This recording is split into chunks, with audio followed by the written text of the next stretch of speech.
Mic check. See, my levels is good. See how I'm sounding out here? A little under the weather, a little cold. How we doing? Let's get a mic check right now. See what Paul, what's going on? I see you. For 6 months already. Know. Hello all. We got my man in the building. Salute. Beta Cypher, what's going on? Danny Patrick Official, what's going on? Back for the day. What's up? I saw you on COP for a little bit where I was jumping off. I saw you rocking that. You know what I'm saying? Lieutenant Hawk, what's going on? With Paul, and then Legendary Yobi. I see the old clips. Andy Cruz, salute. St. Patty Mad, what's up? George Foreman the second. Ricardo, what's going on? How my levels are sounding? What's going on? Yeah. Labor Day weekend, so it's a little different. Everybody's busy. We got things going on. You know what I'm saying? We still have a good show for y'all. Appreciate y'all pulling up. Oh yeah, please start on time. Listen to you. You funny. Dark Avengers in the building. Salute, Dr. Strange. Well, yeah, I got the links. Paul up in the chat, man. Salute my brother from Boston, man. Going through a tough time, and we're gonna try to get him some housing. And we're halfway there. We're almost halfway there. So if you see that link in the top, and you find it in your heart to support one of my brothers, Cerebral Paul, with his journey, you know, it would be greatly appreciated. You know what I'm saying? Here's my Savi here. You will find out soon enough. Fitty, what's going on? What's going on? The elemental hero, the Shadow Link Dragon Wolf King. All right. Mad syllable. Zach Riley, what's up? What's going on? Yeah, we got some good topics. Hopefully some surprises. Maybe some surprise guests to pull up. And yeah, we'll see you on a Labor Day weekend. Talk to you soon. Hear ye, man. Welcome to the show. If you would not mind, go ahead and find yourself a spot, get comfortable, grab a snack, do all that good stuff that we need to do, and we're about to get started. It's not important who I am. What's important is that you are pulling up to the Iron Lords podcast right now as we speak, and I guess I'm here to keep you entertained until it's time to get this show started. So look. Y'all done messed up and turned me to an animal, and haters be swearing they real, but come to find out that they really mechanical. And yeah, I be eating these rappers, but that's all a part of me being a cannibal. And they say I'm better than money because you can bank on me being accountable. I know a million rappers that don't wanna be on a song with me, that's understandable. I kill a beat and they wanna compare me to Freddie and Jason. I'd rather be Hannibal. They be like, why use a video game? Just be original, y'all too dramatical. I know it's random, but I am addicted to flipping the sample and making it flammable. This is that yoga, fire, flame. They think it's arson up in the apartment, they call it department and I get the blame. Still I be running, collecting them rings. You just a target when I'm in the range. I was the hardest to start regardless back when you was messaging people on AIM. Check my vocals, all on Twitter but I'm anti-social. Love my city but I'm still bi-coastal. Let's switch that up. What is you doing? Don't stop. Nah, that was dope. Keep that going. Look, I guess you could say that I'm very spoiled. For them to be your dogs, they ain't very loyal. But I ain't gon' hold ya, I ain't here to boil you. You ain't gotta say it, I'm embarrassed for ya. Always been a nerd, never been a loser. Making Voltron with a gang of cougars, and I'm going places. Better tell a Uber, cause it's pretty hard to sleep on Freddy Krueger. Let's do that again. Hear ye, man. Welcome to the show. If you would not mind, go ahead and find yourself a spot, get comfortable, grab a snack, do all that good stuff that we need to do, and we're about to get started. It's not important who I am. What's important is that you are pulling up to the Iron Lords podcast right now as we speak, and I guess I'm here to keep you entertained until it's time to get this show started. So look. Y'all done messed up and turned me to an animal, and haters be swearing they real, but come to find out that they really mechanical. And yeah, I be eating these rappers, but that's all a part of me being a cannibal. And they say I'm better than money because you can bank on me being accountable. I know a million rappers that don't wanna be on a song with me, that's understandable. I kill a beat and they wanna compare me to Freddie and Jason. I'd rather be Hannibal. They be like, why use a video game? Just be original, y'all too dramatical. I know it's random, but I am addicted to flipping the sample and making it flammable. This is that yoga, fire, flame. They think it's arson up in the apartment, they call it department and I get the blame. Still I be running, collecting them rings. You just a target when I'm in the range. I was the hardest to start regardless back when you was messaging people on AIM. Check my vocals, all on Twitter but I'm anti-social. Love my city but I'm still bi-coastal. Let's switch that up. What is you doing? Don't stop. Nah, that was dope. Keep that going. Look, I guess you could say that I'm very spoiled. For them to be your dogs, they ain't very loyal. But I ain't gon' hold ya, I ain't here to boil you. You ain't gotta say it, I'm embarrassed for ya. Always been a nerd, never been a loser. Making Voltron with a gang of cougars, and I'm going places. Better tell a Uber, cause it's pretty hard to sleep on Freddy Krueger. Let's do that again. Hear ye, man. Welcome to the show. If you would not mind, go ahead and find yourself a spot, get comfortable, grab a snack, do all that good stuff that we need to do, and we're about to get started. It's not important who I am.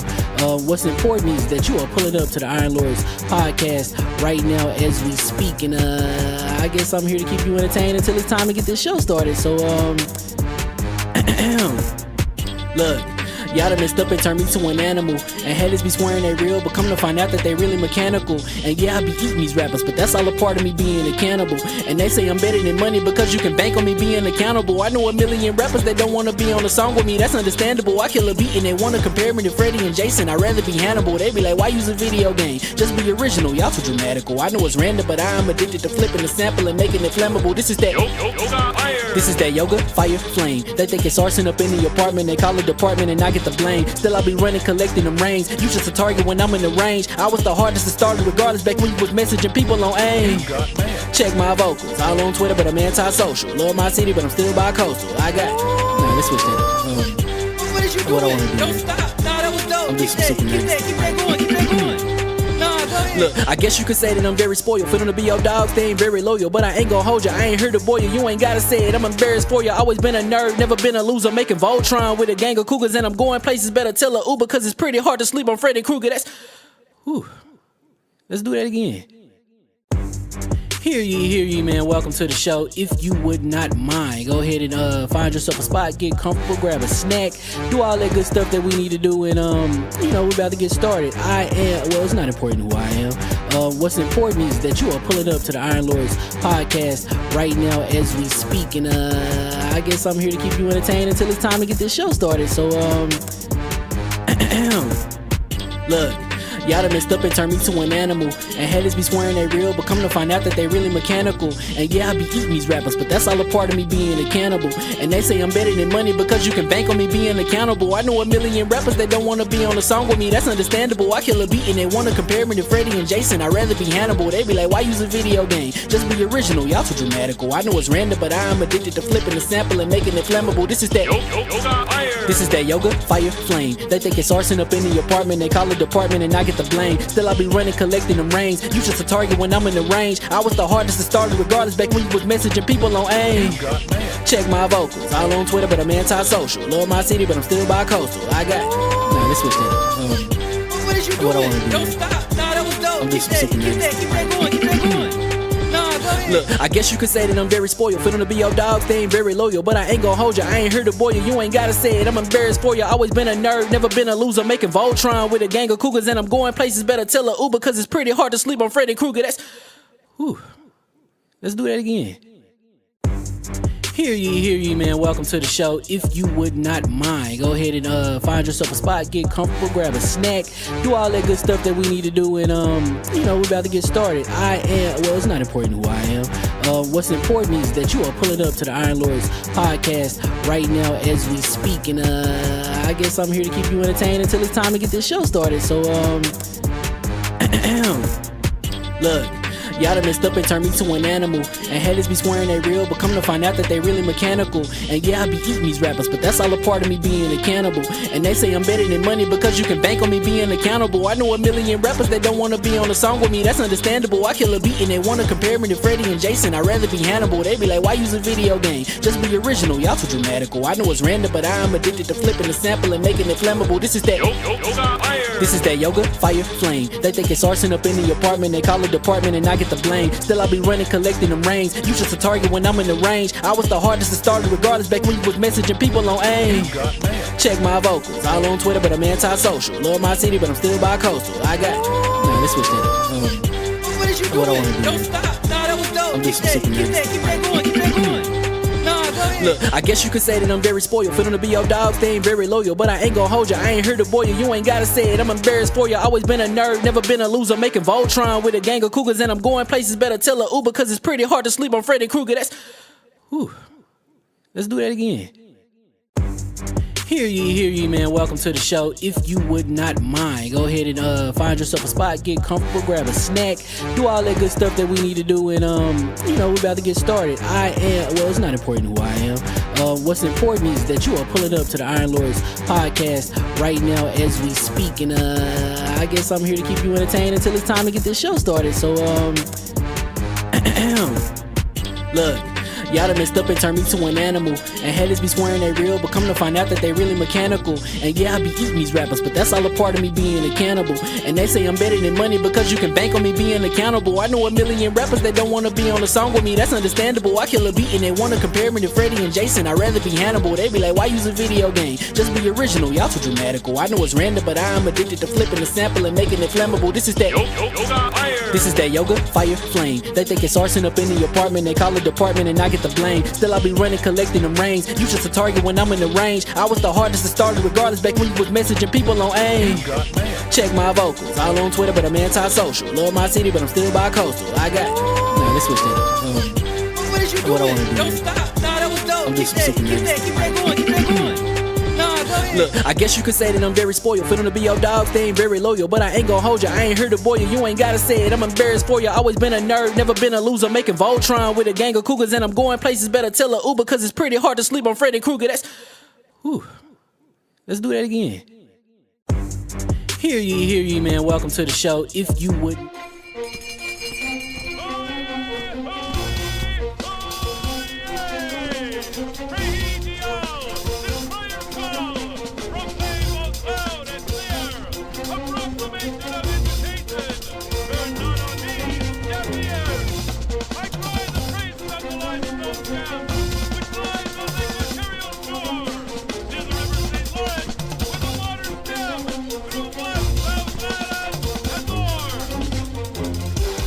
I'ma just chill and watch them and eat snacks in the attic. I wanted to chill with the pack and be like a young whoop, but then they would mistake me for addict. If I can imagine it's cool to give you some advice, then invite your girl to your squadron. Cause if you don't give her that option, you gon' be single player like Sovereign. You gon' get tossed in the bushes by King David. Royalty and not a pretender. Detrimental to an elemental, what's an avatar to a knee bender? I gotta be me though. I know it's my destiny, word to Cognito. Who cares if you fly, if you still a mosquito? You swear you ain't stuntin', but really be Steve-O. You like to collect stuff and that's cool, but I got bad news. Even if you really was that dude, King David still be the king of the statues. Since a juvenile, I've been cursed with a curse to be musical. And if you hate it, we'll meet in the crucible. Other than that, then it's cool and it's beautiful. We let you know that your dreams are pursuable. Whatever you wanna do, then it's doable. If you got work on a Sunday, it's suitable. Cause you can listen to this in your cubicle on the Lord's Day. Woo. If you got work on a Sunday, it's suitable. Cause you can listen to this in your cubicle on the Lord's Day.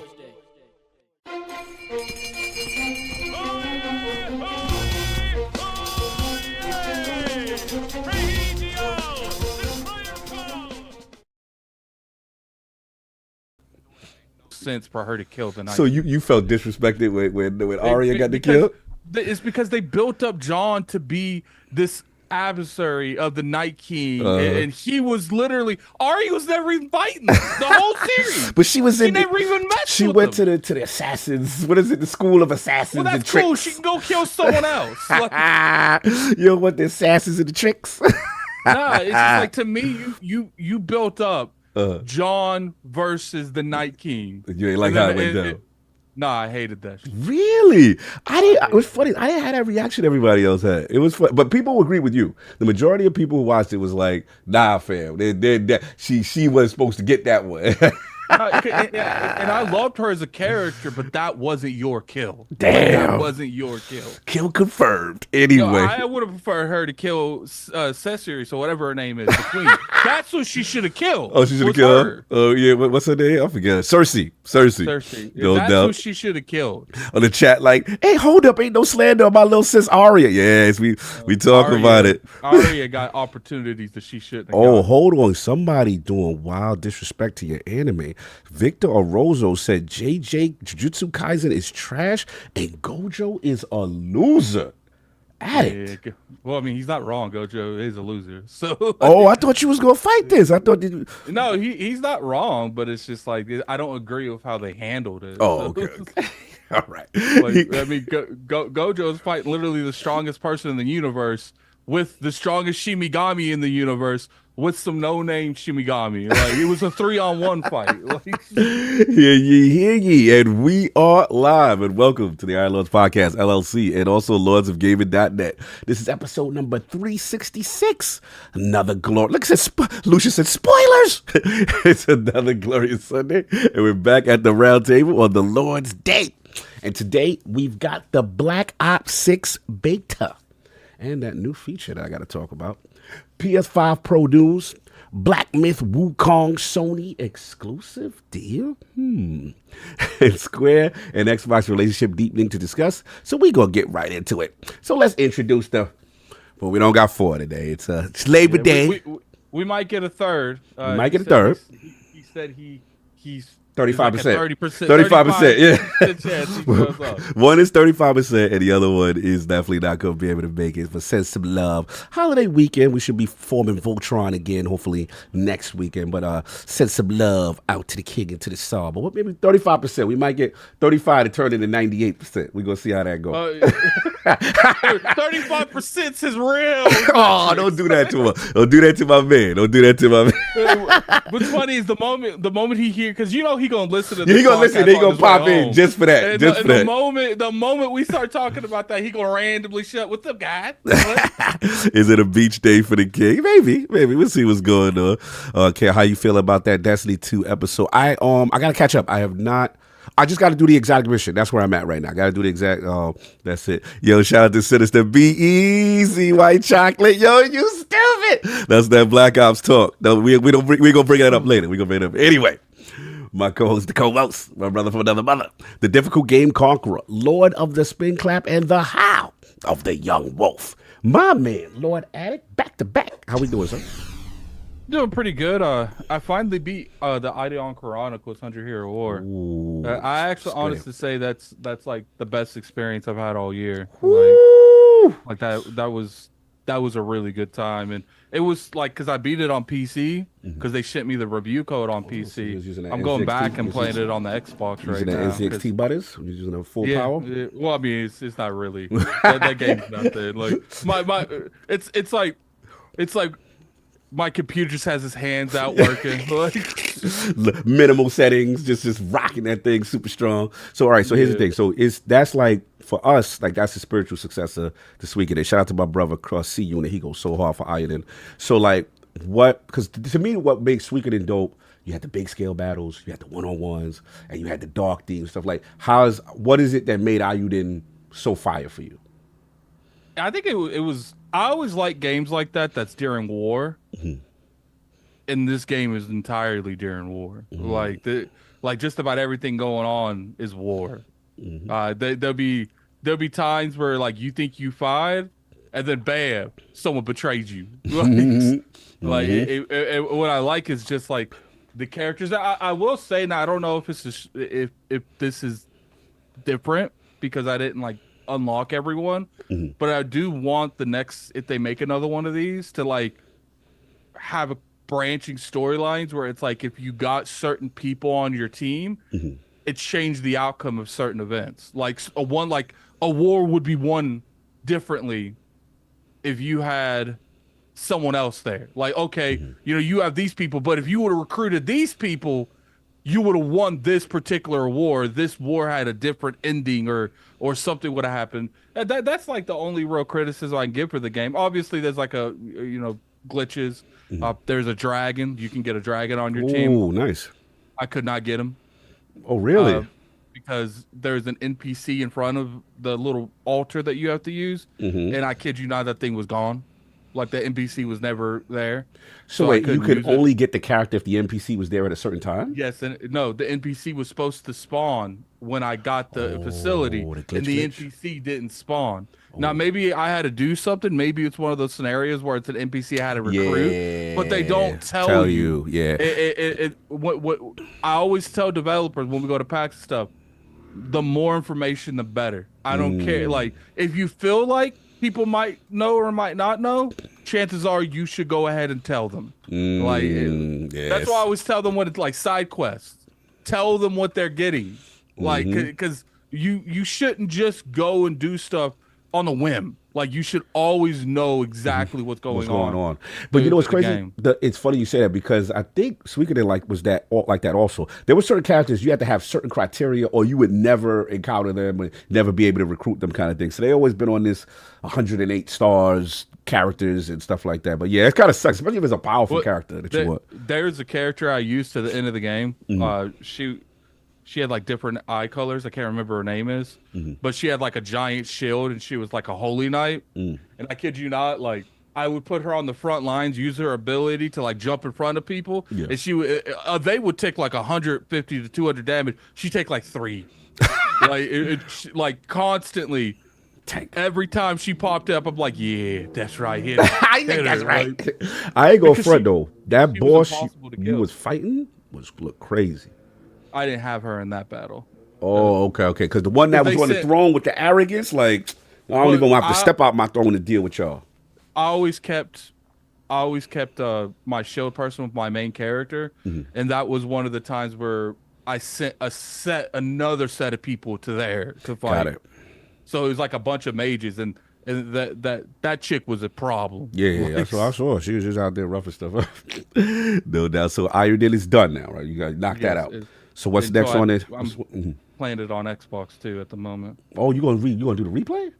Yeah, because I didn't unlock a lot of the characters, so I'm gonna just do it on the Xbox because I'd rather just do it. So I'm skipping all the cutscenes now though. So okay. So this seeming like your game of the year so far. It's probably still Rebirth, but it was definitely a good game. So is it close to the LordsGaming.net 10 out of 10 score? It's like a 8.5, 8 out of 10. Really? So what you knock it? What would you knock down the points on? It's just the glitches. Like, okay, yeah, I got you. Like I can't get a whole ass character because of a glitch. Like, and what's funny is I was getting destroyed at one part of the game and I was like, I'm just gonna look up the best people you can have. And then that dragon was at the top of everyone's list, and I did the whole thing to get that dragon, and that NPC didn't spawn. I couldn't get him. C-Unit, man, you got to help my boy. How we get this dragon? B. Lou says, what game is this? Ayuden Chronicles. Chronicles. Yeah. 100 Hero War. 100 Hero War. Funny? That game did a lot. It did well? It did more than they thought it was going to do. Nice. That's good to hear. Because I was worried about that. I mean, I know they got the Game Pass bag, but, you know, I didn't know if, honestly, people would support it or remember Suikoden like that. Because it's a spiritual successor in a way. I heard a rumor, and I don't know if it was true or not. You heard a rumor. Just the bag that they got from Game Pass paid the development of the game. It's the Game Pass on that one. Salute. And they sold a lot on Steam, and I don't know if it's on PlayStation. I assume it is. Oh, Black Dragon said he got the dragon. Okay. Yeah, see, that's what I'm saying. I couldn't figure it out. You had to fight the dragon to get the dragon too. But I knew I was going to wipe the floor with that dragon because I had the chick that only took 2 damage. So. Strong chick, strong face chick. No. Papo Penguin Gamer. Yep. I'm going to get to that on my topic. So that's been it. And so you're going to do it again, second play on Xbox, and then that's what you're playing for now. I'm playing Star Wars, which we're going to talk about. Playing Black Ops. Played a little bit of that. Wukong, I had to drop it. I had to drop Wukong. What happened? Because it's just that input lag. I knew there was something up. It's that input lag, man. Because everyone I'm seeing loving the game didn't put a 2 and 2 together. They all on PC. So it's just like, you know, and I'm sure, because you should see, because I posted on my YouTube channel, I said, the success of Wulong is disappointing to me at the same time because it shows that a lot of people have no problem picking up broken games that have input lag, and it's not getting any better. And you should have seen, it just seems like a skill issue to me. No, Digital Foundry literally found, like, they did the test. So regardless what people want to say, on my comment section, it's legit facts that the game has serious issues. And people was like, skill issue. I beat Sekiro Shadow Dice twice, Elden Ring, Dark Souls, like I have a better. What's the word I'm looking for? Like the way the things respond. Like, so basically, your better gameplay experience and response experience with these other games as opposed to this with the input lag. No, I was going the way that I've played these games, and most of these only like play Bloodborne. And that's I see what you say. Like, so they fraud you. How you going to tell me how I'm playing this and I'm not playing this? Yeah, your track record, your resume. Because I'm sitting there on let's just pretend this is a PlayStation controller. I'm sitting there pushing the button like this, and it's not healing. And I'm like, there's clearly something wrong. Yeah, because they said some with the frame pacing that when you put it in performance mode, even though it's trying to hit 60, the actual response time is of a 30 frames per second game. And they said it's going to be a while for Game Science, I believe, is the developer. They said it's going to be a while before they understand it's an issue, but before they can implement patch, it's going to be a while. So, maybe the PC guys. It should be a while before they take my money. But unfortunately, I gave my money to PlayStation, and PlayStation, once you give that money to them, it's over. That's their money. You get no refund? You're going to hit the refund? Yeah, that's their money now. Which I played eventually. But it's annoying. Like, Stilo said do it on he's doing it on balance mode because this way they can call it. He ain't doing that? No 30? Yeah, I'll wait. I'll wait. There's too much stuff to play. Yeah, there is. So that's been it, sir? And what's funny is I didn't even want to play this. Like, you could ask Cog. Like, I don't know if I can like mentally handle a game like this right now.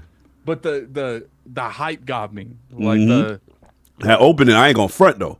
That opening, but you showing me, I said, that's worth dealing with some frame delay. I was like, that is the most dominant fire. When he was up on the cloud going through I was like, yo, you got the guards around you, and then you told me stuff that gonna happen later with that, and I was like, that's fire. I didn't tell you what's gonna happen on that. I told you like the lore of the Wukong. Because now people are saying who would win a fight between Wukong and Kratos, and it's like there could be 6 Kratoses. Wukong's killing every single one of them. Like, it's kind of crazy. Like, because I was scrolling through TikTok, and there's like that's the big thing right now. People are talking about stuff like that, and it's like, when I'm watching like the lore of Wukong, you realize that there's no fight. He's just gonna he's gonna destroy Kratos. Yeah, he mad beastie. Let's get some super chat. Shout out to Cerebral Paul, member for 6 months. Hello all. Salute. Yeah, if y'all want to support my brother, he's in the process of getting housing. If you check pinned on the top, we got a little link that we doing, man. We try to support our brother. We halfway there to our goal. So if you find it in your heart to donate, please do. Salute to our man, Lognet. Or another Lognet, Robert Kellett, that editor of the month. We're going to announce next week. $5 super chat. He said, blessed day, Lords. I have officially ascended, owning a beefy gaming laptop. Oh yeah, there we go. Let me get you the beefy emoji for that one. He said PC Game Pass is no joke. Stuff just works on it. Call of Duty beta has been fired too. Oh, we gonna talk about that beta. We gonna talk about that. It's my segment. That's your business. Yeah, that's your business. We gonna talk about my segment. I tried to play 2 games on PC this week. The controller didn't sync correctly. Oh, you had to turn it back on multiple times. One of them I didn't even get to work, and I just canceled it. Yeah, you was out there troubleshoot gaming. You know you're supposed to be on Xbox. Anyway. Well, no, the games weren't on Xbox. That's crazy. Victor Orozco, $10 super chat. Addict, please fix the JJK ending. I guess that's the Jujutsu Kaisen. He wants you to fix it. Okay. Well, you have to talk to the dude who made it. He's the one that screwed it up, not me. Danny Passion Official, $2 super chat. Wukong, my game of the effing year. Over 100 hours and still going. I can see why people would say. I don't. When it comes to that game, I can see why people would consider that like their game of the year. Hold on, Victor Orozco. I don't know what this means. $2 super chat. Cog. How much for you to shake something? I don't know what that means. Like, I'm uncomfortable. What is that? Shake what? What am I supposed to be doing for you for $2? Like, I don't know about that one, fam. Anyway, B. Lou, member for 36 months. Peace to the Lords, -2. Is Iron Chronicles gone off of Game Pass now? I don't think so. Rising is not 100 Hero Wars. So that little prequel joint. Yeah, right? What's funny is you can recruit the main characters from Rising on 100 Hero Wars. Nice. Like the chick from Rising was one of my healers. Was my healer on 100 Hero Wars. Oh, that's what's up.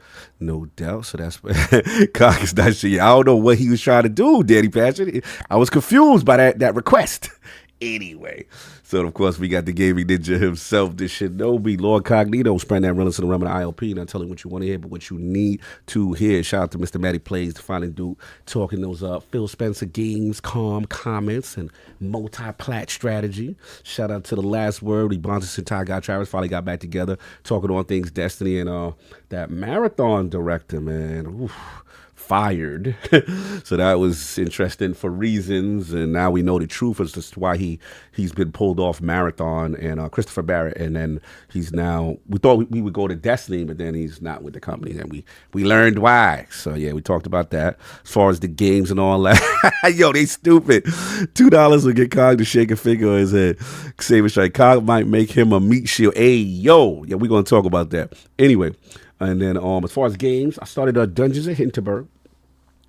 I ain't gonna front. Remember, I think it was me, you, we was chilling with Jason Ronald, one, PAX West, and then me and Solve broke off because remember I had that interview. Remember I had the developer appointments?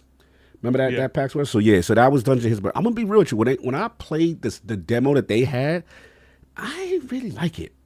I was just like, I guess they threw me in the middle of the game with some puzzles, and the art style was cool, but it just, for whatever reason, I didn't feel that showed the game well, and I just didn't understand what the loop was besides the puzzles. What you gonna say? I was gonna say, I'm gonna be real with you. When we go to these events, I can see the reason why some of these indie games don't do well, because like the way some of these publishers handle like the presentation of these games is just abysmal. Like sending people that don't know nothing about the game. Like having media and influencers play a game blind with no information whatsoever. Like it's just like, you guys got to do better than that. Like if you want to sell a game, you need to have someone there at the very least that knows the game. Now I will give them this: the person who was showing me the game from the studio, he knew it, but you could tell like I was struggling because I didn't know what the loop was. I didn't know it was a puzzle game. I didn't know what it was. So you know how someone's backseat driving you while you play? All right, so you might want to do that over here. You might Well, want that's to what hit Ubisoft does. Yeah. So I was like, all right. And then I was like, getting it, but whatever. So shout out to my man, Billy the Brewer, who's on Lords of Gaming down there in the building. He reviewed the game. So he gave it like a super high score. So I'm like, this can't be Dungeons of Hinterberg that I played because I wasn't that impressed. So I went and fired it up. The joint is like, it's 2 games in one. It's like a town. It's almost like a little Persona in a sense. You got the town, you go to this town in Hinterberg where it's like, it's known for dungeons and all people around the world come to try to beat these dungeons and not win prizes, but, you know, get renowned and stuff like that. And then you choose who you want to hang out with during the day. You can build up certain stats. Then you do the second part, which is the dungeons and stuff like that. And they break down the mechanics and stuff. And I was like, all right, she got the sword attack. She got the little magic. I was getting into the loop. I was like, you know what? Nah, this is dope. This is dope. And then they tell you, like, before you go into the dungeon, hey, this is a level 3 dungeon. I don't know if you want to rock with that. But salute to Dungeons of Hinterberg. I'm still going to stick with it. I like what I'm playing so far. And, of course, I got to talk about that Black Ops 6 beta. But we're going to talk about that later. Playing that, I have a lot to say. A lot. As a person who has not played a Call of Duty game since Black Ops 3, which is eons ago, I got a lot to say. We're going to say that for the topic. What's up? Smooth wants in because he's played Star Wars and Black Ops. Oh, yeah, we get Smooth. And then, what I was going to say, and then obviously, Baldur's Gate, I went and fired that back up. Salute to you for trying to help me because I'm very mad with Baldur's Gate right now. Like, bro, this game is fire, but the difficulty spikes on these bosses in certain areas. I'm just like, this is ridiculous. So, salute to you for coming through on the co-op tip and saying, okay, because first we was getting wrecked because this boss's defense is crazy, can't hit it, immune to this, immune to that. Then the world is changing, but then you find out, like, no, it's something special we got to do from a mechanic standpoint, right, with a hammer. You got to hit him with a hammer. Yeah, so then we're going to get through that. So I'm going to get through that with you probably tomorrow and rock that out. And I'm still doing New Game Plus, Kunitsigami, still doing a stage a day, loving that because I want that true ending. I love that game. But, yeah, let's do that. And then we got some super chats and we get into some stuff and we bring some guests in. We got, hold on, let's see what we got. We got, shout out to my mans. We got Dr. Strange Love again. Hey, yo. $2 super chat. Cog, I'll pay $100 for you to oil up and shake it. Whoa. What are we? $100 is $100. Yo, that reminds me. Yo, this is the funniest joint I've ever seen on in the tower in Destiny. Somebody's username on Steam on Destiny was like, I'm not gay, but for $10 is $10. I almost passed out. They wild. We're not doing that here though. Salute to you. Hargeet Shani for $5 super chat. Addict, if you're using BT for controller on PC, don't use the Xbox wireless adapter. It works way better. Bluetooth. Okay, Bluetooth is not good. He said, I'll use it Bluetooth. That's the part that be irritating me. I don't use this, use this. Don't use that, use that. And why do you think I don't want Xbox to mess up and self-implode? I don't want to do none of this nonsense. Troubleshoot gaming. Dr. Strangelove again with the $5 super chat. Do y'all see anything else this year beating Final Fantasy VII Rebirth as game of the year? I feel Rebirth is a lock for the rest of the year. Addict, you got Rebirth as the champ right now, right? Yeah, but not by much. I actually wasn't feeling the ending of Rebirth. I'm not gonna lie. Ooh. Yeah, I feel like they. Here's my thing. Like, clearly they want a different story than the original one from the first one. Mm-hmm. But I feel like the whole time I'm playing this, they're like debating internally if they want this to be the original Final Fantasy VII or something different. And I'm like, just choose one. Pick a like, lane. Stop change the ending to this day. I had to look up videos to understand, and I still don't understand what the hell happened. Wow. That's crazy. All right, Panic is Boss, $5 super chat. Dungeons of Hinterberg is my indie of the year so far. Wow. Also, since Game of the Year isn't a fan vote, I don't think the internet realizes Wukong won't win Game of the Year. Interesting if Wukong will be. You think Wukong gets some joints? It'll be nominated. It'll be I think so. Dungeons of Hinterberg, yeah, definitely my indie. I got to throw Path of the Goddess up in there too, though. That's my joint. Konetsigami. I want some votes in there. All right, so we got that. Let's get some more. Shout out to my bad mother. Salute, y'all. We already see what it is. All right, so we got the super chats. We got a couple. We got a Patreon question. I'm going to knock this out real quick. And then, all right, so this is, Dip Down Games and Anime. All right, what's going on, everyone? Hope all is well. What's everyone's top 5 games of all time list and favorite console of all time? So basically what we do when we have a guest, they want it for us. He said, or the godly Brazilian goose will destroy the world or whatever. Bonus points if you can narrow your list down to a single top 4 of all times games list. Ooh, I'm going to let you kick that off. So I guess if you want to start off with your top 5 games of all time first. Just Addict. This is where you at right now. Franchises. I ain't doing franchise. Yeah, I know. That's what I was gonna do. Franchise games is hard, bro. Probably Final Fantasy. All right. So the Final Fantasy franchise, the Fallout, Elder Scrolls. That's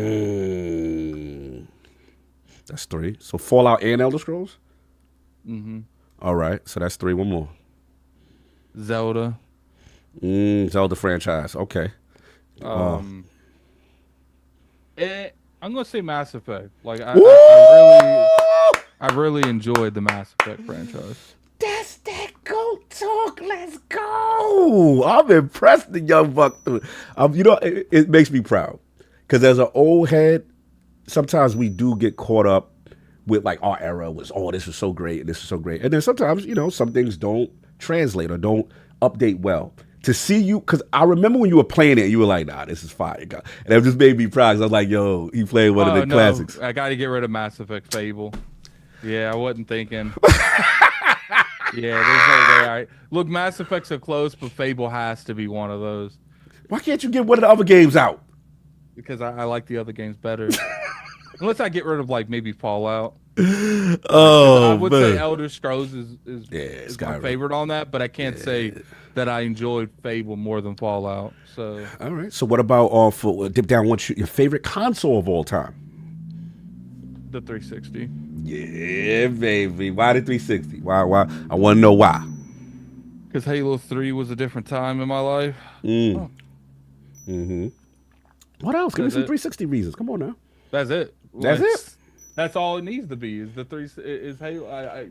The best memories I have in gaming had revolved around Halo 3, like by far.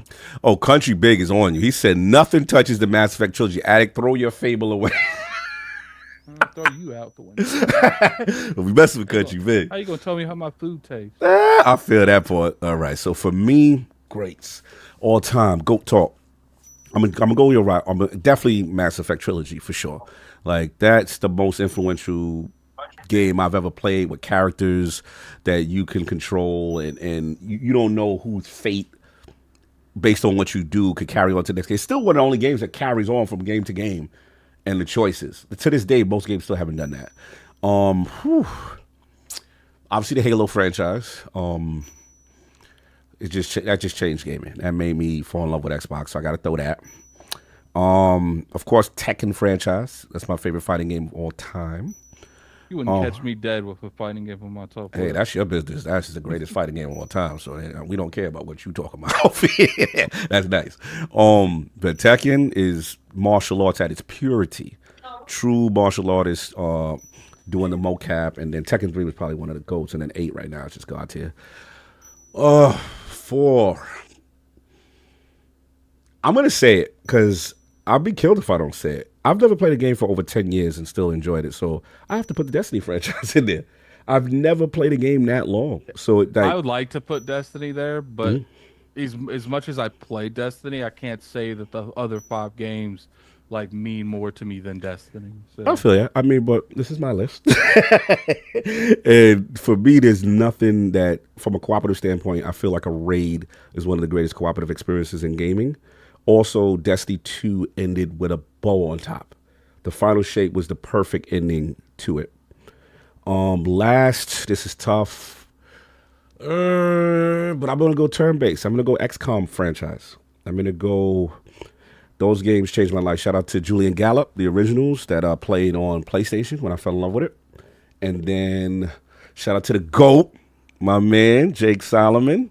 I feel The Enemy Within, and then I think we all agree War of the Chosen was probably peak XCOM. Yeah, XCOM. That was some of the best turn-based I've ever experienced. Ever. Yeah, there's no question. And then for the system, it's tough because obviously I'm a Sega kid. You know, Genesis is special in my heart. Dreamcast is special in my heart, but Dreamcast was a short life. Genesis, man, Man, it's tough to leave Genesis off. I've got so many memories of Genesis, but I gotta give it to you, Addy. Like, from a complete system was the Xbox 360 to me. The advent of Xbox Live, pretty much Xbox Live Arcade, then like some of the greatest games like on that system, the BioShocks, the Skyrims, the Oblivions, the Splitters, like so much, the Mass Effects, so many quality franchises from that system, and the longevity was crazy. So yeah, salute 360. Oh, we got the homies in the chat. All right, let's start first of all. Kiss Move, I see you. Mic check. Can I get a mic check, sir? Can you hear me okay? Yes, hear you good. Hear you clean. Right, awesome. Let's go. Oh, we got homies pulling up, man. Then we call about his full name. Angry Centaur Gaming. Oh, God. We gonna call him by his government. Yeah, on the IRS. Yeah. It has been a minute, brother. It's good to see you, yeah, man. It's awesome. Thank you for inviting me. ACG in the building, and of course, another homie in the building. Dragons Den 108 Dragons TV. Salute for y'all holding us down on this Labor Day weekend. So look, let's spread the fun, man, because this was a good topic. Normally, we ask you guys these questions. All three of you, we probably asked this as a guest at some point, but they just want to update it. Top 5 games of all time. And top your favorite system of all time. Let's start with Kiss Boom. Top 5 all time. You can go franchises if you want. Hold on, I'm laggy a little bit. Let me turn off this thing. So yeah, no worries. Let me hold on 1 second. You want me to come back to you? Yeah, come back to me. All right, no, ACG, let's go with you. No pressure. Top 5 games of all time as of September 1st, 2024. Man, that is tough. It's tough. Probably. Oh, damn. That's tough. You got to pick from your kids. Yeah, I would say Halo 3. Ooh. Halo 1 is up there, but Halo 3 had particular fights and stuff that I thought the technology and their ideas of what they wanted to do with the technology were sort of hitting right then. So Halo 3 was just one of those fantastic times. For true inspiration of like what games can do and get me into games that I wasn't expecting, even though I played the sport a little bit when I was younger. Virtual tennis, weirdly enough. Yo, I remember virtual tennis. Yes. There was something about it that I was playing with my friends, and I was like, it's very rare when I play a game that if it doesn't have something, it'll hold me for a long period of time. And that one, I mean, I still have it. I still have, the system for it. Dragon Force for the Sega Saturn. Dragon Force 1 is probably like one of the few JRPG. It had multiple characters get into huge battles, and it was a phenomenal time. Virtual Fighter is up there. I would say Virtual Fighter Remix because I got the non non-mip-map shaded version, and then they gave it to you free, I think, that Christmas. And I remember coming home, and there was a disc just laying at the foot of my apartment, and I was like, what is this? And it was a free upgraded version of Virtual Fighter, and I dived into it, and I couldn't stop. Like, wait, I gotta, because you was a real Virtual Fighters dude. I like that. Who was your favorite characters in Virtual Fighter? Lao. Oh, you was a Lao. Yeah, 3 of my dogs are all named after him. Like, yeah, dude, Lao was like, he stomps on people's chests and then smiles and laughs about it. So straight up 70s kung fu flick boss character. Straight up. Exactly. Yes. Exactly. Long ponytail. I think that's 5, right? Yeah, that's 5. 4? That's 5. Yeah, that's 5. And then the favorite console of all time. Dip Down wants to know. Man, it's tough.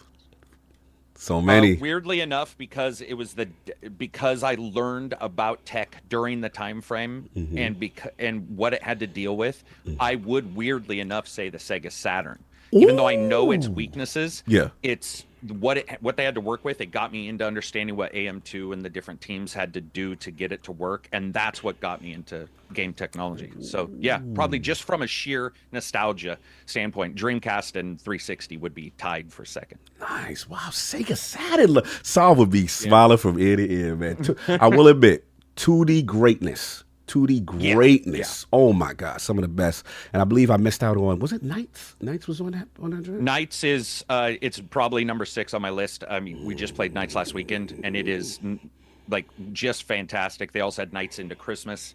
They had like little ones that had to do with the holidays, and it would check the Saturn's date. And it was just, that was when you first started seeing what interconnectivity and all this stuff might be able to do for a game. Absolutely. Awesome. 108 Dragon, my man. Let's talk about it. Top 5 as of right now, 2024. Where you at with your GOAT lists? Got to start with NES. Okay. But what titles we going with NES? Anything Mario. Donkey Kong. So we going franchise. We going Mario franchise. Yeah, okay. Yeah. Because NES saved gaming, right? Woo, okay. They brought it back. Okay. So we all fell in love with it. Okay. I feel Day it. one, we fell in love. All right, so that's one. What else you got? Sega Genesis. And I'm going to tell you why. Let's go. Street Fighter Championship Edition. And Mortal Kombat had real fatalities. Oh, with the blood. Yeah. With the blood. Okay. You was popping off. I had the Super Nintendo version, and I was like, this ain't it. you wasn't feeling the sweat. Yeah. Nah. Yeah. All right. That's two. What else we got? System-wise. System-wise, you only had to go one. I was just talking about games or franchises. Games or franchises. Okay. Halo. King. Of course. Revolutionized first-person shooters on consoles. It brought hundreds and hundreds of people together in campuses, my house, LAN parties. Yes. Revolutionized everything. System Link. Right. I actually played online with Xbox Connect. You had the right speeds back then. You had to have broadband, not DSL. Okay. Why you flexing on us? You had only those suckers love it. Why you flexing on us with your connectivity, bro? Listen, because where we at today? Where's DSL? Yo, some of us can only do that dial-up, that AOL disc, bro. Come on. I was on my 33.6 modem. Don't shame me, bro. AOL taskbar on the bottom of the page showing you ads. Remember that? The ads on the bottom, yo. You taking it back? I had like for the first like 3 or 4 years that I played games heavily, I had like a really bad RuneScape addiction. Oh yeah, RuneScape. Yeah. Salute. All right, that's 3. What else we got? All time. It's your personal list. What you love? Mass Effect. Yeah. All of them. I don't care what they say about Andromeda. You had to play it to talk about it. Some of the best combat on planet. I gotta give Andromeda that. Yeah. Oh, plus it changed Eastern combat for RPGs. Yes. Or the Western combat, really. RPGs forever. Yes, sir. Nobody wanted the turn base after that heavy action was it was in the building. Crazy. It had deep story, deep interaction. It was absolutely amazing. Yes. One more. I'm gonna throw a fighter in there. Street Fighter. Or Tekken. Street Fighter, Tekken, Tide. Okay. You know why? Okay. 42nd Street quarter battles. Yes. Paying attention to that quarter when it's next. How many fights we have witnessed between that and 34th Street, Penguin Village. You already know. I will say, as a Tekken guy, the Street Fighter was such a movement, bro. That Kid stage music when it hit though. What?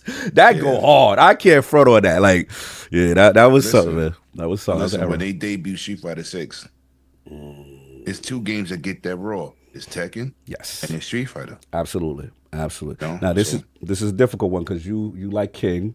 You were from the era where we pretty much had y'all had everything. I was looking up to y'all dudes. So which was the console for you? Your favorite console gave you the most enjoyment? It's tied. Okay. What we doing? The first Xbox, which we know is Dreamcast. Oh, okay. We going at Windows CE? Yeah, listen. Windows CE. You know, that's how Xbox was formed. You know what I'm saying? Everybody got a history. So, and then there's definitely the OG Xbox with that Halo life. Your dudes couldn't sleep. So what I noticed from you is you like when those inflection points, those technology inflection points when things pop off. Okay, I see where you at. When Microsoft dropped the OG Xbox, and let's just keep it gangster here, they put in every magazine, we going with RJ45 capable. People said, what's that? Yeah, that Ethernet, man. Before the word Ethernet, it was RJ45 cable. Nah. And hard drive in the console. In the console. Yeah, that was a big deal. Downloading your music. Oh, custom soundtracks. Let's go. Bro. And Project Gotham racing any game. Kudos. Yeah, right. Come on, they innovate the business, man. You know, and then it came that voice chat. Oh man, Come on, bro. In yeah, game. facts. Ghost Recon, I had the demo. Right. Oh man, so many memories. MotoGP, I was in the alpha. Right, I do remember listen. that stuff. It was revolutionary. They changed the game how we saw consoles. For sure, for sure. Kid Smooth, let's get a mic check. Make sure you're good now. Are you good? I'm good. Less lag. Yes. Oh, perfect. All right. Quickly, top 5 currently right now, September 1st, 2024. Dip Down Games wants to know. Yeah, people are gonna hate this, especially if if you're older. But I gotta go. It's biased. Whatever. Let's go. Halo, Gears, Forza, SmackDown franchise, and Assassin's Creed. Is that 5? Yes. Hold on. That is. Let me back you up. SmackDown franchise. Yes. I didn't realize that. So you like the SmackDown joints? What is those? That was still THQ. That was Ukes. Yeah, man. It was just. Even though when gaming was in its glory days where each console could have its own wrestling game, SmackDown was the de facto. Back then I was a more so. I was holding on to like WrestleMania 2000 and No Mercy is the GOATs, right? Yes. But once my friend said, you got to get on this SmackDown. SmackDown sold me a PS2, not Grand Theft Auto 3, not Vice City. It was SmackDown. The sprites. And at this point, it's probably the weakest one. Now that I think about it, Just Bring It sold me a PS2. The big sprites. This is the one with Brock that was in there. I'm trying to remember at that time. Was Here Comes the Pain. Here Comes the Pain. Yeah. It was The Rock with the famous like that. And, yes. Oh my goodness, I remember that game like so vividly. Oh, I remember it too. King used to destroy us in that game. Yeah, I remember. Bought a multi-tap. Shout out to the multi-tap. And a few extra memory cards. But like, no, like every SmackDown game, like it would be the game that where I would like skip school, or I would get to stay up late for like at least a day it released, get dropped off at the mall or catch the bus. My mom would give me a few dollars to catch the bus to the mall. I'll go get it. And I feel like all those games, it was SmackDown, Just Bring It, SmackDown, Shut Your Mouth, and then Here Comes the Pain. Were like that 3 era where I remember like being so amped up for. It was just my favorite.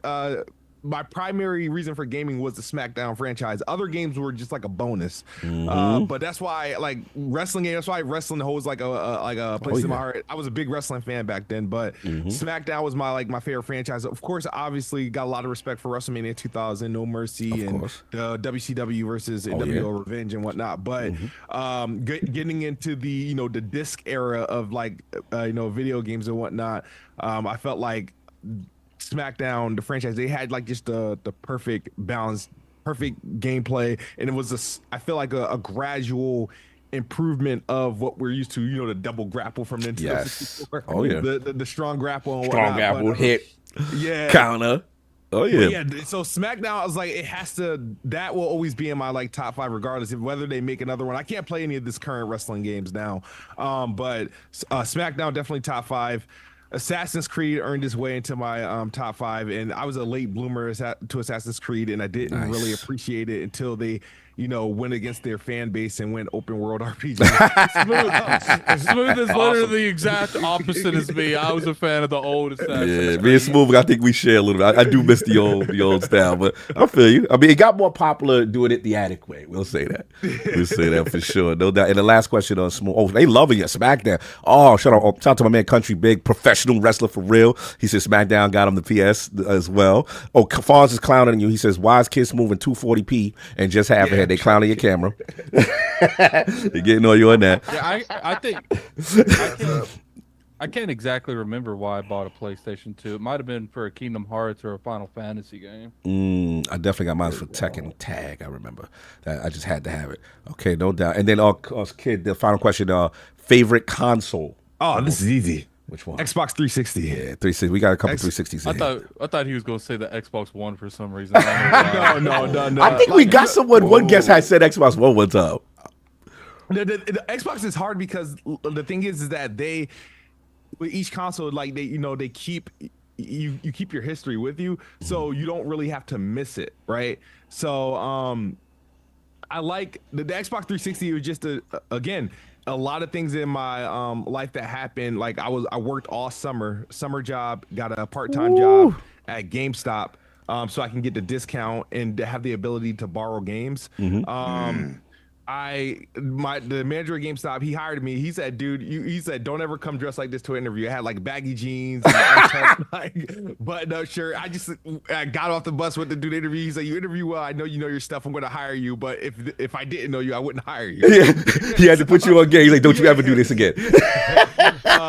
So what I did was that whole summer, like I think I did the summer job until August, and then from like September to literally November, worked at GameStop and paid up I got the 20 gigabyte Xbox 360 with an extra controller, 8 launch games, and I borrowed like another like 2 or 3 games so I could like experience it all. And again, like the 360 era came in, like, you know, this was like, for me, it was like gaming social media, because it was during the time MySpace was popping and stuff like that, and Xbox Live was new to me. My friend was trying to sell me on Xbox during the OG Xbox One era, but I was too busy on SmackDown. I ain't playing anything else but SmackDown, while they were playing like Halo and NFL Fever and stuff like that. I was playing like SmackDown on PS2 and stuff like that. So none of that stuff mattered to me. That's why it's harder for me to resonate with the OG Xbox One until the Xbox 360. I was there day one.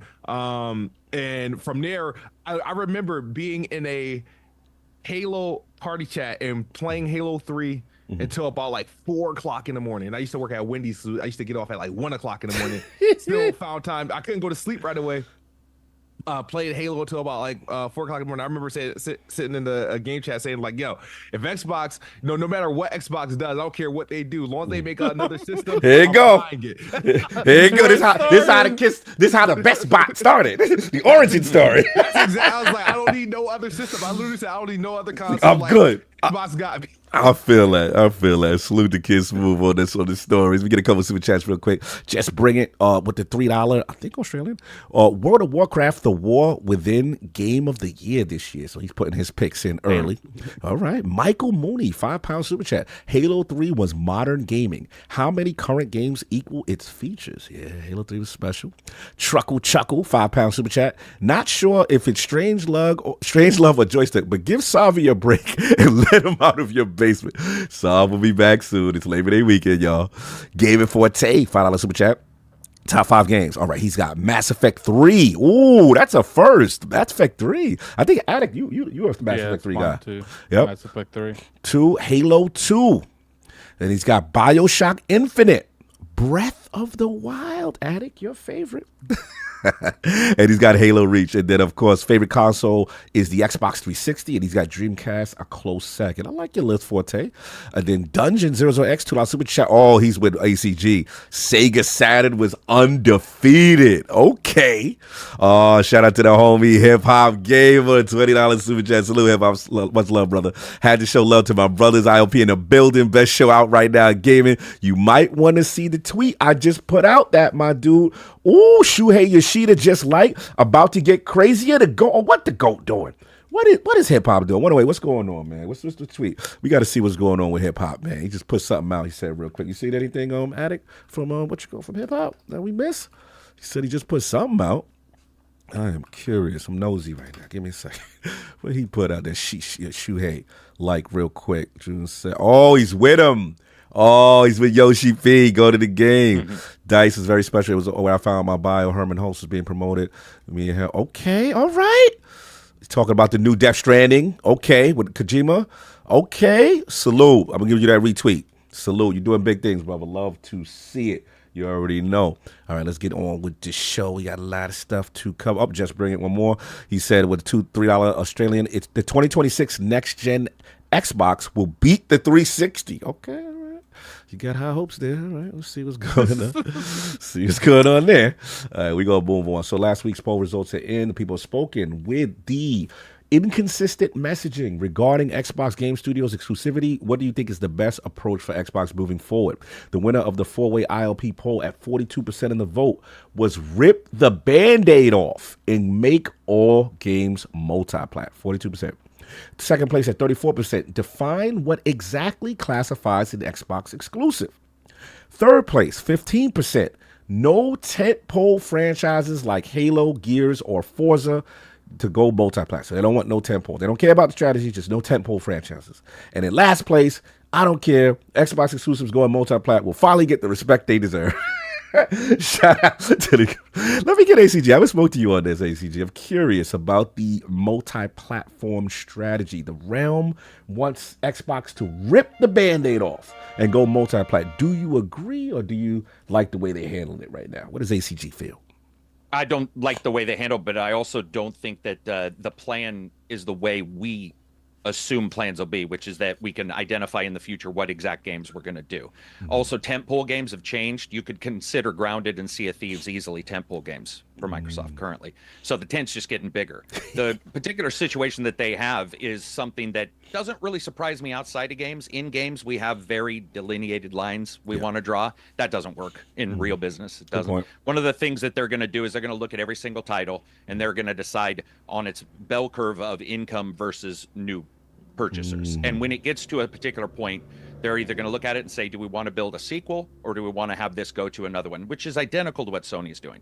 So all you're really seeing is these companies adjust. So while everybody would love for all of us to know exactly what's going to happen, no company has ever done that. Good point. And it's not going to happen. I would like more clarification if it's like indie. Yeah. I know people were bothered. I wasn't bothered.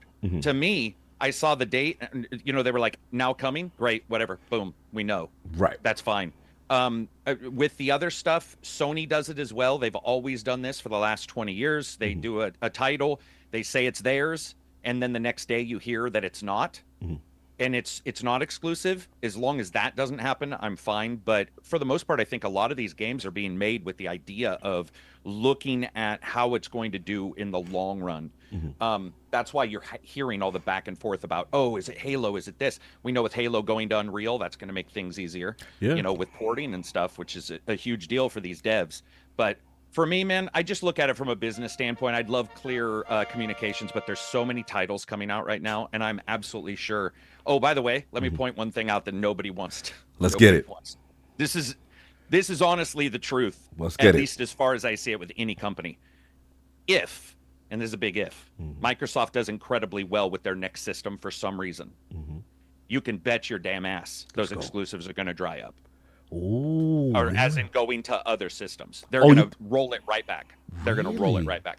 Dude, look at any company. This has happened with multiple companies across multiple entertainment spectrums. They branch out when they need it. But if you start to see them doing well, of course you're going to start to see more exclusives coming back, and they're just going to roll them out less and less. That's why they don't want to put a plan down. That's why any company wouldn't. And with gamers, we have a very particular thing. But when you start looking at other entertainment spectrums, they're like, oh, yeah, we're all working together. We're chums. We buds. Well, we need you. Well, we need you. Peter Moore next to so-and-so. You're just like, oh, all this is making sense. And then 2, 3, 4 years later, the lines are drawn once again. Hold on. I got started a little trouble. Ag, do you hear this? Your brother is saying you might get what you want. How do you feel about ACG's comments? Oh, is that what he was? This is a great dichotomy. I want to hear this. No, that's my whole thing is just the survivability of the hardware. I don't care what goes where. It's just the hardware survives it. And you already see the trajectory of the consoles going now, but you got the key emphasis that the ACG said was if their hardware sells better. It's the biggest if in gaming. All right. That's fair enough. We get Attic off the ledge for 5 minutes. I'm good. I'm just starting show. I'm sorry. All right, we got to get into it. I'm being messy. So we got to get these topics. Listen, man, I'm excited about this one. Black Ops 6 beta, y'all. Black Ops 6 beta is out in the streets. It's a combo topic. We'll talk about PS5 Pro, but I want to start with beta first, and I got to get my man 108, man. You're the first person that came to mind. Every year, you remind me of the dudes on my block. Every year, it was 3 games. It was that card, either the 2K, the Madden. Every year, they going to get the new joint. They going to let you know what's going on. So the beta's out. I need your impressions as a person who plays, because I've been away. I've been away for so long. I haven't played since Black Ops 3. I'll get to my part. But I'm curious for you, now that you got into it, what's your thoughts on it? And I know we got new features that, you know what I'm saying, we got to talk about. So where you at with it? Black Ops 6 beta. First, let me say this. I want to chime in on something My God said ACG. The old gods must die. Okay? We cannot live like we grew up. Console and franchise specific. Times is changing, right? Business changes, models changes. So I ain't mad at Microsoft as long as I don't see Halo on another console. Oh, but then you're mad if Halo come now. I'm all Gears, all Forza. But you gonna get to play on Game Pass. Why does it matter? No. Console's changing though. Listen, get him at it. Get him. Because of brand loyalty. Oh, okay. So this is a you issue. No, but the old gods must die. Okay, fair enough. Right? Fair enough. Okay, yeah. As long as it's not Halo Gears. As long as it's not Halo Gears. You and Kid Smooth is still fighting. I feel you. Listen. Okay. You can't. We gotta pick your poison. So, nothing's perfect, but you know. that's I mean, in your defense, your thing is core identity. Like you want them to maintain that. I don't want to see God of War on Xbox. Oh, you Why don't? am I buying it? No, I do. Why am I playing a I PlayStation? do. Kiss Move do. Because he don't play nothing else. No, but he being messy. He just want to be like, if my game company's doing it, he don't buy now. If your game company do it, then it's okay. I can see the Wild Rant video now. Well, we saw that with, I mean, we do see the oddities. We've all seen this. If you've tracked Twitter, which I've definitely stepped well away from now. Yes. But when I used to track Twitter, you'd see these really weird discussions where people would be like, Sea of Thieves is absolutely terrible. This isn't, by the way, I rated that game never touched day one because there was nothing in it. Yeah. So why touch it? Now, they've done great. They turned it around. And then all of a sudden, those same people were like, oh my God, it's on PS5 and I love it. And that is the shifting loyalties we see, and the loyalties where you draw a line in the sand until somebody offers you a little bit more, and they're like, would you redraw your line? And you look down at it and you're like, yeah, I will. And gaming is changing, man. There's like for all of us. I loved the delineated Xbox, versus Sony. Those were great times. But as I've got older and I have newcomers coming in, when I talk about that, I am gating them from the discussion, which then worsens my own entertainment. If I'm like, hey, you're not a part of this, or you don't know what Final Fantasy VII is until you played the original, shut up. Facts. Like, dude, that guy was dead. He wasn't a baby yet when that came out. Like, why are you asking? Why are you demanding it? So it does need to change. But I absolutely want to say Dragon is right, that there is an identity that all these companies have. I do feel that I'm excited to see if the identity isn't just games, if it's something else. For example, Nintendo has an identity, meaning they don't understand what the internet is. Like at some point in the future, they're going to understand what chat is, right? Maybe 20 years from now. Go in, AC. Go in. I've been saying this for so long. Let me tell you this. Preach. I'm not going to cuss. I know you guys aren't. But this angers me to no end. If Switch 2 equaled Xbox One's online equivalent, they would actually be ahead. Yes. Like, that is what's crazy. That's how far behind they are. It's 2 styrofoam cups and some yarn. They don't understand anything about online. That Splatoon setup. Have all these different kinds of identities, and Nintendo, I honestly, all jokes aside, I can't wait for the Switch 2. I'm really excited for that. But I want to see all these things, and the identity is going to switch. But I totally agree with Dragon that there is something you want to pull you towards that particular thing. Right. And controllers aren't it yet. There's some touchpad stuff they've tried. I don't know if we're ever going to be there because as man monkeys, we've only got a certain number of fingers. Wait. You don't want to blow into your controller? No, I do not. I do not, ever. And if I do, it's not going to be the controller. It just, when you look at this kind of stuff, there's these futures that I see of like Discord doesn't even work great on either one of them, right? There's issues. Let's support that. Let's support getting groups together to get them off Twitter, right? To get them off these, support gaming groups coming together, make your identity about these communities that you promised us for years, including Xbox. You're going to be able to sell your skateboard. You said that 3 generations ago, and I can't even get Discord to boot on somebody's Xbox. It's like, let's step it up.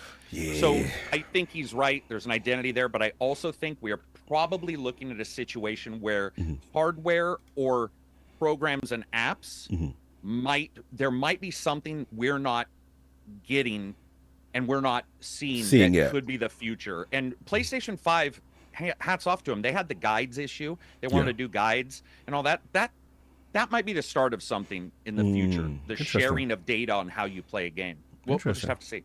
No doubt. Yeah, back to you 108 and just reference when you get finish your bars with where you were at with that, and then obviously Call of Duty Black Ops, bro. Hey, listen, man. Let me get into this Black Ops life. First of all, it's the first game, first party from the ABK deal that's heavy. Yeah. Right? Biggest deal, biggest talked about. So all eyes on it. But let me get into a little messiness. Oh. Every Call of Duty beta come out with bad spawns. Every Call of Duty beta gets updates all day. Every Call of Duty beta, you're supposed to play a beta to weed out the issues before launch. Fair enough. So I went to several pony sites. Oh my God, we don't use that word here. That's Xbox Frontline, sir. That's Xbox Frontline. You're in the realm of the Lords. We don't use those. Okay. Thank you Damn, for like respecting. God dog it. That's a bad word here. Can I say pony bots? No. Continue though. You went to other websites. Yes. PlayStation eccentric sites. There you go. And channels and creators. Xbox adjacent. I like that. Continue. So now I go and I'm just watching Okay. the dramatic situations. Oh my God, I wanted to be into Treyarch again. I wanted to be part of the Call of Duty universe, but this is not acceptable. It's amazing how bad this game is. Look at the lag. Look at the lag. 100 milliseconds. I spawned. It's 3 guys behind me on the other team. Oh, so They bad. started yo, it was horrible. It was horrible. Y'all even lucky y'all got the beta the same time we did. Yeah, true. That part, I forgot about They that. playing nice. You got an opportunity. I prefer to have PC, Xbox, and PlayStation playing together because we're gonna be stuck together for another year. So let's Right. let's weed out the So, bugs. question: it was crossplay, but not system crossplay. If you No, it is. Okay, because I You saw playing some with- PC you playing guys with when I was playing with. You playing Okay. with everybody. Everybody is bungled together. Now, I'm gonna leave Omni Movement for last. Okay. Started off rough, 191 millisecond ping. Really? Wow. Spawns, but that's every Call of Duty, right? Okay. Yeah. The ping was crazy. Crazy. The movement through the environment Let's get it. with that Omni movement Let's talk about Yeah. is sick. You do got, and it's the first Call of Duty I picked up, and I had to learn something new. it. Okay. That's major because usually pick up and play, and it's the same revolving door, right? Yeah. Yep. Graphically, it's not the final version. You Okay. know what I'm saying? You could tell, but the game plays phenomenal. But I'm gonna tell you something I witnessed that I never witnessed in the history of Call of Duty. Yesterday, I played all day. Shout out to J Rock. Shout out to Played with J-Rock. him. Scrub nurse. Let me say this. We played. We fought through the negatives and the positives, but they hit us yesterday and today. After every game, there was an update. Really?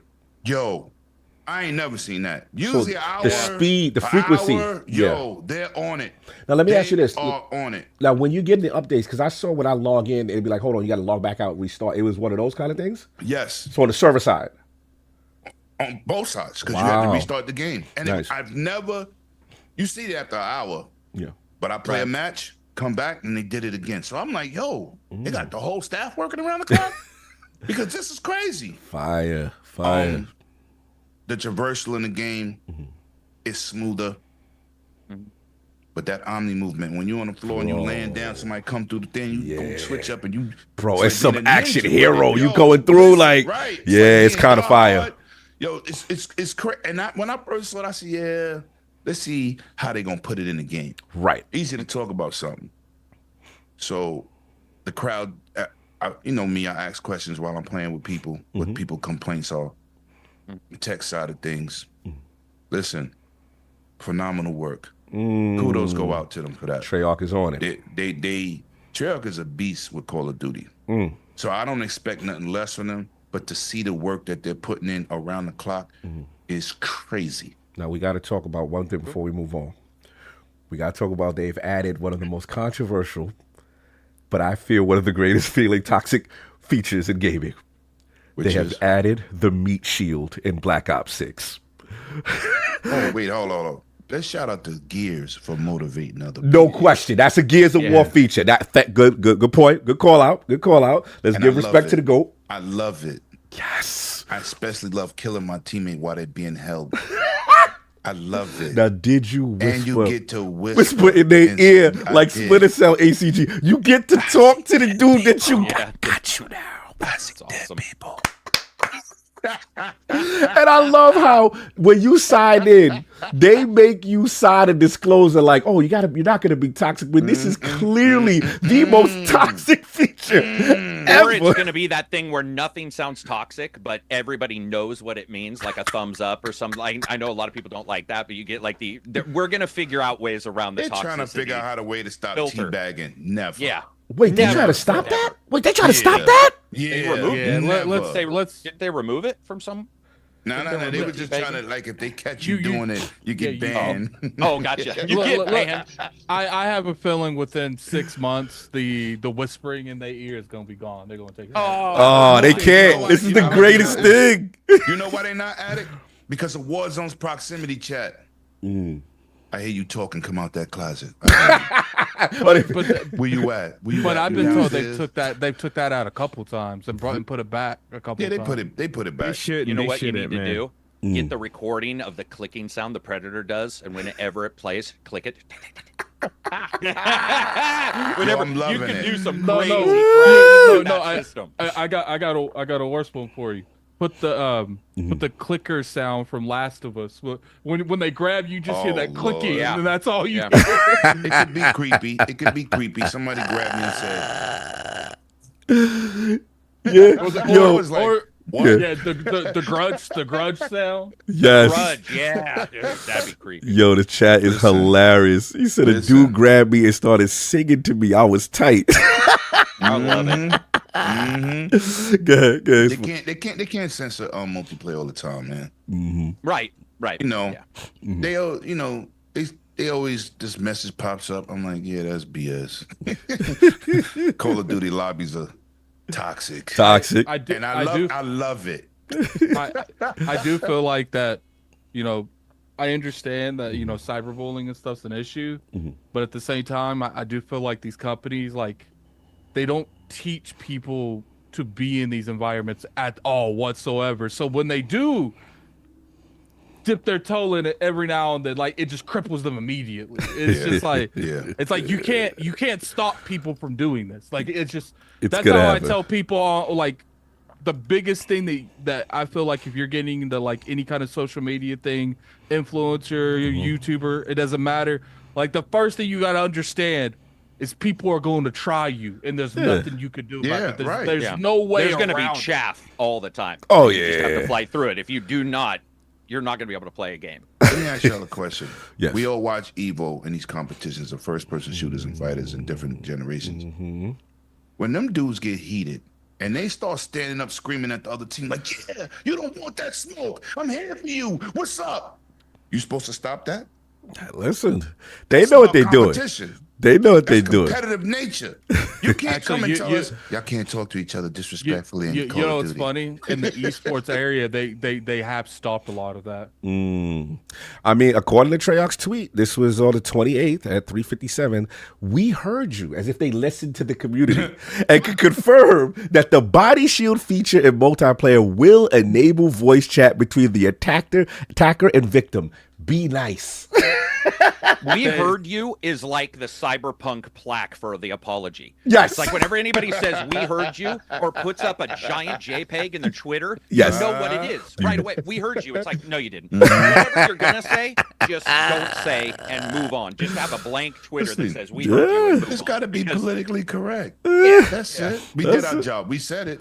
We can't we control said it. nobody. Yep. That's it. It's out of our hands. That's it. Or when somebody tweets, I've been asked about, and you're like, really?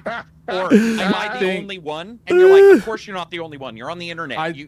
Whatever you say, you're never going to be the only one. Of course. I think unfortunately, the first time a video goes viral of some crazy stuff that's went down, it's already it's a wrap. It's Like, already, bro. It's already. They are 'cause going crazy. I sent you some stuff they doing already. I want to see like, these. I'm gonna have to go check this Oh, out. bro, I'm gonna send y'all some stuff. My live stream. Please is gonna do. Be, Oh, Please it's do, wow. because people I are think- I going. think Addict has one good point though, Cog. Yeah, what's up? I was really stunned as a YouTuber. I was pretty stunned when they banned the guy for the Red Dead 2 thing where he put all the people on the train. Yes. And the train hit him. And the reason why I was stunned is because it wasn't necessarily anything that you could overtly see. It was a series of steps he did in a video game where all the activities were acceptable. But it blew up.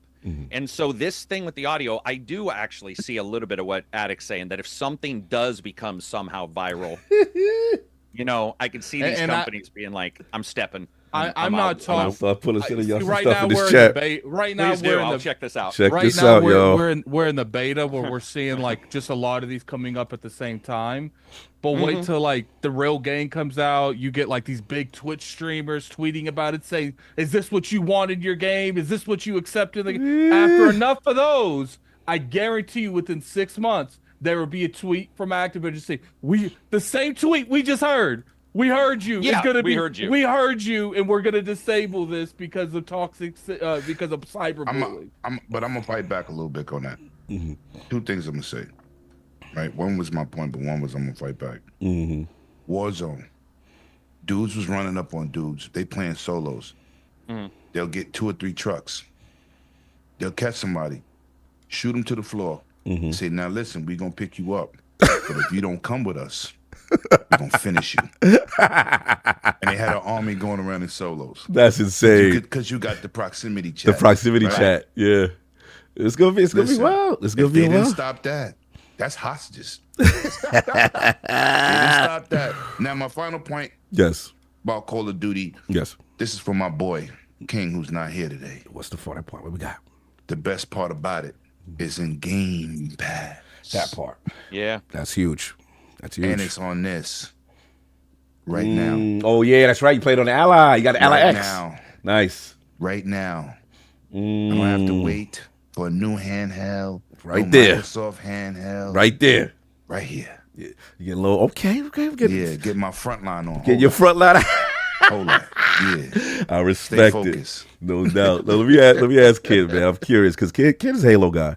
But I'm curious. Did you get a chance to try the beta, the Black Ops 6 beta at all, or you kind of just sitting back waiting? No, I've been playing it for like the last 2 days. Okay, how we feel? I even had a rant moment at Addict yesterday because I baited one of their squad. It's this mode where you got to kill the high valued person. Yeah, HVT. And I was at HVT, and I'm like, "Yo, Addict, like here, stick with me." I see the dude coming in. Addict, I don't know why he turns away. The dude takes me out, and then he turns around to Addict, and I'm like, "Really? Why couldn't you engage before he killed me?" But no, I will say, man. So sometimes we gotta use bait.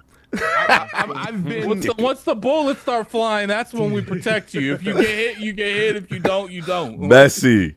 a couple of things is I've been a notorious Call of Duty hater over the past couple of years for many reasons and whatnot. I even went on a hiatus of not like buying them over the course. So there's like a bulk of Call of Duty games I don't own, which I'm still waiting for them to go into Game Pass for some reason.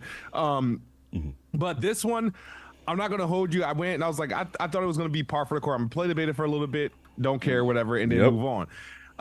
But it has this sort of like man, I want to get back into one more. The hook. Yeah, let me get one more. Then they give you that one little upgrade. Then it'd be the scope for this gun. All right, I gotta try. Now they unlock this. You know how the crack starts. That's how they start feeding you little upgrades to keep you in there. Go ahead.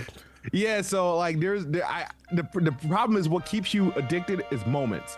And I kept having like moments where I was like, I gotta one up that. Oh, like let me record that. Like the Omni movement, which I thought was just like some marketing play. I didn't think it was a big deal until you got into the game. Once I realized, like I had moments where they have this map where you're in a kitchen, like an apartment or a mansion or something like that, right? Yes. Which is one of the dopest maps in the one with the pool that you got the pool in it, right? Yeah. I like that one. It kind of reminded me of like one of the old old Call of Duties where it was Yes. the ship, the hijack. Yes, or whatever. yes, I remember that Kinda one. like a Yes, reimagined hijacked. yes. So once you perform your omni movement kill, it's satisfying. So jumping in, catching people like in the kneecaps, right? Because they're sitting there still aiming up because they're not used to it. They're still aiming up, so I'm down, pop, pop, pop, take them down. Do the 360 turn, take one down, and then I didn't realize. Hold on, I'm on my back and I'm backing up like this. Yes, with the slide. I'm like, oh yeah, we good. Ooh, I ain't gonna front. It be some action hero type movement in that joint. I ain't gonna hold you. I'm with you It put me there. in a position because I'm a notorious camper too. Now it put me in a position where I got new ways to camp. Oh wait, hold on, what 'cause you now doing? Give me I the can secrets. Cover all my bases now. Like I can literally cover all my everywhere around me. I'm not like just. Yeah. Oh, so you camping doing the 8-directional movement? Live? Did he just do that to himself? Yes, he did. Yes, he did. I don't So you care. camping with the 8-directional movement? Yo, that's petty. No, That's I'm petty. like- Omni camping. Omni-directional camping. Omni camping. Yes, I like omni camping. Yeah, you're right. You're right, ACG. No, it's a vibe, man. I'm liking it. I'm looking forward to the final thing. And it's already I got family members that only play Call of Duty, so now I already have a squad going in. And so the beta, you can play it at 120 FPS, which Ooh. I've been playing at. That 120 hertz? Yeah, Flex. there is some I don't know if it's like network lag or if it's like performance drop, but it's like every start of a game it was like a hard Mini pause. pause. Yeah, I did catch that. Yeah, and that's the thing that kept driving me insane a little bit. But once you get past that, I've had nothing but fun with it, and so far, which is probably going to change once the game comes out. It's my best performing Call of Duty game in terms of how I play. Like I've never been good at Call of Duty. Like outside of 2v2s and whatnot, but I'm like to the point where wait, is this real? Because they give you your averages at the start of each game on every map. Yeah.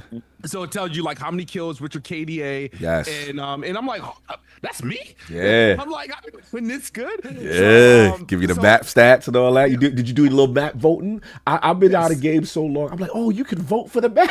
I've played Destiny so long. I forgot you could do that. Yeah. To today. I'm out of the loop. Welcome to It's what been a minute. onboarding is I like. know. You're right. You may not understand that in Destiny. Bro, you absolutely right. We got the worst opponent. I'm like, this is so revolutionary. Yeah. Destiny got the opposite of onboarding. They got They such do. bad onboarding that no one wants to play it. Bro, I was blown away. Continue, Smooth. My bad. No, but it's good and it's happy. I'm happy at the chance because typically, obviously, from before Call of Duty, this is like a PlayStation exclusive sort of thing where they get the early access to betas, and then we kind of us on Xbox just sitting there waiting around. It's kind of crazy that Microsoft had to spend $68 billion to stop that from happening. Wow.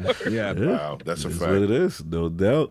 So I gotta ask ACG. I don't know if you got a chance, if you're a Call of Duty guy at all, or did you get a chance to see the beta, play the beta, or just where you at with the beta, the Call of Duty? I've played them all, but I'm not going to do the beta for this because I do. I'm trying to set up to review it. I just want to go into it and watch people's reactions for the Omni movement, which is the biggest thing to me. This is a almost weirdly timed thing with Star Citizen, or the Kickstarter.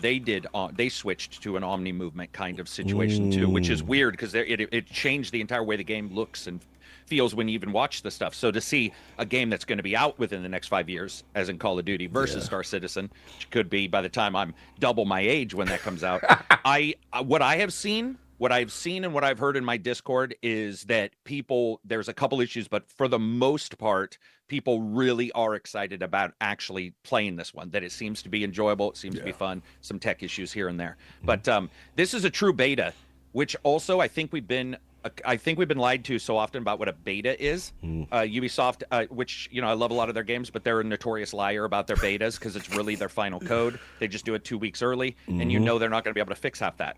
This game, if Dragon's seeing multiple patches, that is identical to what you want to see in a beta. And I know it is not comfortable for people, but it is exactly what you want to see. You want to see the company going, whoa, that, write it down, fix it, that, write it down, fix it, that.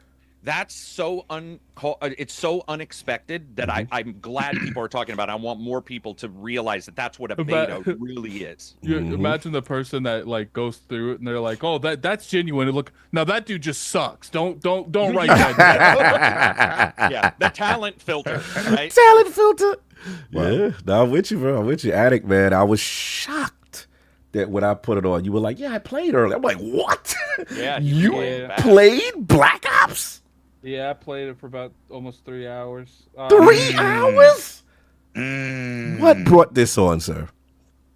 I just wanted to try it out. You know, I was bored yesterday, and I'd say like I do think it is a little too fast for me. Oh yeah, it's crazy.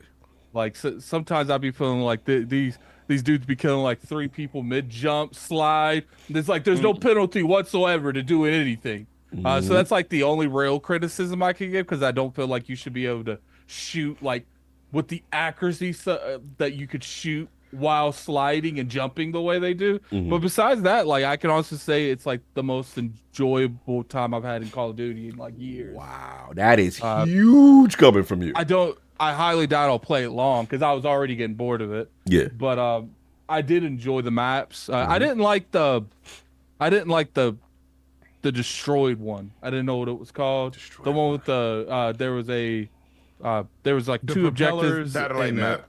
The satellite map. Yeah, the satellite map. That was horrible. Bro, you gotta like this one. They got West Virginia in the building. They got literally a West Virginia map. And it's with trains, and it's 91. And you told your Addict Stupid, we played it. He said, if there ain't no crackheads in it, it's not official. He said it's not accurate.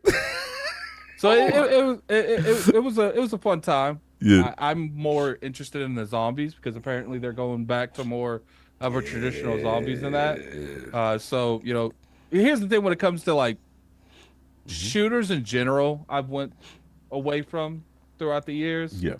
I think the last time I thoroughly enjoyed a shooter was Titanfall.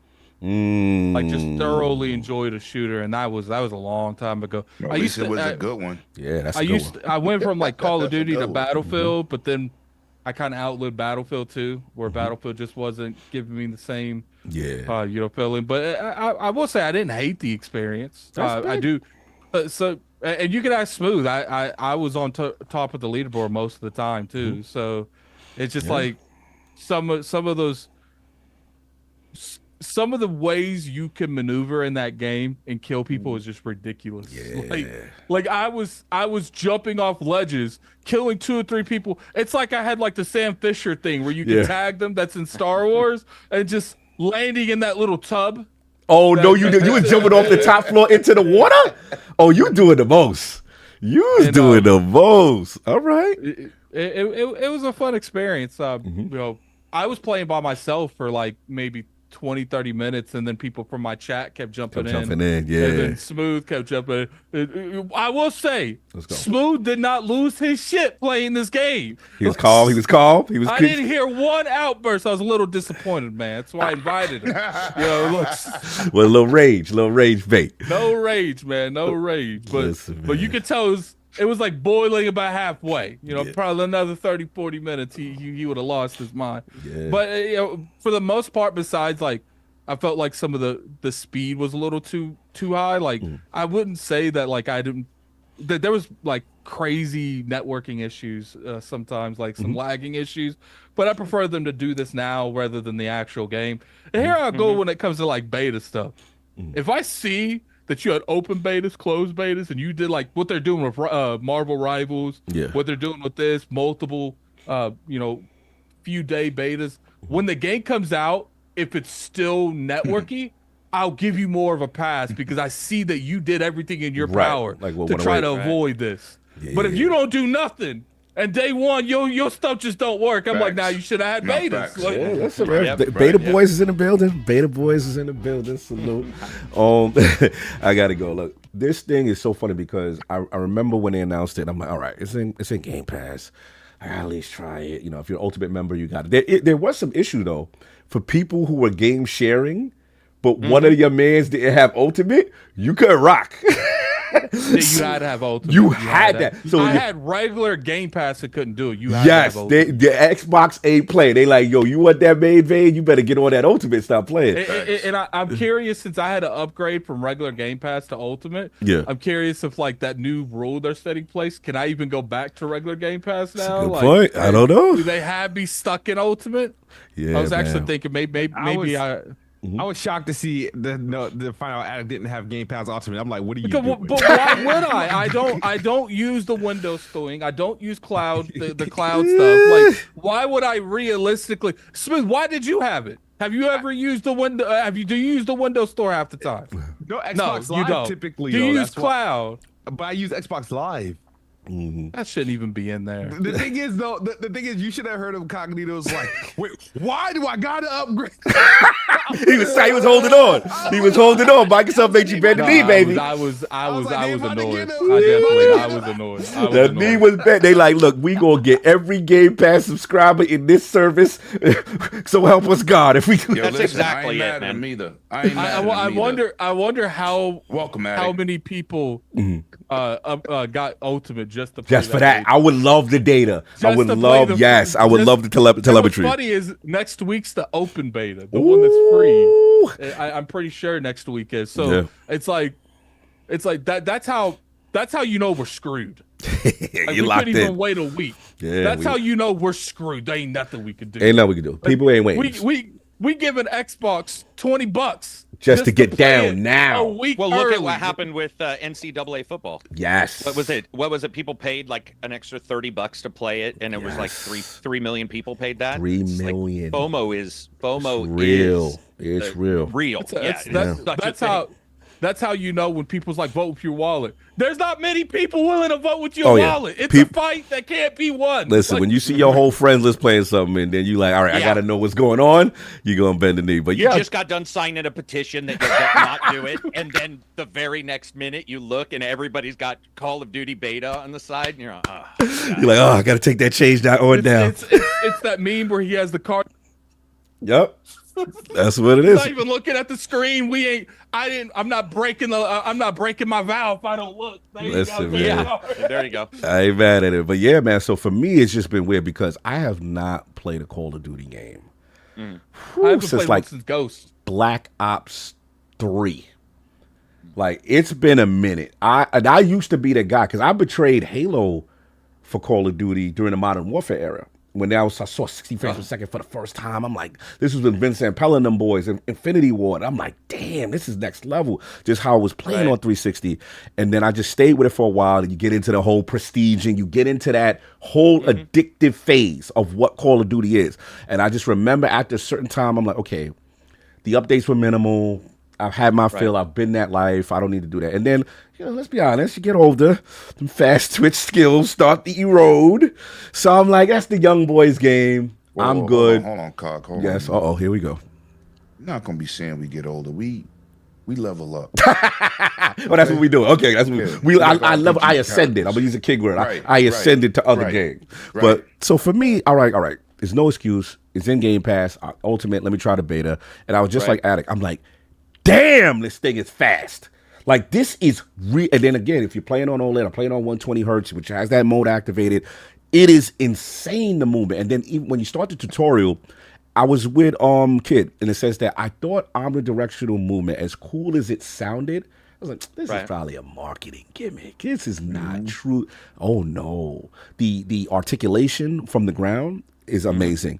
The jumping off ledges, doing again almost the 180. The 180, yes. And then like you become a smaller target in a quick window when you dashing from window space to space. So I'm like, this is effective, and it just feels good to slide when you come through it. I'm like, oh, this is nice. So for me, since I am not a killer like that, wait, I went strategist. Strategist is my play style. Because what I'll do is I'll go look at the other enemies. If they got equipment on the ground, I can identify it, blow that up. Then I got the flat jacket for me for a little extra defense. And then they have some other little features where you get the kill streak a little faster. But I'm going to tell you right now, the greatest feature in gaming is that damn meat shield. I have realized I am really a toxic person. Diddy. I am no Diddy. Everybody was coming to Diddy party when I grabbed a hold of them. Everybody was coming to the Diddy party. Bro, I was so toxic and I was giggling. Like, I got you now. Somebody messaged back, yo, I'm sorry, bro. I'm sorry. I was having my own mini game in Call of Duty. I said, Treyarch, this is the greatest feature. They know what they doing, damn it. Facts. They know damn well what they do. Facts. This is going to create so much. I've seen the clips online. This is going to go viral. This it's feature, crazy. omnidirectional movement, the 120 hertz. Again, I like the what you call it, the strategist thing. And it just played well. I will admit. I liked there's that map where you kind of going through these like strip mall kind of thing. I forgot which one it is. That's a new one. That's a new one. I like that one. I love that map. Yeah. I will say, like a gas station. yeah, it's like a gas station, and then it's a whole little bitty. It's a mall. It's a yeah, mall. like a little mall. I like that one. Obviously, I didn't know you could swim in that pool, so you could do that. And then I will say my favorite mode is kind of the battlefield like mode, where it's like, because you got hard point, which is the single one, but then there's one where it's like A, B, and C. Yeah, control. Domination, control, whatever that one is. Right. Yeah, I like that one. That one's my favorite. And obviously That's they what I did. always play. Yeah. Shout out to Country Man. He said, "Yeah, Lord Beefy got you now. You my meat shield." Super pause, but I ain't care. I was being extra. I'm right. telling you, it is the And I'm funniest whispering thing. in all y'all ears. I don't All care. that facts. Love it. And I will say, the startup screen where you see your characters and all 6 of y'all kind of walking and the graphics are up Did close. you do the emotes? Did you do the Yes, emotes? I did the emotes. The B-boy? Yeah, the B-boy joint. Yeah, it's the addictive thing. And then you know how it is that you fall in love with a gun, you start unlocking the things for it, the clips, and then you got the dailies. I see the crack. I see it starting, and I'm like, yeah, I'm low. I think they got 2 guest characters though, Cog. What you think? They're going with The load up screen, the black dude looks like Havoc from Mobb Deep. He do look like that. And didn't they have, I heard, because I've been out of the game for a while, didn't they have like Nicki Minaj and all these people from Yeah, yeah. Okay. But I'm gonna tell you what's crazy. The female character on the good side looked like Sarah Bond. Yes. I saw her. Oh, really? I did Yes. see that character look like Sarah Bond. Said, Yes. Was that intentional? And It's then awfully close. You know where they starting the addictive stuff with the prestige emblems and the class? They got animations now. They making you play this game. Talk to me. What's up? What we got? You are in culture shock. That's been in the last 3 Call of Duty, I bro. know, bro. I haven't played. All this seems brand new to me. I'm like, they've got all this new stuff. I'm like, yo, since when your prestige emblem can animate? Which, like, it's insane. Damn. All the things that they've added since I've been gone. So this is like a fresh coat of paint to me. Yeah. But yeah, salute to them. I thought the beta was strong. I do want to, before we move on to the next topic, I do want to get a couple super chat, and then we transition quickly because I want your thoughts on the PS5 Pro, which was announced. But real quick, because he did miss some super chats. Forte to $5 super chat. He said that was typical typo. He had Mass Effect 2 as his favorite, not 3. Salute. Oh. Senjutsu Sage, member for 40 months. I'm making a list and checking it twice for treason. Seize him. People better stop acting like Xbox is in trouble. Far from it. The Xbox business now is quadruple Xbox 360 revenue. Okay, all right. You got the stats out. Pragmatic Eagle, member for 57 months. Salute. Hashtag let exclusivity die and hashtag get over it. Shout out to the panel. Respect to all 5 of you gentlemen. No doubt. Just bring it with the $3 super chat. One day after Sony's 10 years, all exclusive again. Okay, I'm trying to figure out what that means. Mash, salute. He gifted 10 ILP memberships. Oh, much love. No doubt. Lieutenant Hulk, $5 super chat. Like I said last week, Microsoft's Game Studio games should stay home. Everything else should be outside Xbox gamers. Still when Xbox is controlling gaming. Oh, so you want the studio games to be exclusive and then ABK and Bethesda? Okay. THX1138 with the $2 super chat. Cue the Predator soundbite. Over here. RDX, son of a fet, with the, I believe, $3 Canadian. Sony money hatting, but Xbox exclusives bad, right? We will get to that topic. Stitch, member 57 months. Salute. I am with 108 on this one. The problem today is that kids are too soft, and the proximity chat should never be taken away. Users have the ability to turn it off in game. So if you're a softie, turn it off. 108, do you agree? You can turn it off. You can. Shut up. Hey, listen, it's options. Blue or the red pill. Take that.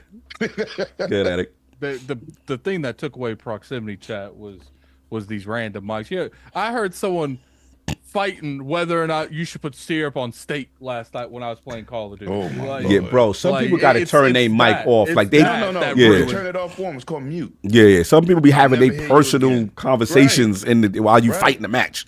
Anyway, The problem is there's so many. Almost every game I'm gonna mute at least 2 people. Yeah. It's all right. Every game. I think you can mute all though, right? Can't you? Is there a mute all? Yes. Okay.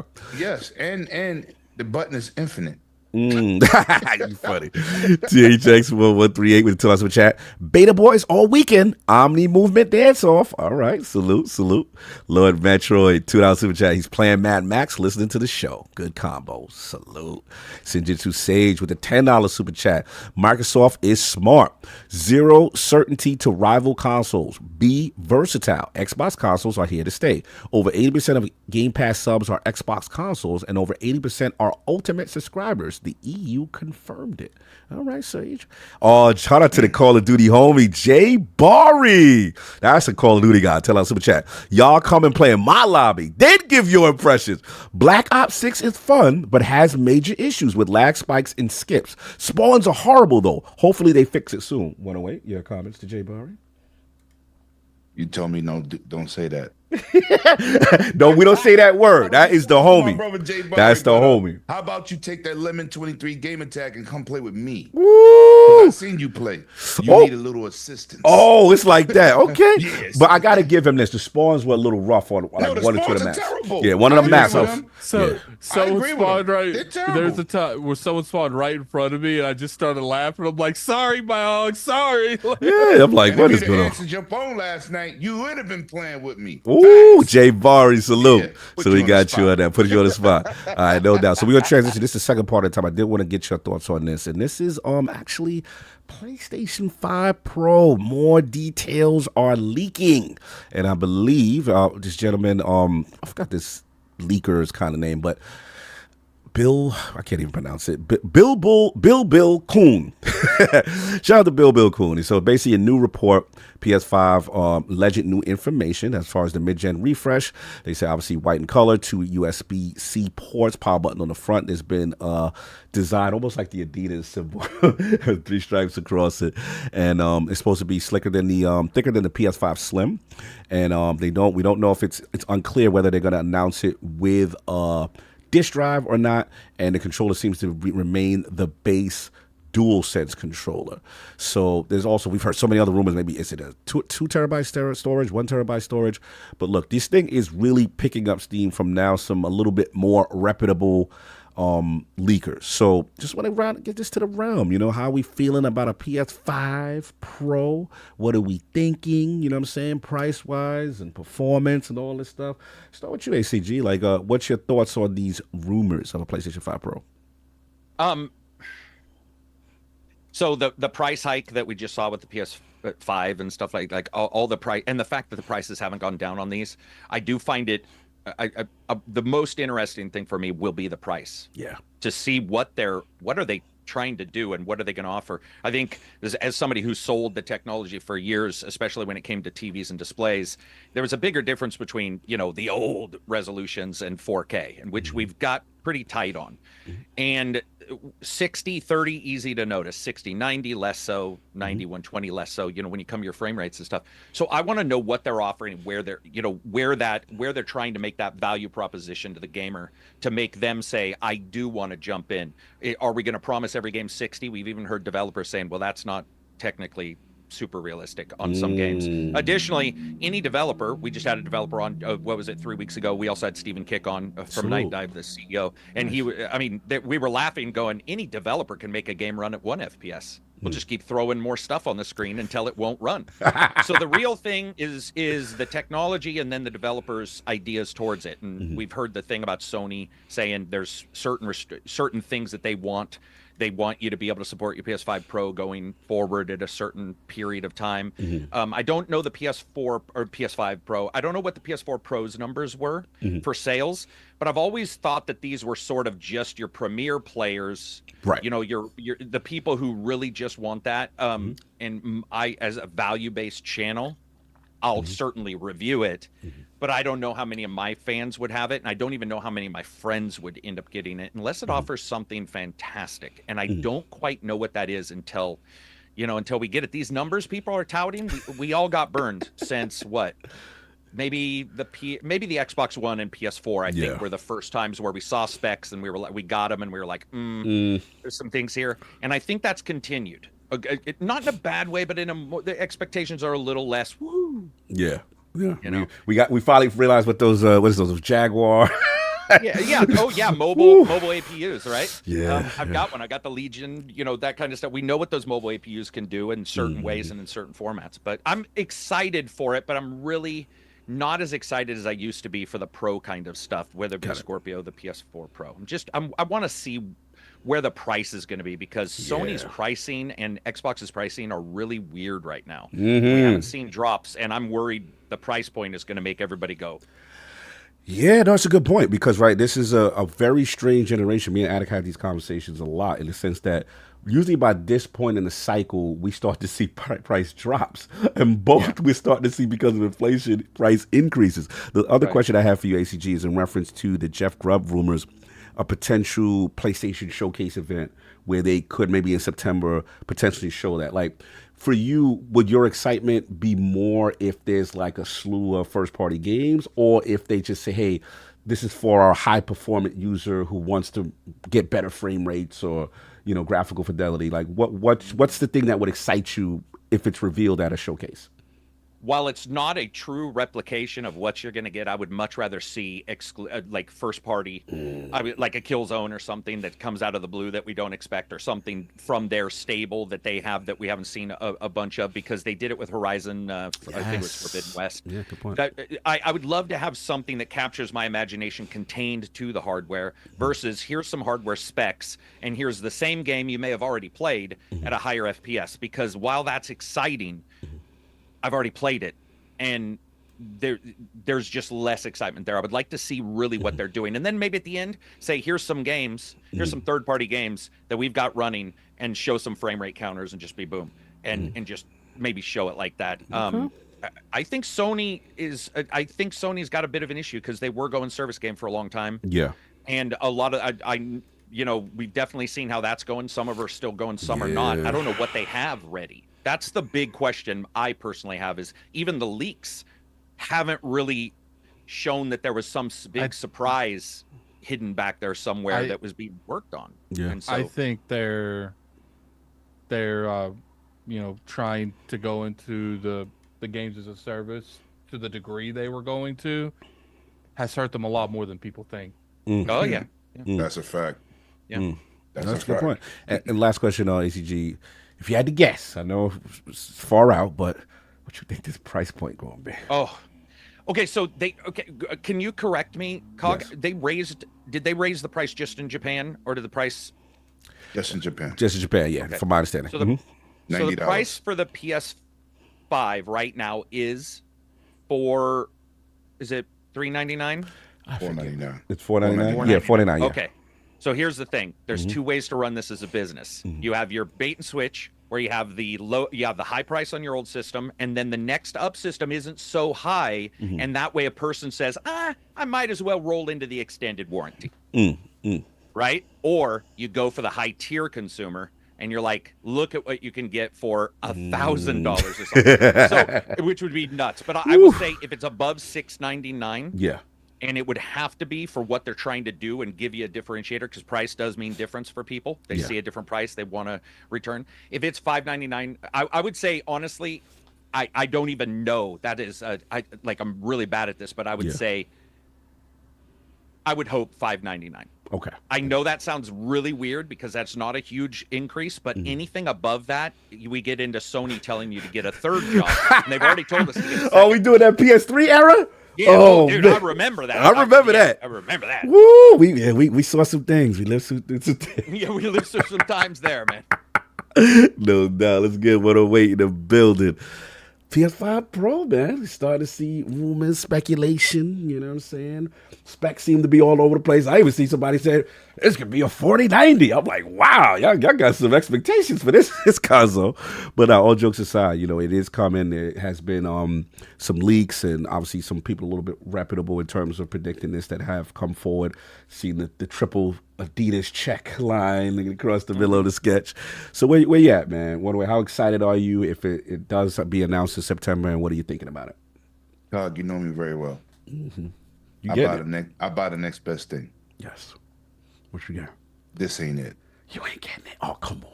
The techie in you, I find it hard to believe. The techie in you won't allow you to have this out there. I'm gonna tell you why. Why not? We just now seeing these systems give us what this generation was held back because of COVID, right? Yeah. At least 3 years. Okay. Right? Last generation, there was need for a pro, both systems. Okay? We was very happy to get them home. We saw the performance differences. Now, if you want to up frames on consoles, there's not too many people playing at 120. Like people, you know. So that won't do it for me. Okay. But they need to push this generation back because look at the time frame. Xbox is talking about 2026 next gen. Potentially. Right? Potentially. So if the Pro come out, and I think it's going to be $650. So you got $650. $150 more. Just same thing with the Rock, it's like $1 more, right? Okay. It's substantial, you know, very important upgrades. But I'm gonna say this: do we technically need it? Like graphically, what are we gonna see different? All right, let me can I give you a scenario? Can I give you a please. scenario? All right. So I hear where you're going. You're not as excited. You let the developers do them and maximize this UE5 and then I got you. Right. Let them cook. Let them cook. Yeah, I feel you. please. But what about this? Let's just say, give you a scenario. Now we know Sony has the lead platform. This is gonna be the most craziest scenario. Let me work. Let me work. This is gonna be the most Shut up, easiest ACG. You scenario. spoil it. ACG spoil it already. Oh, sorry. Damn already. So I'm just saying, let's just say Sony was the market leader, lead platform, and they get the GTA 6 marketing rights. And they get, let's just say, our performance, reviews that Digital Foundry come out. And we're able to pull off 60 FPS. The only console which doesn't have a PC release for GTA 6. We are the definitive place to play GTA 6. What say you, Lemon? I play single player. I'm playing at 30. Oh, I don't believe you. I don't believe you. The dude that buy everything at BHA, B&H. You the dude that buy every high performing camera, console. I cannot see you out there. It has 60. Listen, that would not be the game for me. I only play single player. I never play online. I don't care. Oh, okay. So this wouldn't do it. This wouldn't move the needle. That wouldn't move the needle. Now, what would move the needle? My nightmare came true, and they put Halo over there. My nightmare came true. That's awesome. Let's add on to your nightmare. With Xbox games now going to PlayStation, PS5 Pro becomes the definitive place to play high performance. Avowed 60 frames per second. Okay, but hold on. What's up, man? That's my nightmare. That's the nightmare. That's the nightmare now. Let's talk about it. But I'm going to say this. Something might burn them that they cried about. We're going to do parity. Y'all going to get 30 just like us, even though you might be able to do 60. Hold that up. Okay. Xbox frontline work. All right. In place of King. That is K&N if I've never That was a heard K&N affiliate. But I'm saying so. Might as well put a microphone in his face. Yeah, definitely, for sure. Put the K&N mic in. You definitely hold it down for King. So you think there's a chance that they might still hold parity with the Pro system being the definitive place? I would. I don't see them doing that. I don't see them do that. Yeah, ACG, I heard you. I'm sorry, what you said? That was smooth. Oh, sorry, that was I smooth. didn't say My fault. Smooth. What you said? smooth. You said? What'd you say? Smooth? Yeah, I don't see. It will be like how they did remember when they had to when they did Psychonauts, right? For the Psychonauts 2, it was essentially just the PS4 version. Correct. And they just and that was it. But the Xbox, there was a native Xbox Series version. Xbox, and the thing is that they'll they're either gonna do parity or it's just gonna be PS5 games, and then like it'll be playable on the PS5 Pro, but they can't force them to enhance it for PS5 Pro. Just like developers weren't really forcing things for One X. Matter of fact, you could buy Xbox One game today that isn't even like that comes out in the last 2 years that isn't even enhanced for the Xbox One since they released the Series consoles. Enhanced for the Xbox One X since they released the Series console. So I don't think Microsoft would be that. Hog, fix your face. I don't think Microsoft would be that stupid to offer like put their games on the PS5 and offer a mode available on their console, and that they didn't put on the Series X. Who does that? Yeah. I've just said this is Sony. This is, and we'll talk about loving advantages over their competition, utilizing their resources. They got the advantage. They in your pocket now. That's the advantage. So on the record, play card. Y'all can have that, and we about to get richer. All right, but so you on the record? What do I find this hard to believe. You are not buying a PS5 Pro. Listen, I'm gonna tell you what. Listen to what I said. How I started. Okay. 2026 new generation. Time flies. You think I'm gonna buy a Pro and then turn around and buy a PS6? Oh no, but we would assume again. We're just assuming that if they do a Pro, it'll be a while before they do a PS6. They'd have this mid-generation refix, and then Xbox. I think that's what Dragon's pointing out is that if they do, and Microsoft then releases whatever this master system they've been talking about, regardless, but it comes out. What I think he's saying is Sony doesn't want to wait too long. No, not be in the premier new generation. That would be a very odd situation. Probably 2 years minimum, 3 years max before they come out with the PS. Right, and then where we at again? Another $600? Nobody likes leapfrogging generations. Yo, listen, it doesn't make sense for any system to bring out a Pro. Use what we got now. Let these developers cook. Let them play. Listen, Hellblade, absolutely amazing.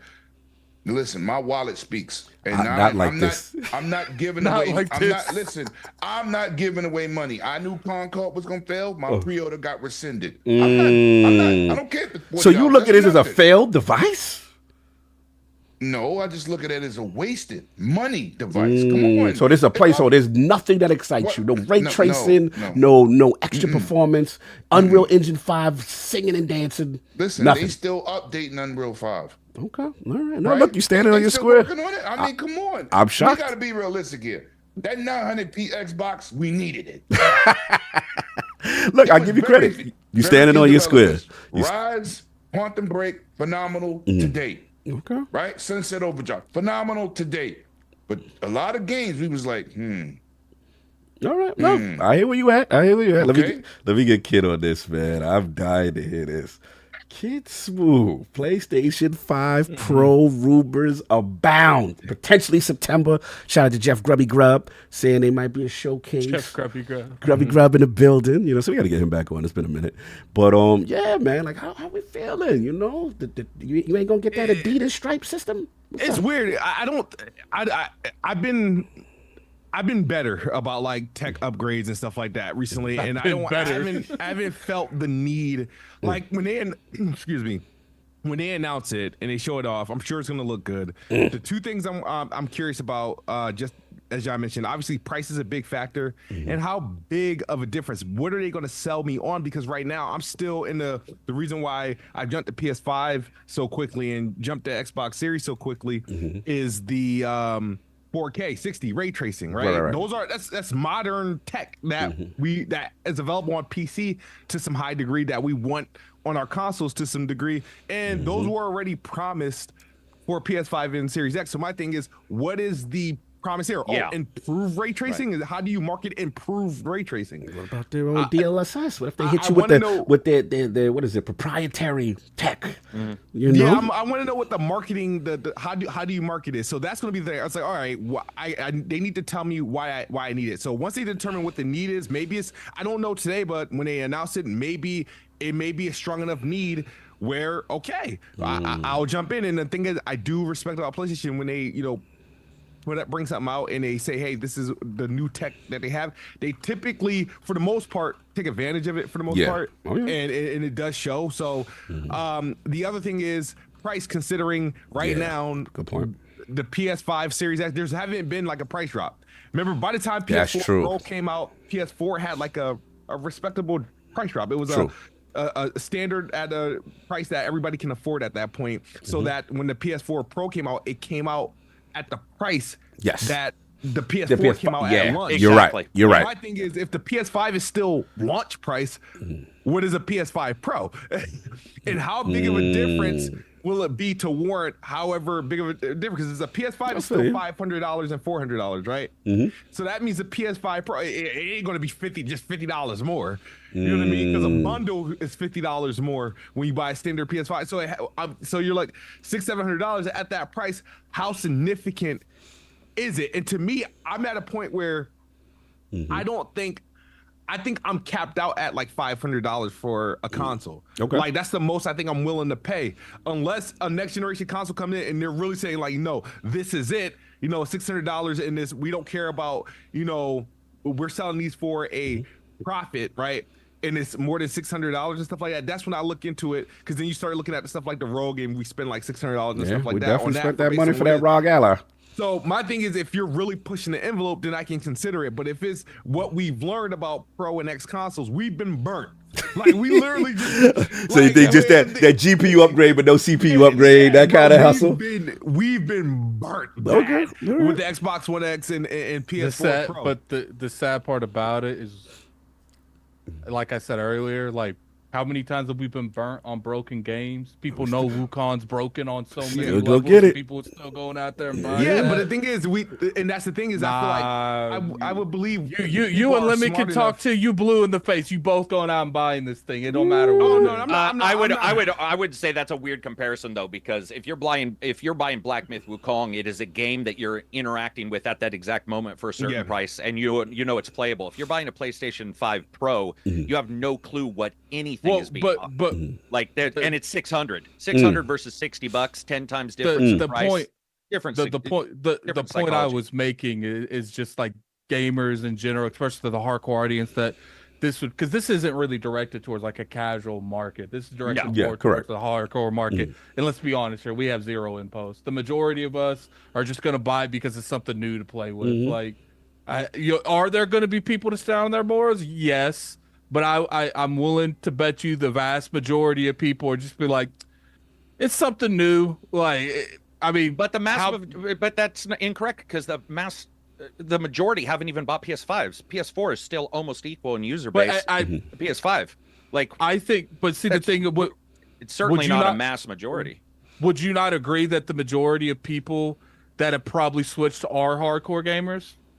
No, I think that's a good point, but that's certainly a valid point. But I think that we're also finally getting like subscription services on Sony that have their games, and there's a jump in price point that's happened with the PS5 that is a little bit more enticing.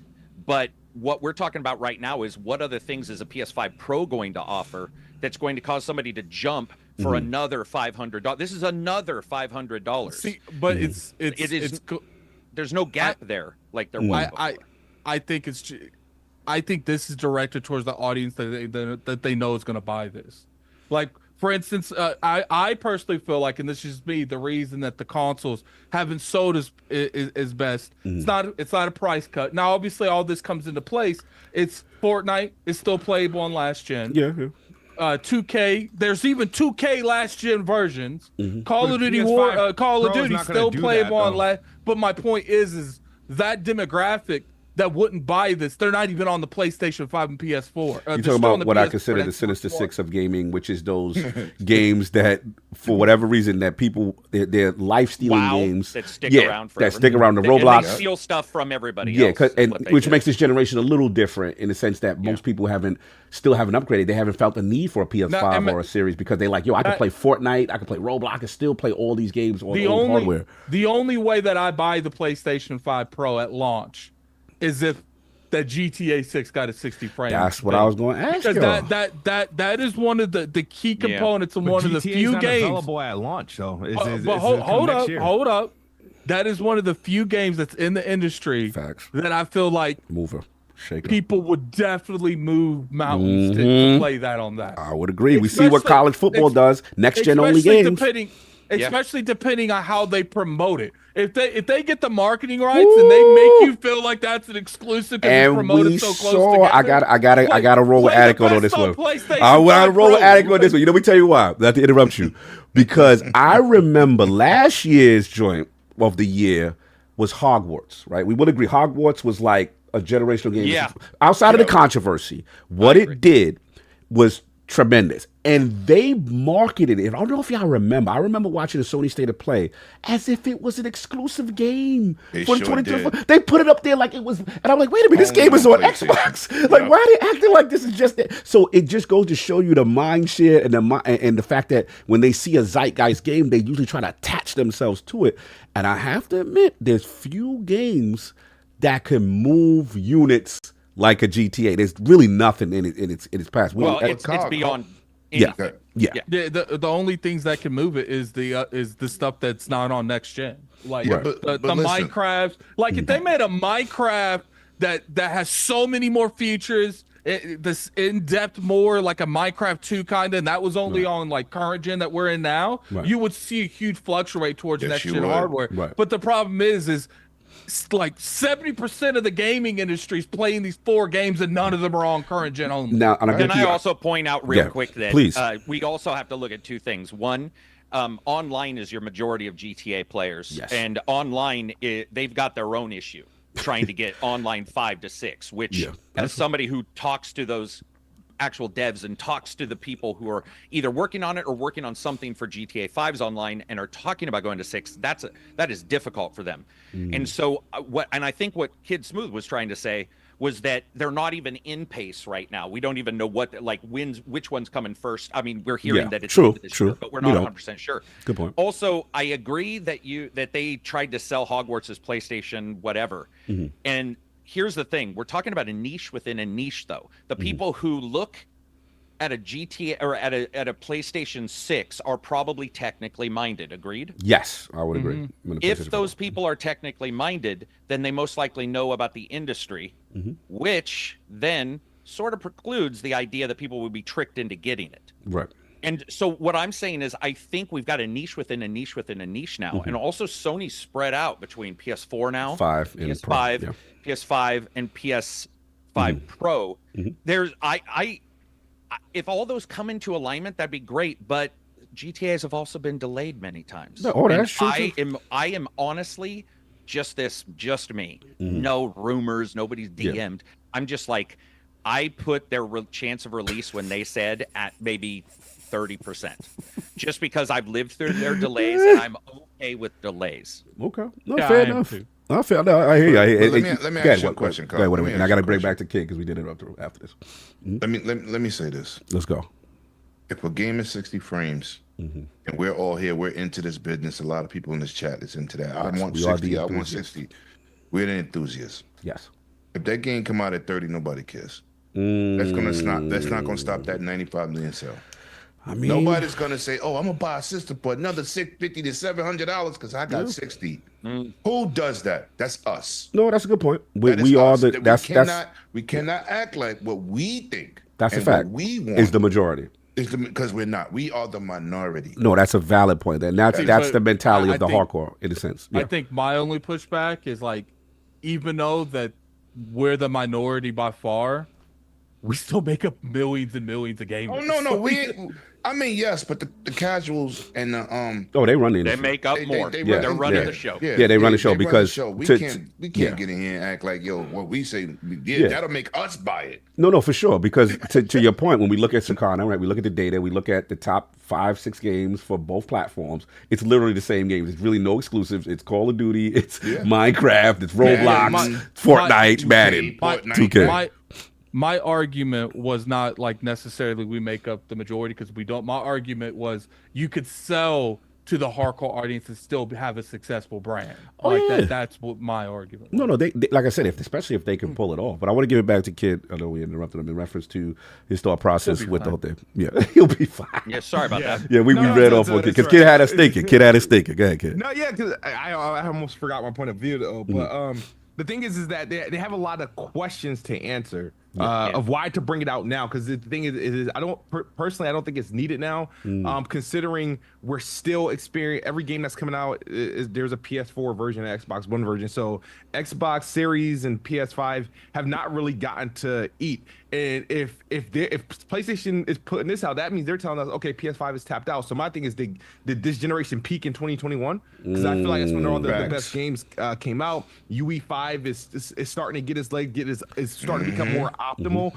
So the thing, and when you consider it, this is a pro, it's not a new gen console. If y'all expecting GTA to be, my thing is, if they can't do 60 FPS on GTA for the PS5 and Xbox Series X, then it can't be done on the Pro. And if that's the case, they're gonna any performance upgrade. That means they're just gonna unlock the frame rate, and it's gonna be a bad 60 FPS where it's just like 40, 45 that you can get, and they'll have that claim to fame that it performs above 30 FPS. And I don't think that's a big deal to me, in my opinion. Now, the only positive that I say for me, if they do the PS5 is true, if it has any Series XS features that isn't found in the PS5, the original PS5, then we get a situation where they start using Xbox Series X specific features that's been widely ignored because the PS5 has been the market lead. That's the one thing, because I'm hearing that the PS5 Pro is supposed to have some features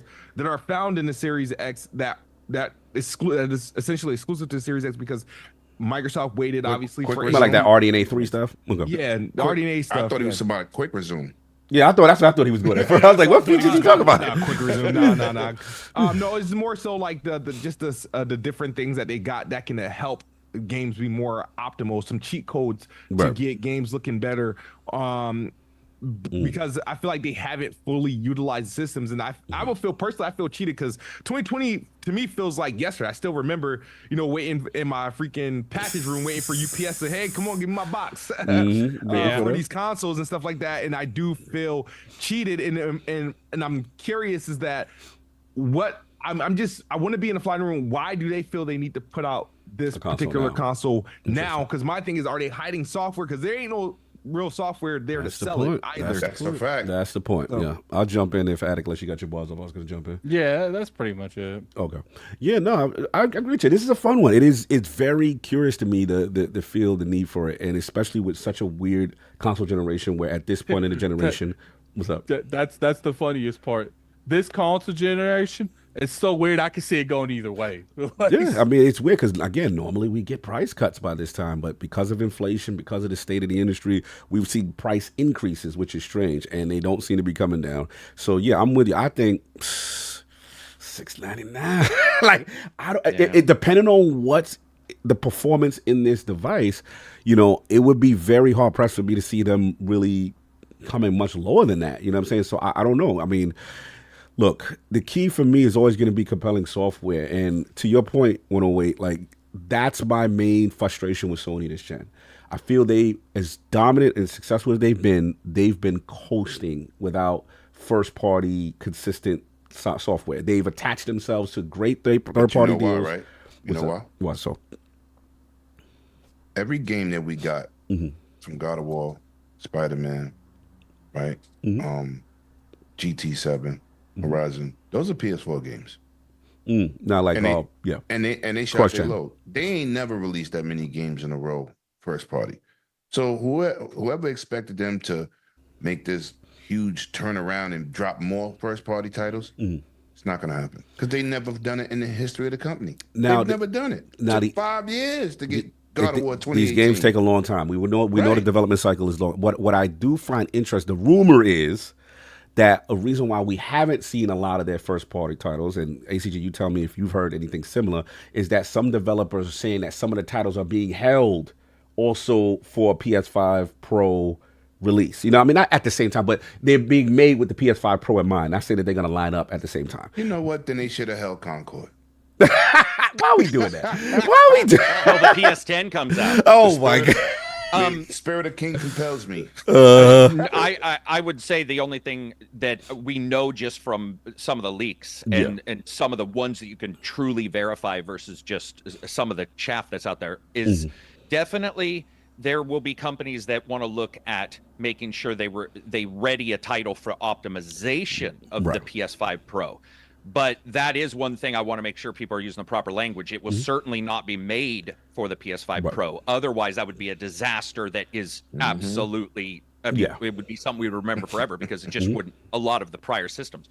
But yeah, I mean, dude, we're getting into a time where you're talking a Sony that released PSVR into the void like a baby they just bunted, you know, out of the church. And they were like, somebody else can raise this. Oh, Sony's will do it. And the Portal, hey, listen, I know supposedly, not supposedly, maybe it's sold well, but when I look at the numbers and I look at this kind of stuff, Sony's had some mistakes, Xbox has had some mistakes, Nintendo's had their mistakes.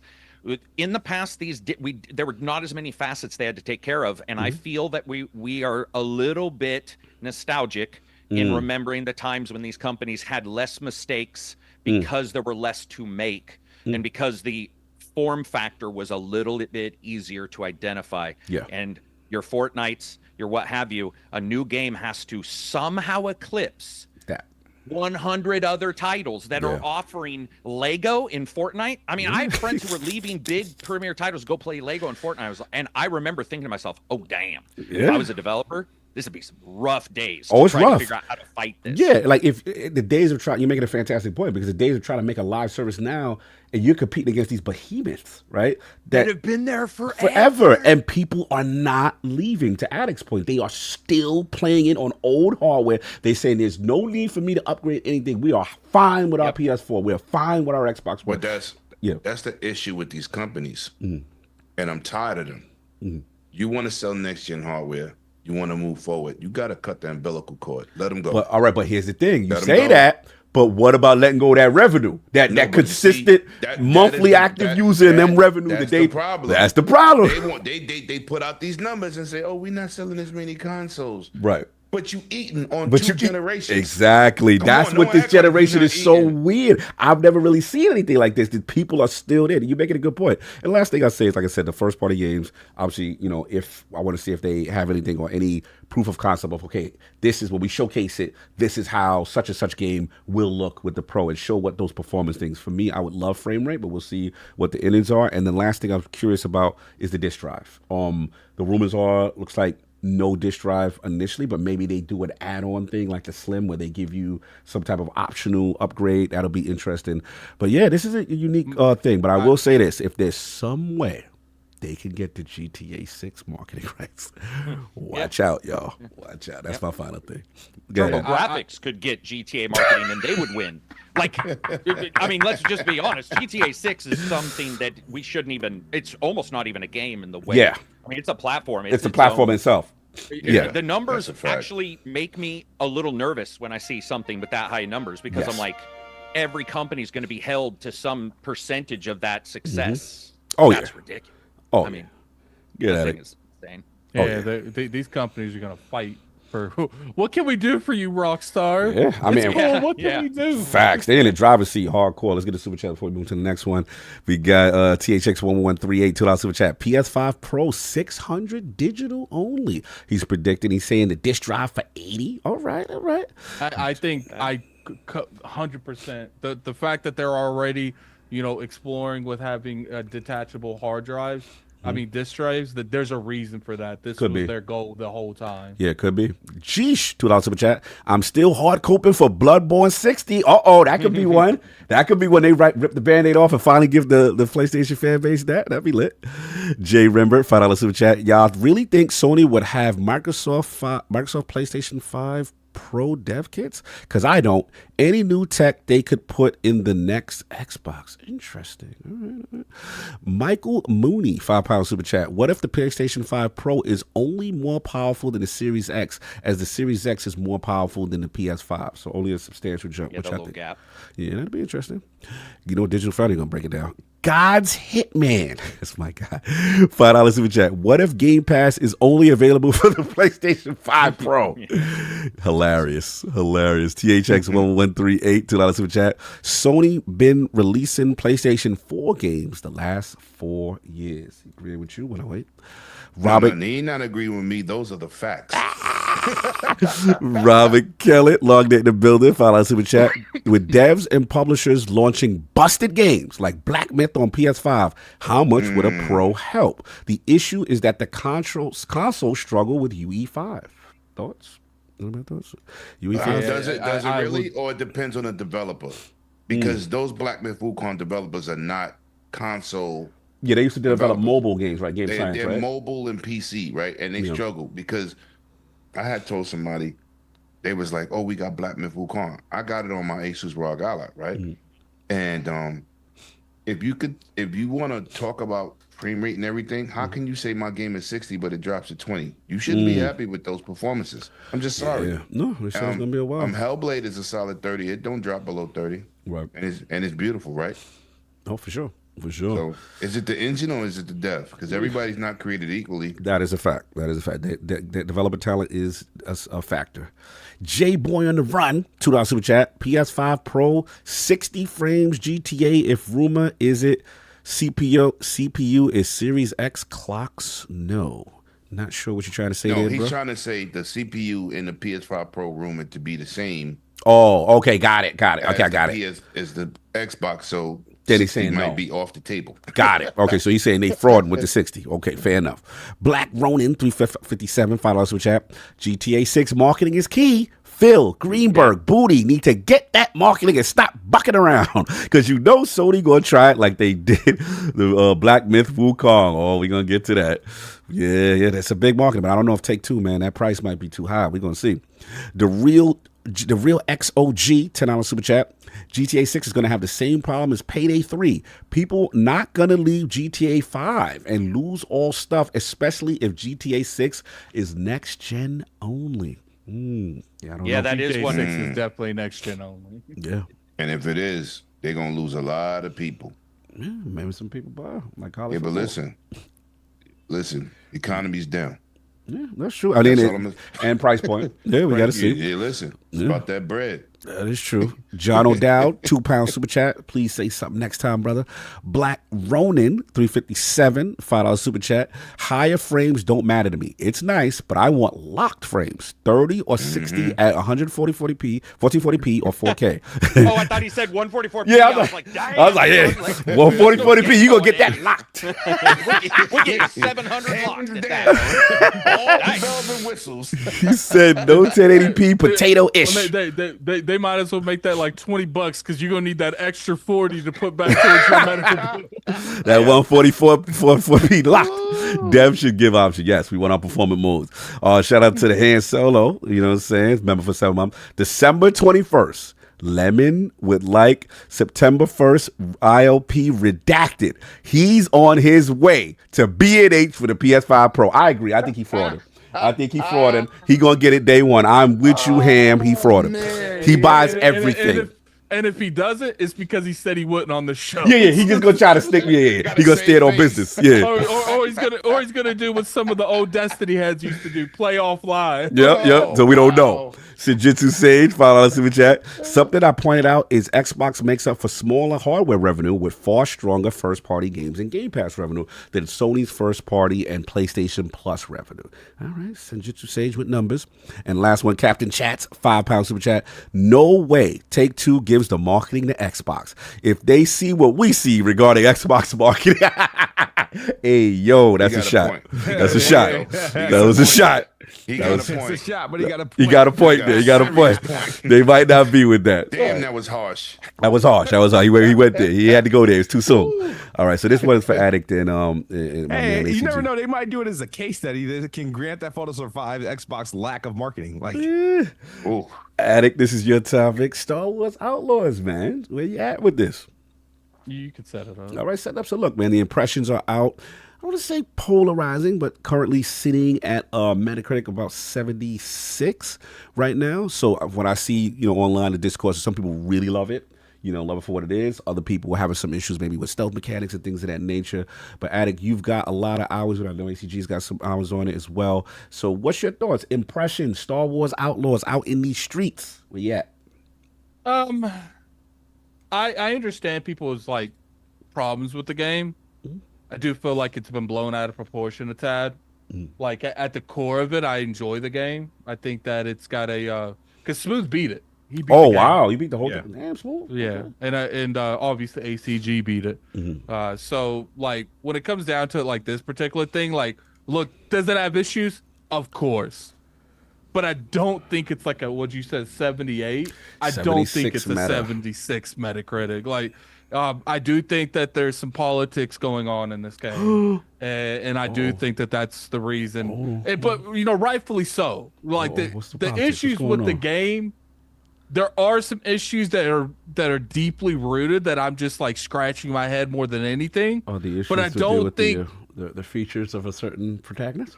yeah, it's crazy. If I could, I would show you guys the difference between the two, the actual the mocap person. Gotcha. But like when I look at the actual game, like the game, not what the actual person looks like or anything like that, like the actual game.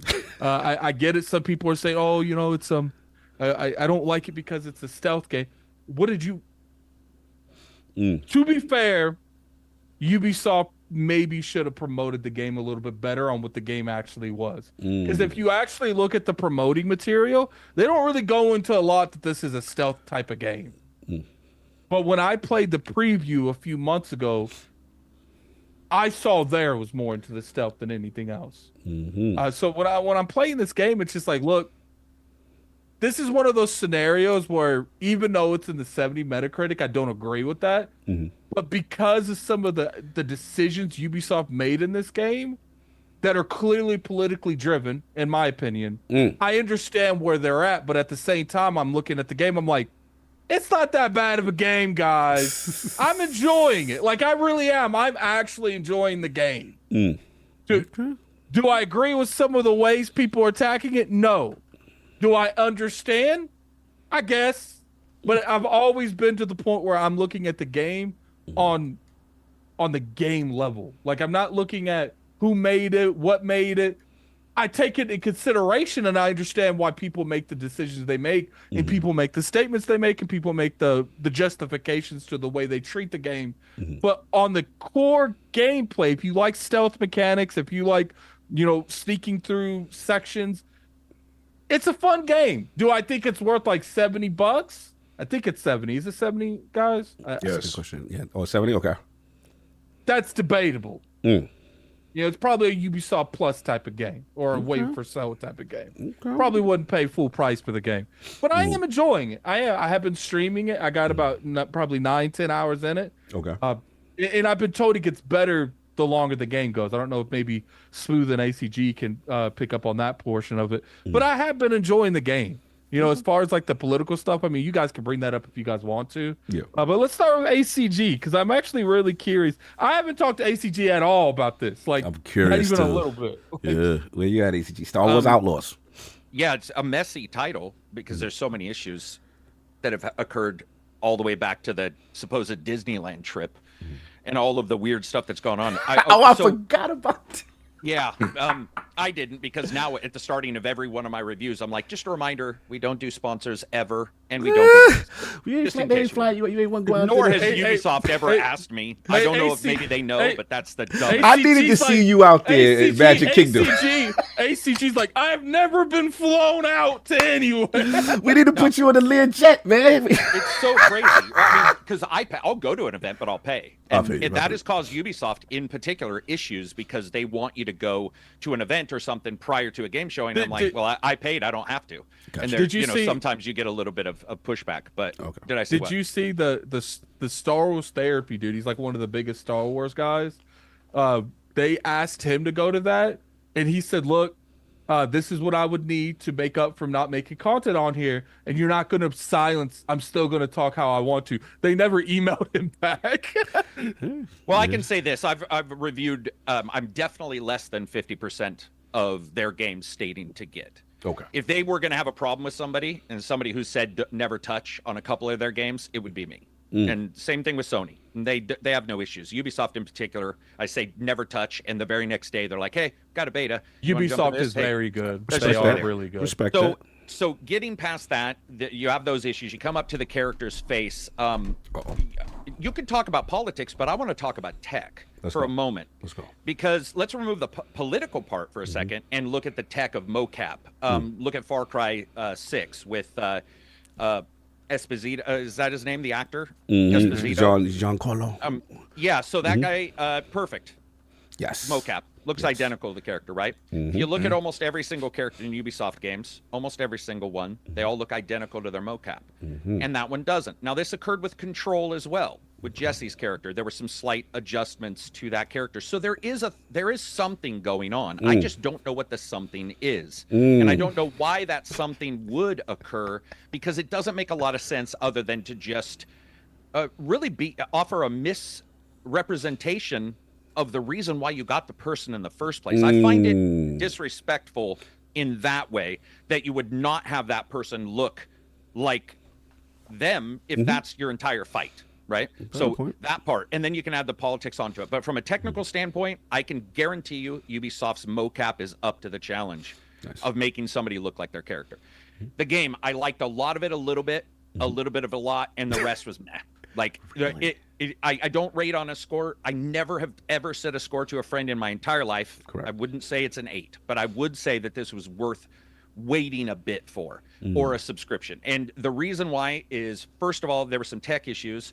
The AI is absolutely, it's so much worse than Massive's normal stuff on that engine that it actually stuns me that it's occurring, because it doesn't make a lot of sense of what's going on with the AI. It's terrible. In a lot of places, it's terrible. The next thing is the mission. I was so tired.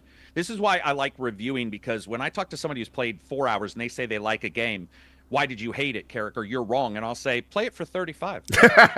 Because my opinion changed no less than 3 times playing that game, from beginning to middle to end. And that's how the games work out.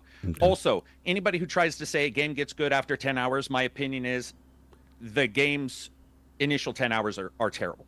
If you're trying to say that, you can just openly say we didn't do good with the first 10 hours. Gotcha. Maybe the last 10 hours are good, but I don't like the excuse of it gets good later. Okay. It's an immersive situation, and so therefore it needs to be good right up front. But when it comes to the stealth, pretty good. When it comes to the character, pretty good. When it comes to, in particular, I want to point out the stealth. The parts that you do and the interactions you can have are pretty enjoyable, but they're all based on that crux of like gameplay, story, and the presentation of the story, whether you're seeing it in the AI and all that, and that falls apart quite often. Because as good as your stealth is, it starts to fall apart. As good as Nick's is, and the fun parts, he starts to fall apart.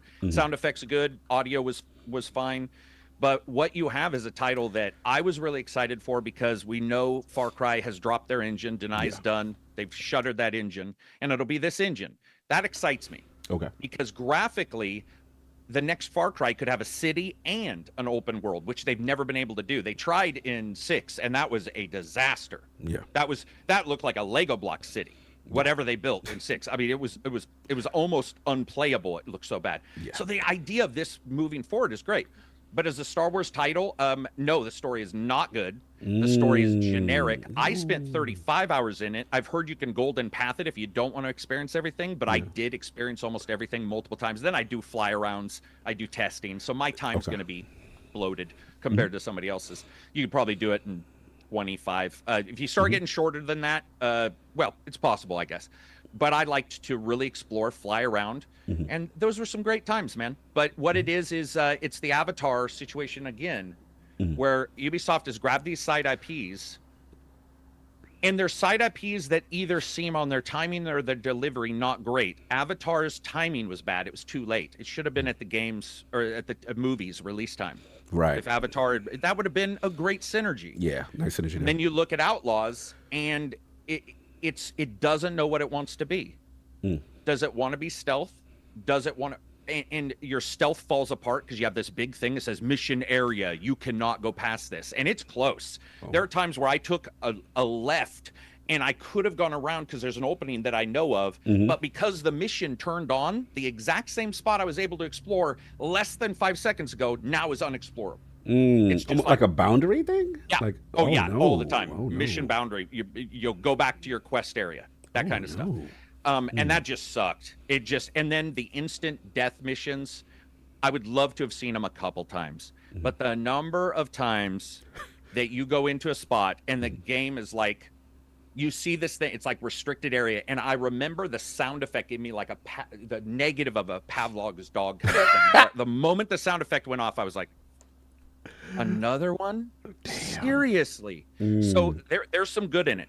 And I've had friends playing it right now who just beat it in my Discord, happy as clams. But I think the reputation system they tried to sell us on doesn't really pan out as well as I would that's like. what Maddie told me too. It came up short, like dramatically. Like there'd be times where you would do like. Yeah, didn't Maddie have an issue with this? Yeah, Maddie told me specifically that he tested it, he pushed it in the sense that he really was messed up one particular faction's reputation to the point, and then. He said, like, still later on, they're calling him for missions as if nothing happened when he had them at their worst possible state. So he really pushed the tech in that sense, and that's when he was like, he can't really be sold on it, really having an effect on the game long term. My biggest issue is, like, they're like, oh, you do this, it will upset the other person, but then you would steal it without anyone knowing, but somehow they still knew you stole it, and they still hating you. I said that in the review. That is what pissed me. Sorry. No, you good. No, you good. Pissed That's is good. That's what angered me so much, man. I pissed is was good. playing. It's 3 a.m. in the morning, and I'm playing this game. And just when I start, this is the. There's a certain term, but this is the game that makes you think you're gonna have a good time, and then it blocks you. And I got ready to have a good time. I was like, this is gonna be awesome. And I turn in the mission in a enclosed room with no one in there but me and the person, and the other group is like, we don't like you anymore.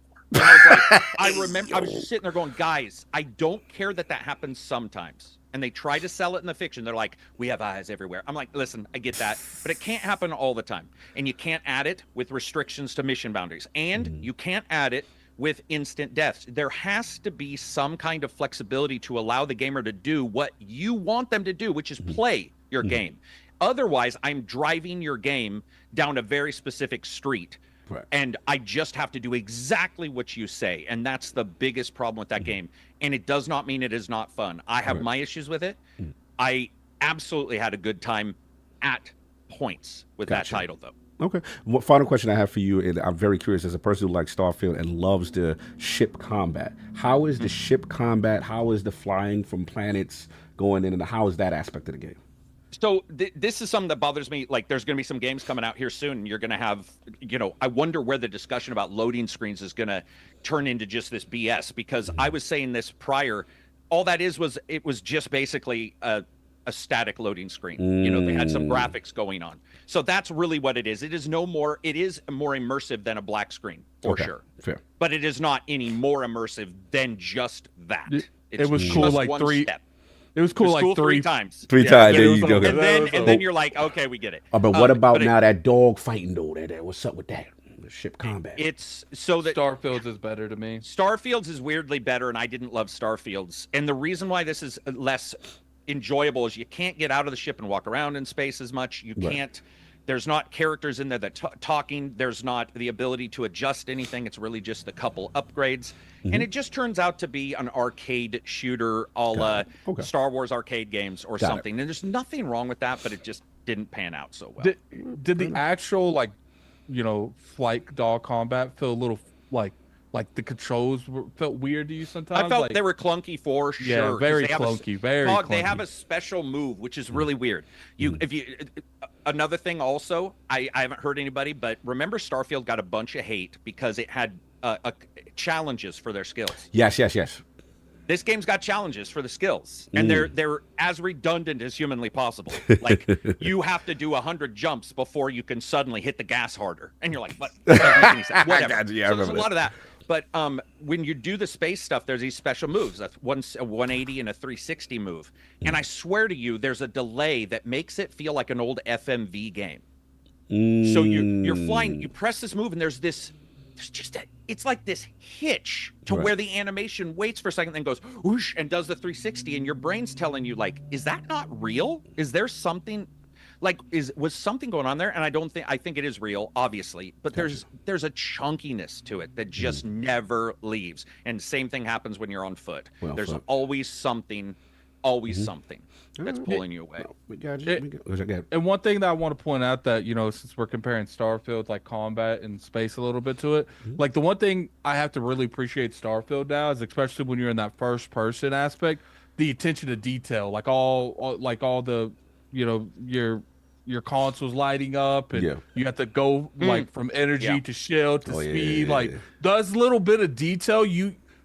Looking back, I took that for granted, played something else that's a little similar when I realized that their space combat was actually better than I gave it credit for. Fair enough. I want to switch to Kid real quick, because Kid, you finished it?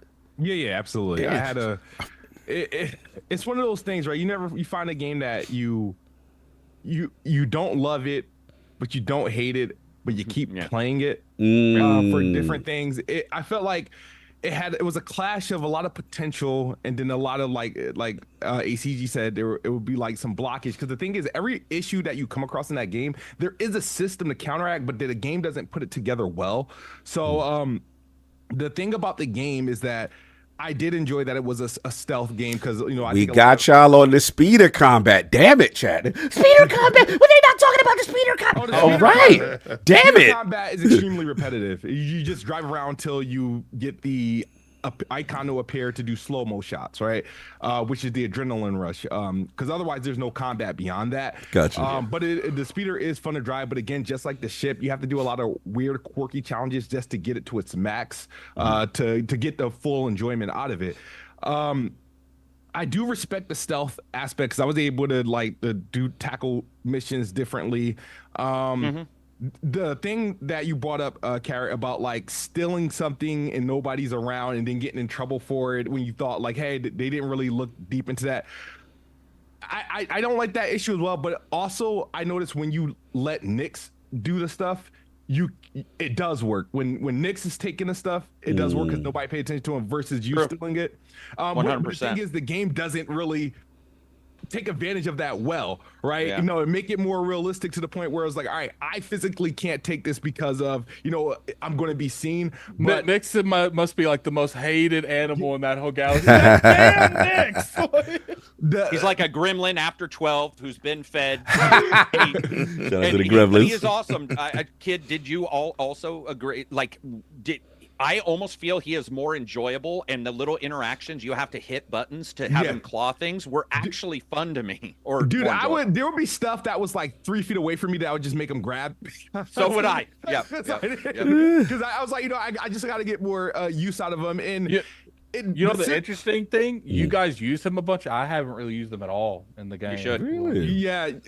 Yeah, there's points where they kind of force you to use them. And because you have to like open the panels. That's when I use them. It's like the panel opening, like when he's involved in the puzzles. But as far as like, steal this from, I have it. But I do use him to attack people. If there's like 2 people I need to sneak by, I'll have him attack one of them, and I'll knock out the other one, and then I'll knock the one out that he's attacking, because it takes a little bit. Hilarious. Yeah, and the instant death thing kind of confused me. It's like when you get caught in the middle of a mission where you're supposed to step, because they do introduce a feature where you can speed talk, and there'll be only one person to catch me, and I'm like, well, let me speed talk. Let me do the speed talk feature where I get their attention, and then I pull out my blaster and put them to sleep, like silently, because you can do that.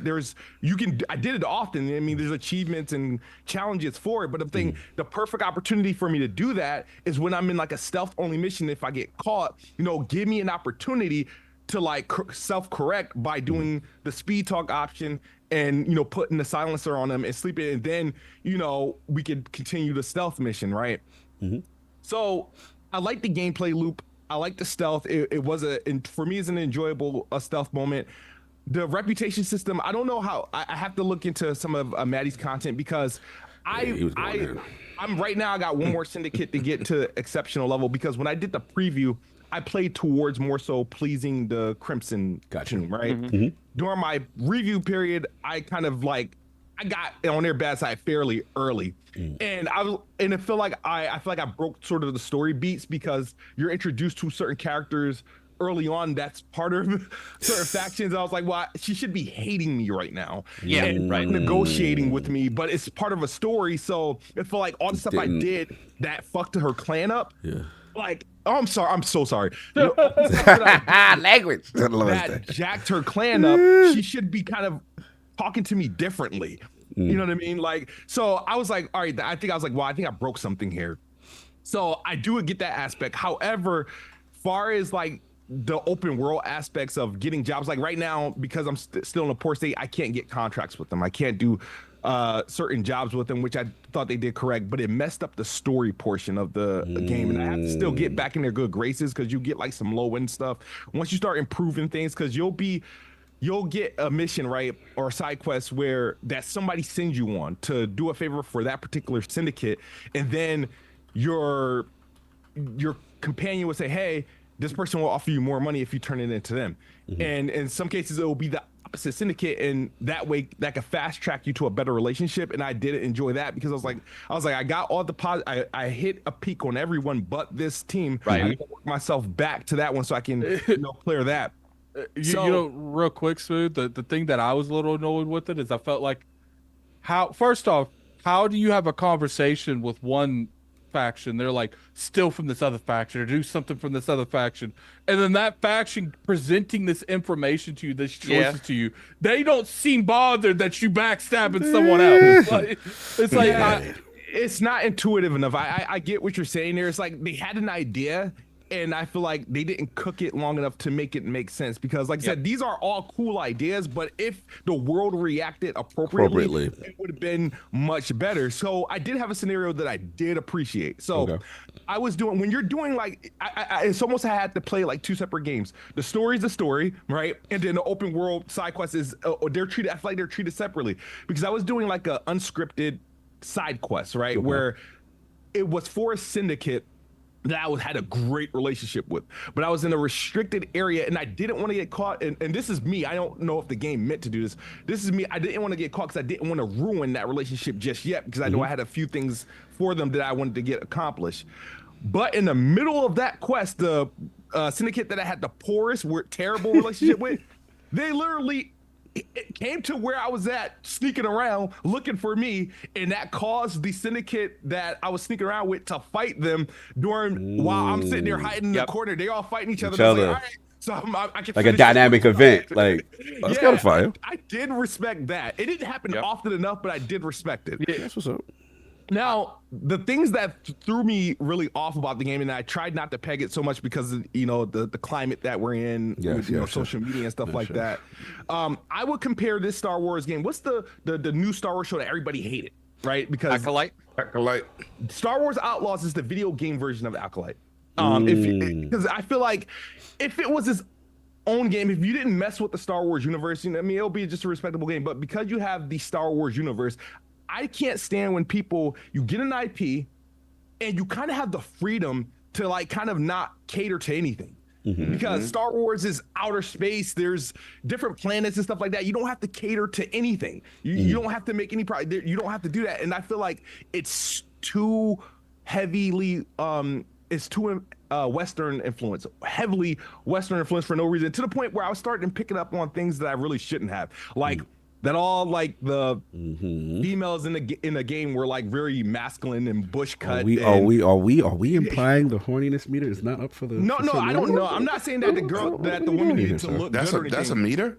No, is the attractiveness meter not up to snuff, kids? No, it's like it's not that the girls needed to be like good looking or anything, but they were all presented a certain way, and I'm like, well, gee, these like, what's going on here? And there was relationships presented to me, right, that had the game for what it is, there's no reason for them to present any relationships to you at all, like any at all. But they presented, I found 4 relationships and they were all like the same type of relationship. They weren't like, I was like, okay. I was like, you felt the need to tell me this just for me to go steal something for something and bring it back to you, but why didn't you have to bring this to me? I feel like they kept pushing all this unnecessary stuff in the game, and it kind of turns, if you're a Star Wars fan, it would turn you off. I'm not a Star Wars fan, so it didn't really impact me. I was like, well, I can see how this is going to bother a few people. It's going to, because they keep throwing this unnecessary like scenarios in their faces. It's like they're trying to make a Someone point. trying to woo you in this game? What's happening here? No, man? they just want you to know. That's what he got Smith said. violated. Yeah, it sounds like it's some forced wooing. There is like some like they do want you to know like, hey, I'm in this relationship with this person that just happened to be the same sex as me, right? Oh, okay, like okay. it's stuff like that. I already know exactly what you're. By the way, so that normally doesn't bother me because it pops up. You have people present a part of their life to you instantly in a discussion that you're like, well, thanks for that data, but I don't know what to do with it. Right. That happened in Star Wars, and I actually know exactly what he's talking about. Where I was sitting there, I got my feet up, and I'm like, da da da, and they're like, blah blah blah blah blah blah blah blah, and I was like. What the hell is You don't going want on right now? to. Like, You don't get this trizzy popping. We Here's the want to thing, let you know that it's a thing. I love that Ubisoft is like Let me stop. people in their grandness. I'm trying to I get love y'all in trouble.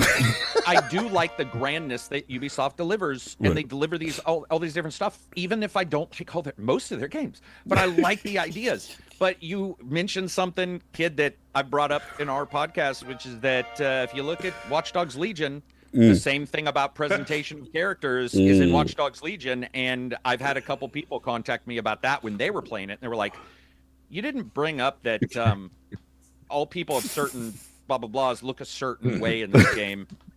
And I'm like, well, I'm not that, so I don't know, what you might assume from this point, but I certainly know what you're talking about.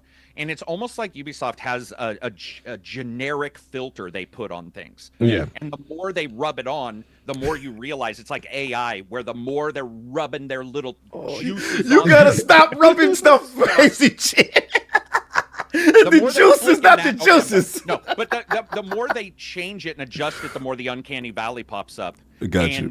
And it's not the only game that's done that, and it certainly is noticeable. And Fair you enough, know fair what's enough. funny, ACG? I was talking with this of Smooth and Cog, and like you look at the model that actually did the mocapping for the main character in here, and then you look what they changed that model to. I'm like, so not only did they pay the individual to mocap for it, they paid the people to alter the actual characters that she was putting. And then I'm trying to justify this in my head. I'm like, okay, maybe they're changing them because they want that model to look more like that was in the Star Wars war, like the actual game.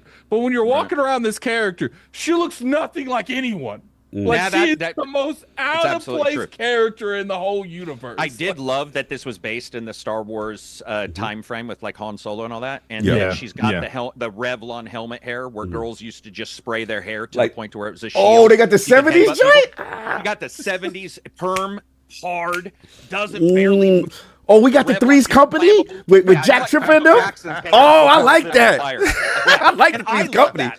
Where I Mr. Furley at? The more I played it, the more I was like, oh, dude, I get this. I sort of understand where this is coming from, the time frame wise. But Right. then, like Smooth and like Attic said, the more you play it, the more you do start to go, well, why does one thing looks like it's out of order with everything else? Got It's it. like a gear in the wrong machine. And it's definitely noticeable. But it is what it is in our day and age. It's popping up in a lot of places in a lot of different Fair ways. enough, fair enough. Yeah. I think We got to get on 108 after this. the worst, the thing they should have improved the most, and maybe ACG, Smooth, and 108 can talk on it, is I feel like if that faction system was more in detail and more thought of, and more, had a lot more things going for it. Like, kind of like, when I see something like that, I see like a Fallout New Vegas faction system, but I felt like the faction system Fallout New Vegas did it drastically better. So it's just like, Starfield did it drastically better when you consider what happens every time you how you handle your relationships with the factions. Yeah. the reason I say that, like, Agreed. this could have been done in a better way than those games were done is because the story was revolved around these factions and not something, because to those games I feel like you're just a character that's plunked on their world. You don't really got to interact with the factions. And like Elder Scrolls, Fallout, Starfield, but this game, these factions are intertwined in the actual story. Oh, absolutely. Everything you revolved is done revolved around them. And that's why I was like generally upset. There should have been a way where like there should have been an achievement in a path where you could do everything and no one knows that you're the one screwing everyone over. like it's like to the end where you've gotten all of the factions leaders thinking like you're their brother in arms. And then there's like an ultimate choice to betray everyone and be the ultimate person. Like, or just imagine like scenes where you're sitting there and then it's like betray them, and you have that like that Obi-Wan and Darth Vader and Anakin moment. You were my brother. Why did you do this? I hate you. Why did you? No, real quick, we got to get away, but we didn't get any of his bars, man. I didn't know if he was interested. I'll be short. Okay, where you at? I rock with ACG, and I'm gonna tell you something. I ain't played this game, and I'm gonna tell you why. I have Ubisoft Plus. Shout out to my best friend for game sharing with me, because you can game share Ubisoft Plus. Oh, salute. I want to say something about this game and these reviews. When a game has so many hitches in the beginning, I'm talking about game-breaking glitches, erasing your saves. Oh no! I'll take a. I'll take a. I heard Wait, nobody ain't talking about this. No, let him go. Continue, Dragon. What's this? So I immediately said, "Oh, I'll wait for it to be patched," because we all got a backlog of games. So I said, this Call of Duty weekend, and that game can wait. Yeah, I feel like I'm gonna. Okay, I'm sorry. Yeah, that's major, and especially for the people that spent that money for 3 days in advance, $100 and something. You did all that advancement playing early, and then next day you start in the beginning. Oh, 108. Tell me how your reward for spending more money is you lose half your game. Right. I didn't know about no data issue. Imagine putting 10, 15 hours in this, you waking up and that sucker's gone. And then it's over. You know what I'm saying? You back to where everybody started who bought it after you. But I want to say something about this community. I need people to reel things back with these reviews. Right. Now, if you hear something like that, that's not a review. That's an opinion. That's a fact. Right. When they say, listen, this is happening all over, it's rampant. All right. Yeah. People got a misconception of reviews today. We all know back in our day, 70 to 75 is a good game. 80 to 85 is a great game. And 90s and better was a must buy. If a game get a 70, please don't call it trash. Stop. We got to stop. This is ridiculous. That's a good point. The average game that comes out is about a 70 to 80. It's not 80 and above. That's fair. If you play games that's only 80 and above, you ain't playing nothing. Well, I know I love a lot of 70 games. So I don't care what nobody. 50s. Oh yeah, there's some 50s in mine. I don't care what nobody say. But I'm enjoying it. But we have to reel it in. So yes, I don't get on here and stunt. I ain't played the game. I'm gonna wait for a couple patches, because if a game destroys, my time is valuable, like all the hours. Everybody got time. I work 170 hours every 2 weeks. I feel that, bro. If you erase anything I do in the game and I start from the beginning, we have a problem. We got a problem. We have a problem, because I don't have a lot of hours in the day to be playing to start over. It took me 2 years after I got my PS5 to start God of War 2018, because my saves didn't come with me. Oh yeah, I got caught out there. Remember, I was on the show with that before. I got caught out there. Yeah, I was disgusted. Yeah. You want to deflate me as a gamer? Erase my save.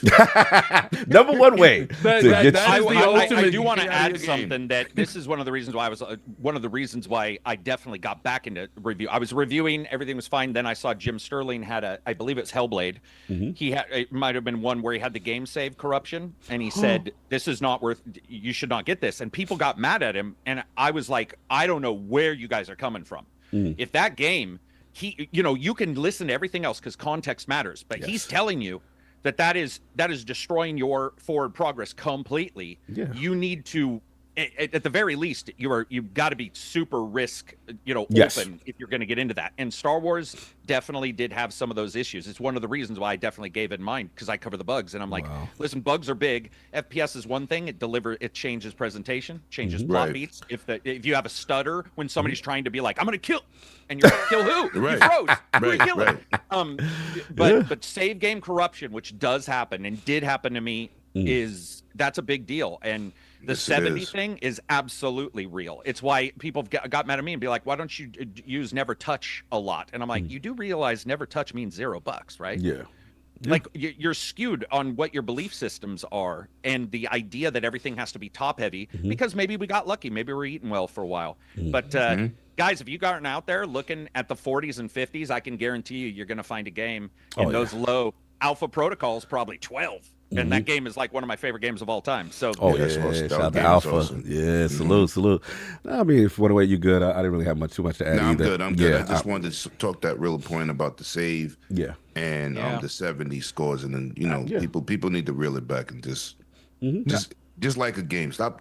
These are real reviewers. That's their opinion, but they give you a breaking bug, and they say, "Listen, don't open this cantina. It's gonna kill your save. Follow that lead." Kid, you gonna say something before I head? Yeah, I just wanted to add that I did play because I had like an easy time during the preview, so I did crank up the difficulty to. okay. And once I learned that it was like a stealth heavy game, I wanted to add a little bit more to it to see, obviously, if it improved AI and whatnot. Yeah. No, I mean, just like if you're again the score, like I said, I think I do recommend the game. People when they saw me playing it early, they was like, "Hey, do you recommend I'm about to buy the 100 and point whatever gave them early access," and I told them, I was like, I recommend giving it a try, but don't spend your money to play it early. It's not one of those. It's not like just wait, you'll be okay. But I do recommend people picking it up, giving it a try. I do think it's a good game. Just expect there's flaws. I didn't experience the game breaking things, save file stuff or anything like that. But it's definitely worth a try. 75 is not a bad score for it. It's, like I said, it's a decent game. I have fun with it. No, fair enough. The point is to have fun. That's what we all play games for. Exactly. If you have fun with it, you looking like you in the wrong business. Yeah, that's your exactly. Don't ever allow anyone to steal your joy. You're at that point, you're reviewing yourself. Exactly. There's something that's very inward looking. If that's how you're talking about a game, it's like because nobody can't tell me about the highest rated 7. It's my baby. Yeah, the highest rated 7. This is my 7 right here. Nobody gonna tell me. I will hum that. Not Miss Universe, maybe Miss Solar System. I'll hum that theme song on y'all. Y'all ain't gonna stop my joy. That's a fact. Nah, good play, by the way. But I want to get a super chat so that we move on. And then we got my man TG Bar, £5 super chat. He has FPS over ray tracing every day. Performance mode in every game. Peace, lords, and guests. Salute. Facts. Legendary Yobi, $5 super chat. He says Kay Vess, I believe Star Wars, and Sarah Ryder, Mass Effect, is in the same position. Both their character models don't look like their real life actresses. Yeah, interesting decision. Jeesh, $2 super chat. They got the Ice Age DVD menu game animation. Hey, yo. Wow. Bash. Oh, thank you, brother. 10 Iron Lord memberships gifted. Man, salute. That's love. And then we got Nisa Howard, member for 1 month. Did you guys see Jam Pack Sam's video that came out today about reviews? I did not, so I don't know what Jam Packs is doing, but we going to move on. I don't even know who Jam Packs is. I don't know who Jam Packs is. You know I ACG? want to say that. I don't know. I don't know what's going on. No, but I'll check. I mean, there's so many people creating stuff. It's very hard to know. Yeah. Everybody. A billion, Right. but I'll check it out for All sure. right, so this is the big one, y'all. This is the one I'm dying to get your opinions on.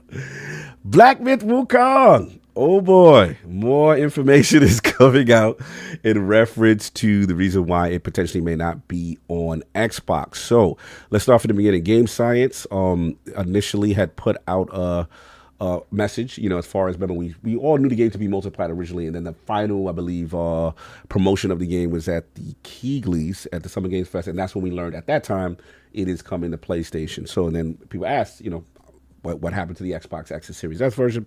So Game Science at the time basically says we're optimizing the Xbox Series X and S version to meet our quality standards so it won't release simultaneously with other platforms. We apologize for the delay and aim to minimize the wait for Xbox users. We will announce the release date as soon as it meets our quality standards. So that was the initial response. And Microsoft had an interesting response to their response, and they said they released a statement on June 21st saying, we're excited for the launch of BlackMythWukong on Series X and S platforms and are working with Game Science to bring the game to our platforms. And this was the statement that kind of got things rolling. We can't comment on the deals made by our partners with other platform holders, but we remain focused on making Xbox the best platform for gamers, and great games are at the center of that. So that sparked off a whole bunch of controversy as to whether or not it was the performance of the Series S holding the game back from being on it, or there was some potential exclusivity deal. Shout out to Insider Gamers. So now we have updated information. Shout out to Paul Tassi, who put out a tweet. And he says, a source with knowledge of the situation has told me that BlackMythWukong is not currently on Xbox because of an exclusivity deal, and is not delayed because any sort of technical issues. And he, again, this went off again. Yeah. So we're back to square one. We also have Jez Corden, who confirmed what Paul Tassi says, which is Wukong never mentioned the Series S as a reason. And he says also with 100% confidence from him, with multiple sources that have proven repeatedly accurate, including stuff that will come through for him next week, Xbox believes there's a deal in place with Sony to exclude Xbox for a period of time. Also, it was Paul who reported it first, but rumors were being shared around the Xbox team as early as Summer Games Fest. This is going crazy right now. So I've got to get everyone's opinion on this. This is a hot button topic. Do we think that there is a deal in place that's preventing it from going to Xbox? Start with ACG. I haven't heard your thoughts on this matter. I can guarantee you that if they were talking about Summer Games Fest, is that what they're talking about? Yes, Summer Games Fest. There absolutely was. There for sure were people talking about a situation going on with that not coming to Xbox. However, it could be something where Sony, so you got the Xbox Series S, could be a situation where the Series S is having issues, and the deal is simply that PlayStation is helping them in person with the China Joy, the program that they have with China, and that what they're really doing is just supplying them with people, and we've got this one moving and ready to go forward, like a little bit quicker. The reason why I also want to bring that up is the PlayStation 5 version is a little hinky. Yes. So there is something to be said that if the PlayStation 5 version is that way, what would the S be like in this particular situation? And is it something where it's more like what deals were made? Well, a deal might have been made that, hey, you know, we can fix two platforms that are smaller and sell less, or one platform that is bigger sells more, and you know, we're at a certain place and we deal with you all the time because this is the China Joy thing. I believe they're a part of the China Joy project. Interesting. But I will say, I can guarantee that some people you listed, there was definitely some stuff coming from those people way back then. I'll just say that, and they were already saying, this is what's being said. There is for sure some kind of discussion around this, but I'll never know, and unless there's another leak. And this would have to be a leak that could be super deep, where it's not even just like we're making an overall decision. It could be just like technically, what's like the we're deal helping here? you out, maybe? We're helping you out. Okay. And by the way, this is not unheard of. All the way back to the PlayStation 3, Xbox Series, before that, PlayStation 2, Xbox Original, 360, and PS3, there were definitely Sony and Microsoft teams that would go and assist when a company needed help and they thought that game was worth it. But if they had the ability to, and the connections to, perhaps Xbox, who's already left Japan behind because it doesn't make sense to really support it, and isn't huge in China, maybe they just don't have the people to do any kind of deal. And to them, they see it as a deal. They really do. They see it as a deal. And that's why they even said we can't comment because we don't know of any other deals. And it may to everybody appear like that. I just don't know which one. But I can guarantee you those rumors were popping at Summer Games Fest. Somebody must have said something. Somebody said something, because this thing will not die. You're actually it will not die. Yeah, this is a good one. I'm going to get what to wait on this. Very curious. BlackMythWukong skipping the Series X and S for now. You know, we've heard Game Science's comments. We've heard Xbox's comments. And now we've heard Paul Tassi, Jez Corden kind of alluding to what Xbox is saying, that there is a potential deal prohibiting it from being on the Series X and S for now. What are your thoughts, sir? Apples is apples, oranges is oranges. You saw that comment from Microsoft. We all know what that meant. We're not allowed to talk about other companies' deals. They know what time it is. Listen, if their optimization system or what y'all have in place warrants the performance of BlackMythWukong on PlayStation, please take your time. We'll get the better version later. I have it.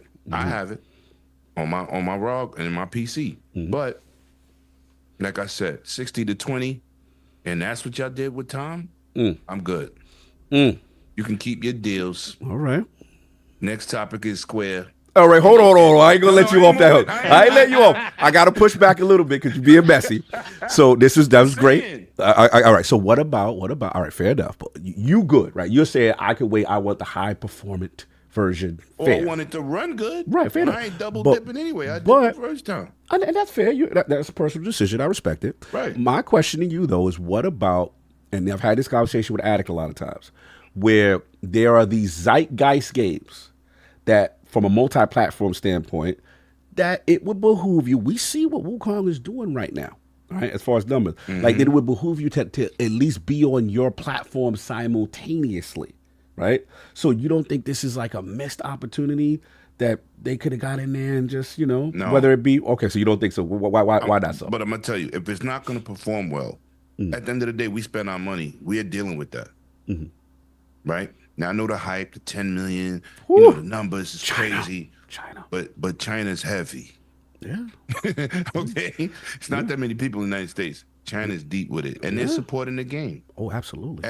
So it's not like it's selling 20 million in the United States. Didn't sell that here. It is 100%, 1,000%.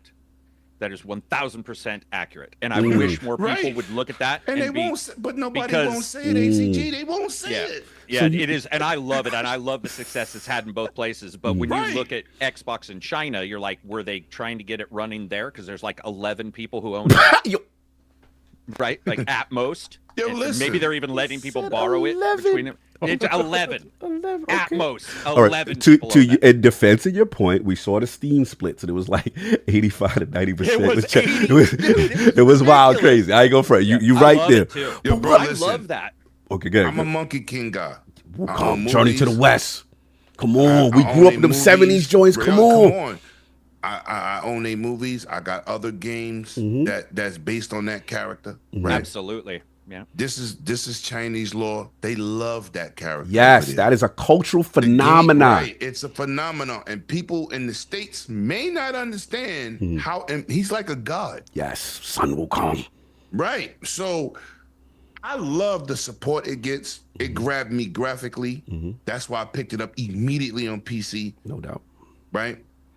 It's a beautiful game. But listen, if a deal is in place for a console situation, are we not used to this by now? Oh, come on! Okay. We can't beat a dead horse, bro. You know what they do. Throwing there's some money hat and some throwing around, some developer hat.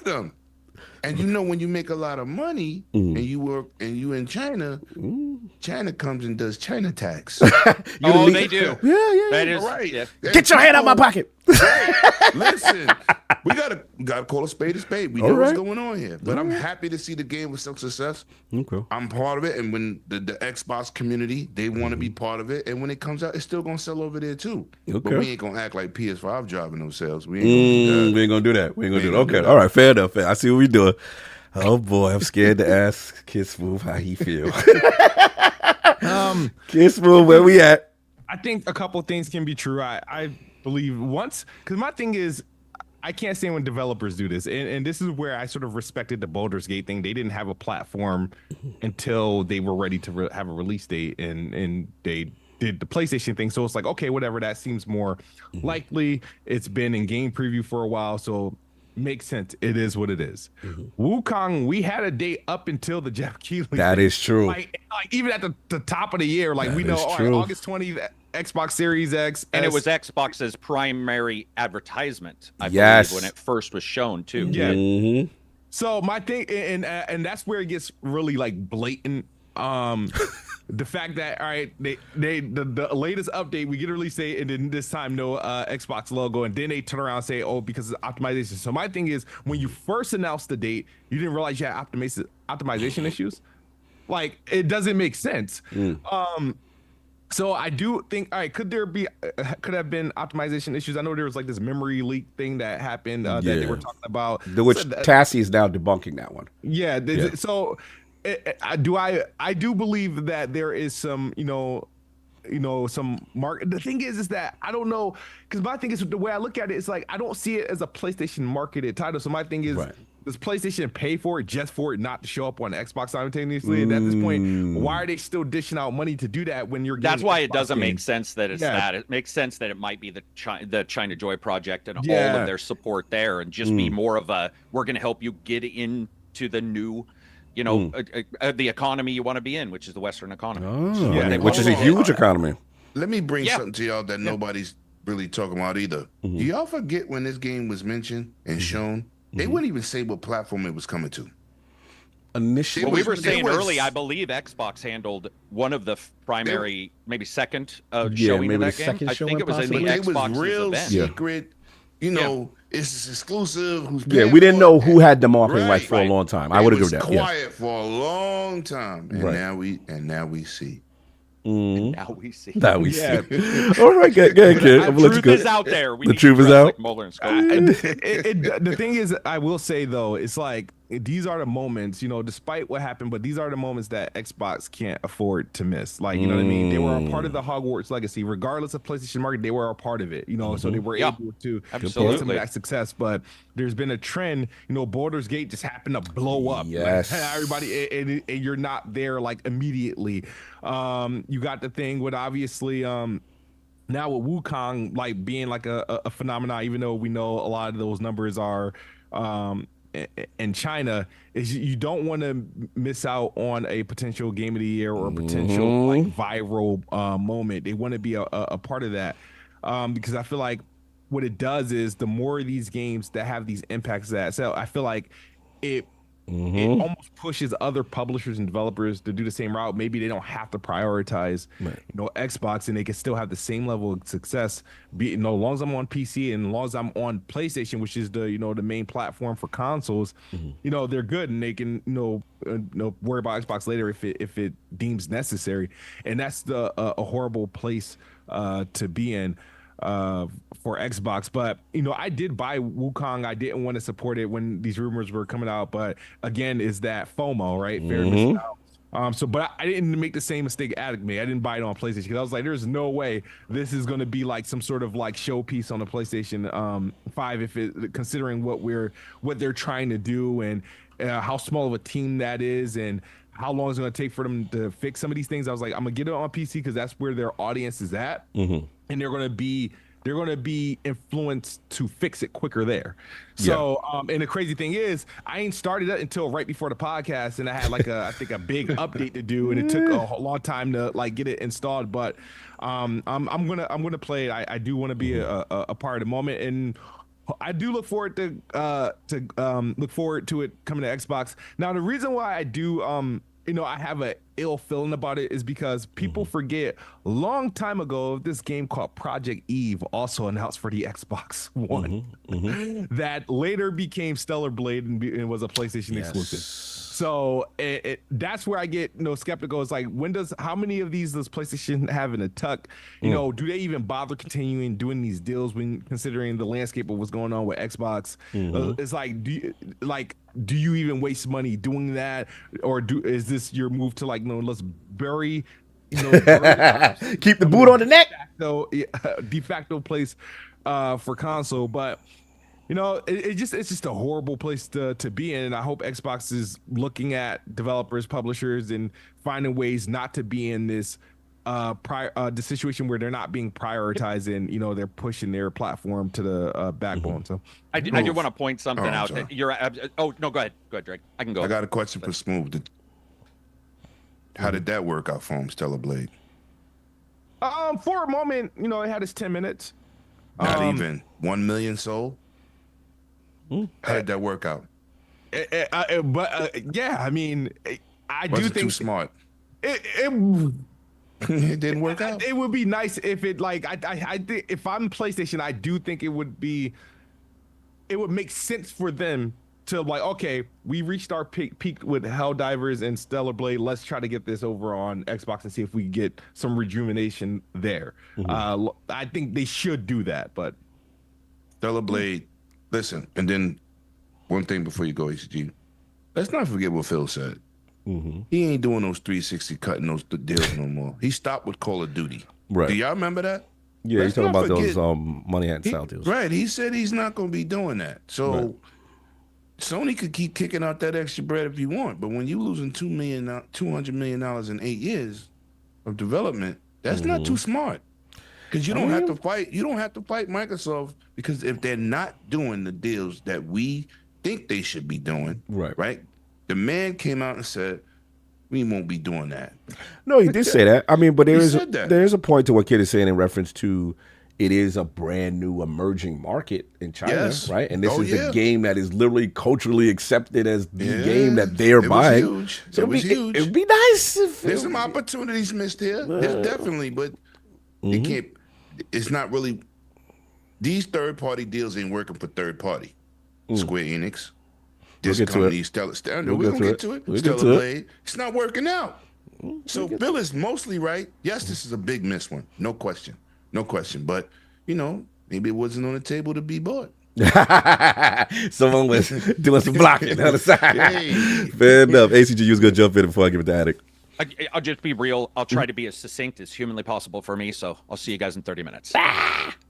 Real quick, there's a couple things overlapping here. One is, and bear with me because this may sound not connected, but when you start looking at, you're talking about new environments and new places to sell consoles and stuff, you certainly have to look at Sony trying to get their PlayStation Network account onto everybody's Steam games as well, because they want into other nations. Sony, Microsoft, and Nintendo have a list you can go and look at that shows every nation they're not able to sell in. Right, currently, and they all want to hit that. So these companies are all looking at these other nations. They try to get in. They wanted to get into, I'm sure they wanted to get into Wukong. However, as somebody who's been in the middle of these kind of decisions, not for games, but for other software, I can tell you this. No contractor has to tell another contractor what they're doing. And so Microsoft finding out about the supposed Starfield money hat, I'm sure you guys have heard that rumor. And that was the seems to rumor have been before. pretty. It seems to have been generically backed up by some of the notes and stuff we read in those Yes, leaks. the FTC, and yeah. Sony's leaks as well. When you start looking, you're like, okay, this does make sense. The only way they found out was by literally going and being told. Yes. These companies don't have to tell Yes. anyone. Thank We you for wanna- saying that. Right, and we want to make it sound like it's all fair game. There's nothing fair. Nope. And I'm to actually 'em. very happy that we're starting to learn this, because Yes. as somebody who's seen the deals in the past, I've always been like, people are like, oh, it's okay, or this has happened, and it must be because somebody let them down and didn't go check with this third-party company. It's like, you have no clue what's happened. This could be a deal. Microsoft has done it too, where they've shown up on a plane. We've seen Phil Spencer's pictures where he's like, guess where I am? His little goofy pictures on his Twitter. Where you're Oh, like, yeah. Things right on now. shelves, people on stages. Yeah, things on shelves. Yeah, I mean, come on, he's the biggest tease of all of us. He might Oh, as well yeah. wear lingerie for every single event he goes to. So, Talk and to by him. the way, I love Phil. Maybe but, for you, seriously. ACG. Yeah, maybe not for me. My wife would be a little mad. I do love the idea of everybody being told, but it isn't true. And Right, so there is right. the possibility that multiple things worked out in a way where one company thinks they're moving forward, thinks they are, and there is no vested reason for the other company that might be discussing difficulties they're having and saying, okay, let's go ahead and, and sort of push this forward. Yeah. We don't know. No one knows. And the companies, that's their right to make the deals that they want to make, though I dislike them. It is their right to say, we have a small team porting this to Porting this- everything. We're having some issues. Facts. And by Right, the way, Stephen right. Kick, who came on from Night Dive, he was explaining they're still having issues. Currently Yes. with games they've released, trying to get a cert ready. Good point. With a small team, trying to figure something out. If you're talking a small team, they may just finally look and say, this is going to be a lost leader. We are not going to be able to do this right now for this system. Let's move over here. Also, I want to point one last thing out. Great point. Imagine what would happen if Black Myth hadn't been big and Baldur's Gate 3 hadn't hit. What would the discussion be? Because I think this probably happens a tiny bit more often. It's just that we don't hear it because the game never gets released. Right. Or Right. but we're hearing about it because this is the reality we live in. I just want to say it is interesting that if they hadn't been huge, what would the discussion be? It would probably be a shrug. Yeah, like, they dodged a bullet. They dodged a bullet. And then And plus, oh, hey, look at Microsoft. They're smart. They're so smart. Yeah, you're right. So business savvy. You're right. I would. Okay. I would say, when it comes to this particular thing, do I think there was like some deal there, like, I don't think PlayStation intentionally locked out Xbox. I think it's just something that happened.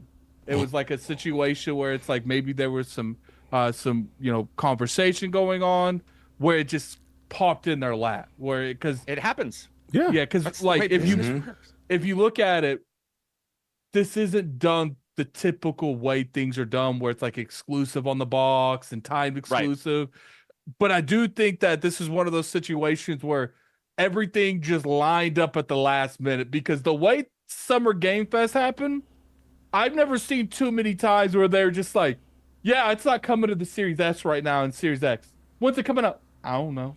It's like, okay, can you give me a little bit more information?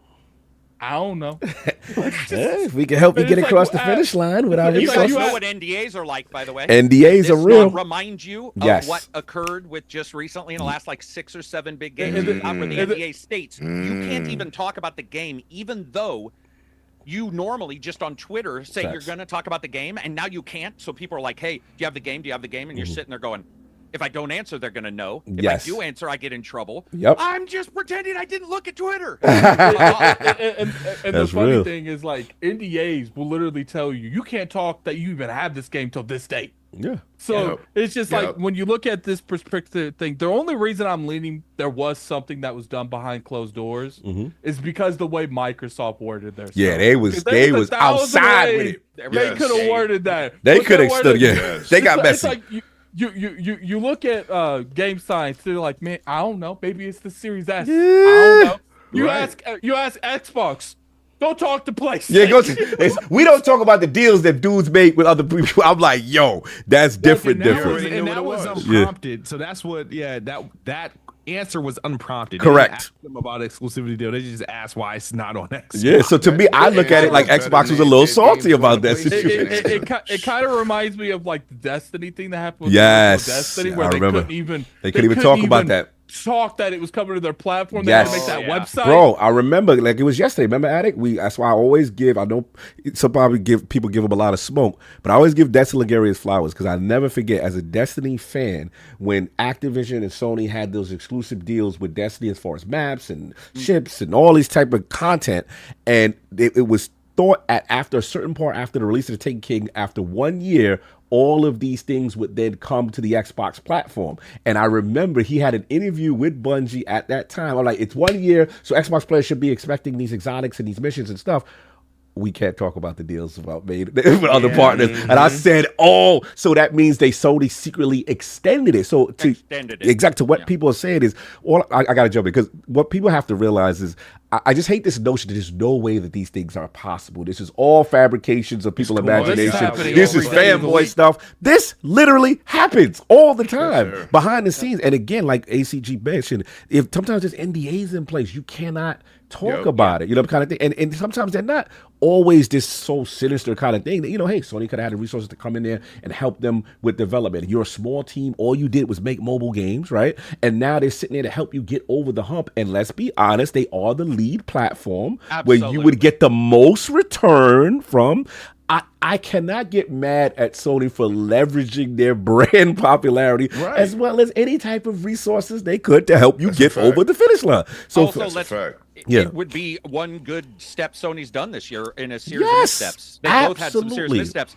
If they did, Herman's sitting back and he's like, fucking just got done lifting weights, he's all sore, and he reads that, Black Myth is having an issue, he's like, get a team over there. Get a team over there. Because that's what I would do. I would be like, whoa, what are we doing? Let's see if we can get a team over there. Exactly. We're in charge. Exactly. We're their connection with the West anyway. Let's take care of this. And this thing's heat. You're on fire because it's a win-win. If you look at game science, they like, look, we get our game out to the most popular platform, we win there. Yeah. And install base. Then you look at Sony like, hey, this year we're looking at our first party output is really low this year. We might not be ready till 2025 with first party games. Let's associate ourselves with the hottest third party game in a market that we want to make traction in and potentially sell some consoles in. Hell yeah. And I got to give Sony credit. One last thing. I got to give them credit. We have to say that they are the masters of associating themselves with a third-party game to make it like it's a pseudo exclusive. Absolutely, they are the masters of it. Marketing rights. They are the guy who tells you that they're dating somebody who goes to another school. Yeah, straight up. In high school,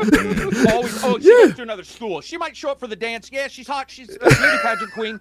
But she can't always come over to the events after school. But I'm dating her. 100%. I'm glad you brought up the Starfield situation, ACG, because people forget before Microsoft bought ZeniMax, Starfield was a handshake, but he had an exclusive PlayStation. PlayStation went in there, they saw that, they said, oh, that looks good. We want to associate ourselves with that. During the time when Bethesda was kind of on the downslide, they were taking those kind of deals. So you got that. Again, we talked about the Taken King. We talk about Final Fantasy VII Remake. We talk about when they had Call of Duty with the Call of Duty skins and exclusive access. And not to mention, we're not talking about the fact that they locked down Deathloop. They locked down Ghostwire Tokyo. All the time. This particular thing, I feel, just came together at the last minute. At the last minute, possibly, if they thought they could potentially have locked this down before then they probably would have done it long before. Right. But I think it was one of those scenarios where it's like Microsoft already had talks with them. There was no exclusivity talk.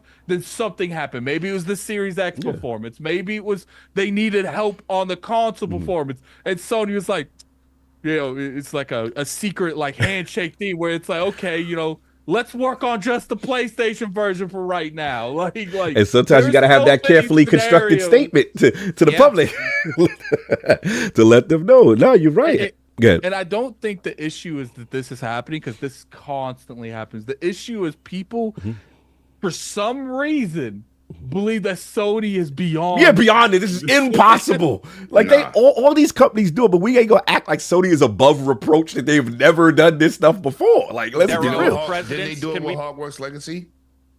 Exclusive mission. Yes. Exclusive mission. Can I also point out? Yes, correct. ACG, go ahead. Yeah. No, you're absolutely right. Sorry to interrupt you. I just wanted to point out that Jack Tritton was very open with Ryan on IGN when he talked about what some of the stuff Sony had done once he left as president. And even he stated clearly that there were some questionable things as a company. He was like, and they wanted me to do this. And then Peter Moore, you guys have had on. Yes. He's talked about deals. Tom Kalinske, I believe, unfortunately passed away. But he had talked about deals he had to deal with when going against Nintendo. All the companies absolutely do it. And they do not need to write down on a friggin' piece of papyrus what they did and put it in a tomb so everybody can read it. Exactly. That's not it's how the Wild Wild West. 100%. It's dog eat dog. It's a competitive beast, right? Facts. And listen, it's business. And Jack Tritton was my favorite PlayStation boss, by the way. Was he? That's why, I point out that when it comes to Xbox and how they're handling their exclusives, in my mind, it's like, you're going about this way, but your competition's still not. Oh, they playing dirty. They playing dirty. Still, if anything, one would think that PlayStation on their end be like, okay, maybe the competition is as much. They're like, we can lay back a little bit, spend less money doing stuff. PlayStation's like, oh, Xbox is doing this. Bazooka time. Go get that. Snatch. I ain't mad at it. I ain't even mad at it. I remember with the Avengers joint, they had the Spider-Man exclusive mission and the Spider-Man character. Remember that with the Avengers joint? They do what they got to do. I ain't even jump off. Yes. Even though he was swinging. He was swinging. He had the Zumba class looking Spider-Man on that. I ain't like that. But anyway, that's all I got. They can keep that. They can keep that one. Let's move on to the final topic, and then we get up out of here. Oh, let's see. Hold on, a couple super chats we got. We got Nisa. Oh, no, we got that. We got, my man, Iceland in the building. Oh, my man, Jovar Ingi. $5 super chat. He said, love reviews that just talk about the game, pros and cons, and tell me if they would buy it. If numbers are not a good metric for me, you know what? You are right, sir. And you need to listen to ACG Reviews, because that is his mantra. Go check him out. Gamer by choice, $2 super chat. Optimization issues, meaning PlayStation paid for it first. Yo, you still That was hilarious. Hey, they got to do what they got to do. I ain't even mad at the hustle. Do what you got to do. All right. Yeah, it's just when it comes down to it, it's just like, look, this happens, and I don't even think that the bulk of people was angry that this was happening. It was just like this. The sad part is we're so used to it. We're kind of like numb to it in a way. Yeah. Yeah, they have a word for it, but whatever. We're like numb to it because it happens so often. Like I'm willing to. Conditions desensitized or whatever it is. Yeah. Like when you're looking at something like this, like the only other scenario I can use to like a degree to this is like maybe Tomb Raider, like Tomb Raider Rise. Rise of the Tomb Raider with the 1 year. Rise of the Tomb Raider, and that's not even like an apple to apple thing because that was announced long before the game was coming out. Yep. I feel like this would have been a little bit more close to that if it was a little bit longer. Maybe they did it 6 months ago to a year ago. I think all this just came together in like the last year, like the last month of this game being out. Yo, Cord Warner said, "Let me optimize your bank account." yo, y'all messy. Shout out to J Boy on the run. He said Xbox is ignoring Sony. All they see are dollar signs. Maybe so. No, but that is the point, right? They like, all right, we'll give you a game. We're gonna pimp your pockets. Yeah. And we're gonna eat on both platforms and these services, and Nvidia Shadow. They're just eating. they didn't become a $3 trillion company because they don't know the O's. Oh yeah, for sure. It's about making money. All right, final one, and we get up out of here. This was King's topic. Shout out to him on this. SquareEnix back in the news again in a Gamescom Eurogamer interview. They want to further deepen the relationship with Xbox gamers, says Final Fantasy XIV's Yoshida. He said the MMO had a very strong response on Xbox, and he just said that he noted that players have been waiting a long time for the Xbox release, but it had a really strong response with communities growing on the platform. And then he said, of course, Final Fantasy 15 was released at the point in the time Final Fantasy 14 was not on Xbox. He said, and in fact, that currently Final Fantasy 16 is not available on Xbox. But with that in mind, he said a lot of time has elapsed in there, and he said that at the time the Final Fantasy fan base on Xbox had reduced, but what they want to do is continue to make this relationship and further deepen it with gamers moving forward. And they said, naturally, because we are Japanese developers, we had a desire for many people in our country to play our games. Adding it was really tough from a business terms standpoint as far as porting and stuff like that. But moving forward towards, he said, we continue. However, at Square Enix, we have been changing our policy. So now we are moving towards the policy of releasing our games on a multi-platform basis. And we really want as many players as possible to play our titles. So with Final Fantasy 14 as the starting point, we do want to release more Square Enix games on Xbox, and there will be more of our titles released on Xbox. So I hope players will look forward to future things to come on the platform. And this is alongside the financial report that the company is aggressively pursuing a multi-platform strategy as part of a move to diversify earnings opportunities. So this was the one that came across the radar. Let's start with Smooth, man. You know, you've been following where games go. It's Cognito. Like, this is, remember I hit you up and I was like, dude, I have a skit, man. Yes. I want you to do it. To this day, I feel like it would have made more sense had we done it. The skit, I know, I wish I could have been there for you, It was about Square Enix and their old, CEO making these bonehead decisions that's going to get them fired, right? Yes. So for me, what Square Enix is like, put up or shut up. You know what I mean? Just I don't want to hear you say what you're gonna do. I just want you to do them. You know what I mean? I want to see Forspoken pop up on the store. I want to see Final Fantasy 16 pop up on the store. I know I'm not the biggest fan of their IPs. I was a bigger fan of Square Enix Western side of things when they like had Adios and Crystal Dynamics and stuff like that. Right. I really like that portion of Square Enix. So and now they're all dying with Embracer and whoever they sold it to.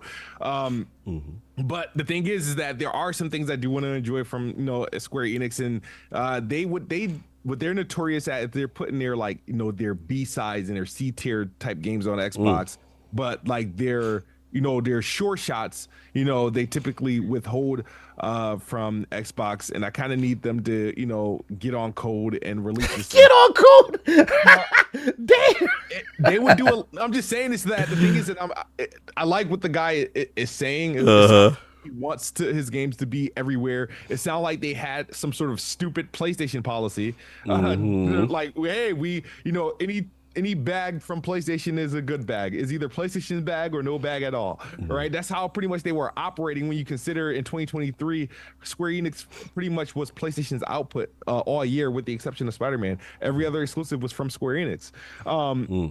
And again, I think when you're a publisher like Square Enix where you're either hit or miss, you can't afford to do these exclusive deals because these exclusive deals literally either have to the bag has to be kind of one-sided where it's good enough whether the game flops, you got your money, you can keep going, right? Or like the game has to be a massive success. And a lot of these decisions they made were not very smart. You made a games as a service exclusive to PlayStation, like was it Foam Stars?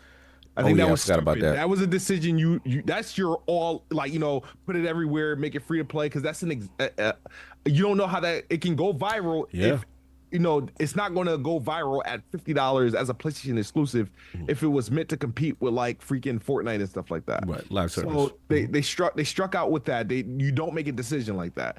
Forspoken, we knew where that was headed. There was obviously a lot of politics behind that game, but it's a game like they did pick the right partner for it, considering the games that they were putting out at that time.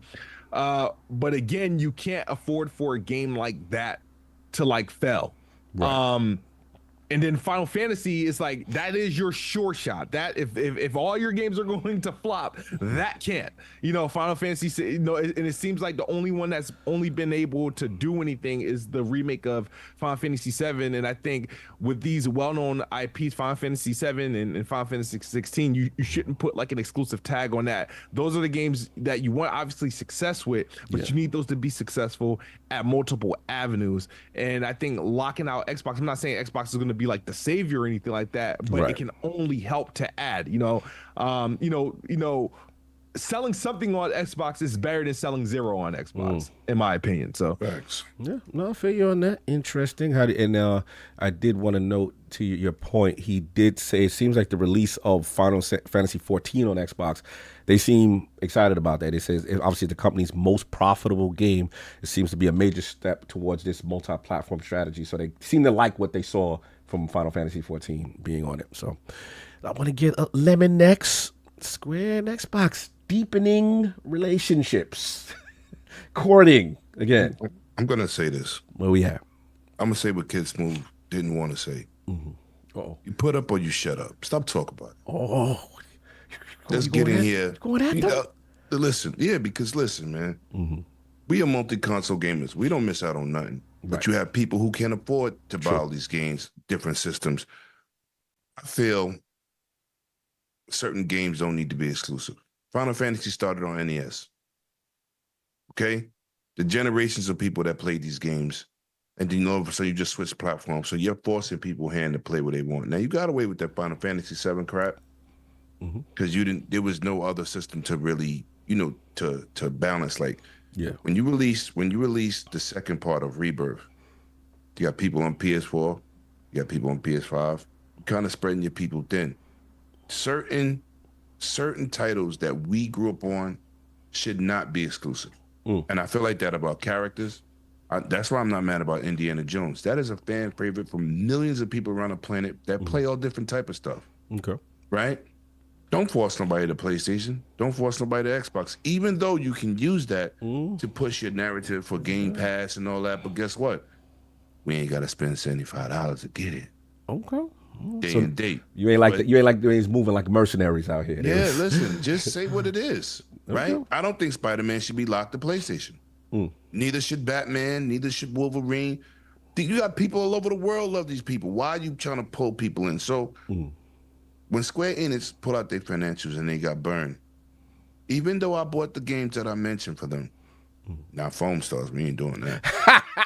I'm not playing no game. I look like I'm taking a bubble bath with my friends.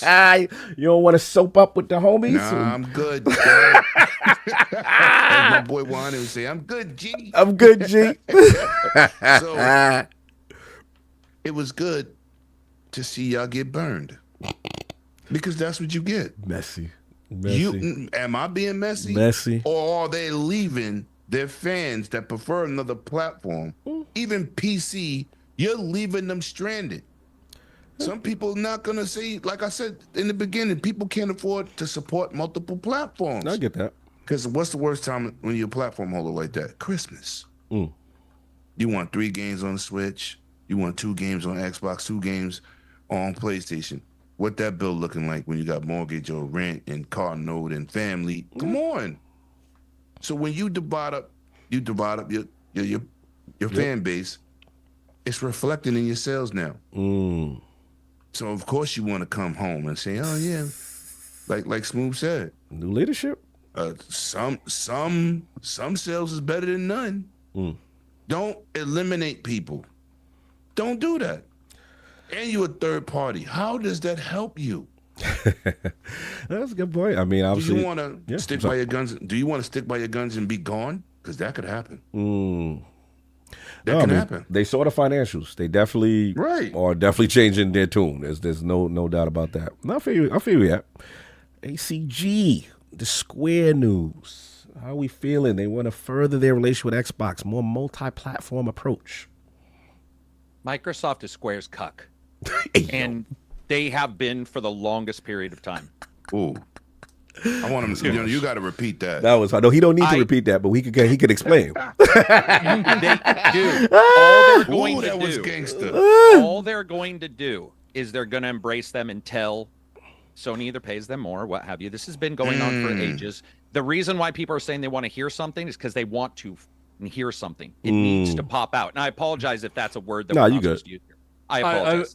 I love how ACG is censoring himself but still getting his point. Oh, he gets his bars off. He gets his bars all the way off. I sincerely do apologize if that's no, you good. No, you good. I don't consider that a cuss word as much as a term you're fine. of endearment for others. The thing is that they don't put up or shut up ever. We do see this all the time. We do see them edging their toe in all the time. And in the past, man, it was a cell processor versus a PPC. They were a completely different type of processor unit that existed in these. Now they're basically, like you said, Jaguar, mobile APU.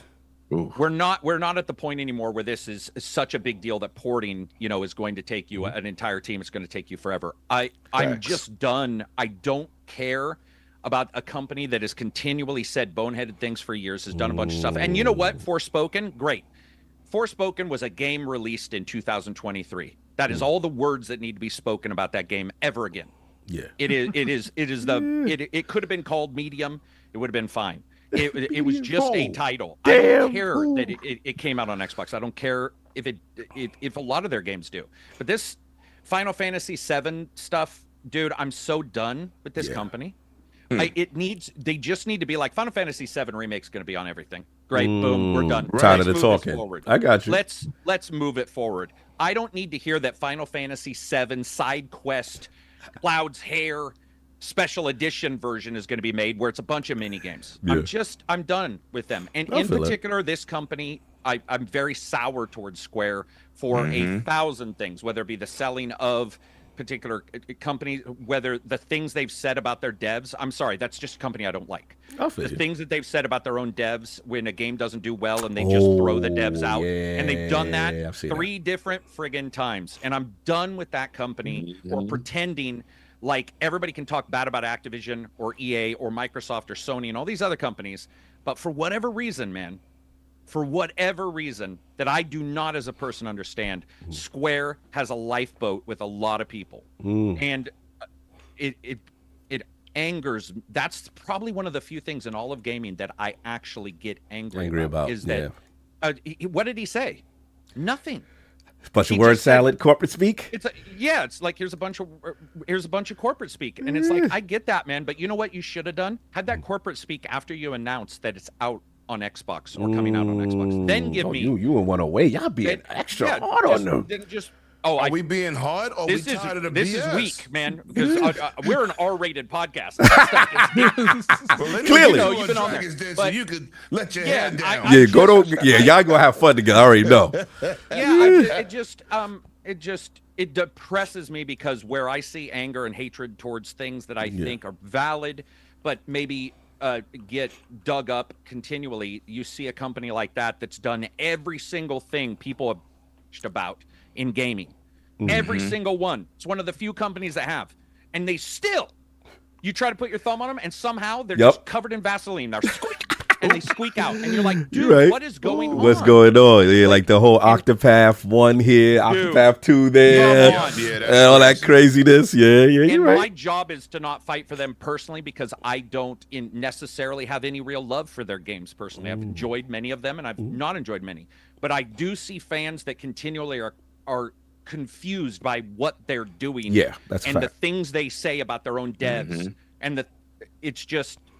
I'm done with them, man. Honestly, I'm just, it's like, you know, a friendship that just fell apart, and you hang out one last time, you have some barbecue, and you're like, maybe I'll talk, I'll call you sometime, catch me on Xbox Live, and then you pretend you're offline all the time. Not like that, boy. You got one of them friends? Oh, man. I got multiple. Well, no, I actually don't. I've got one. But that's the silent cutoff. That's like, yo, your cutoff is hardcore. You're like, yeah, we'll see each other. My joint offline, hey, bro. Talk to you later, man. Give me a ring. Offline.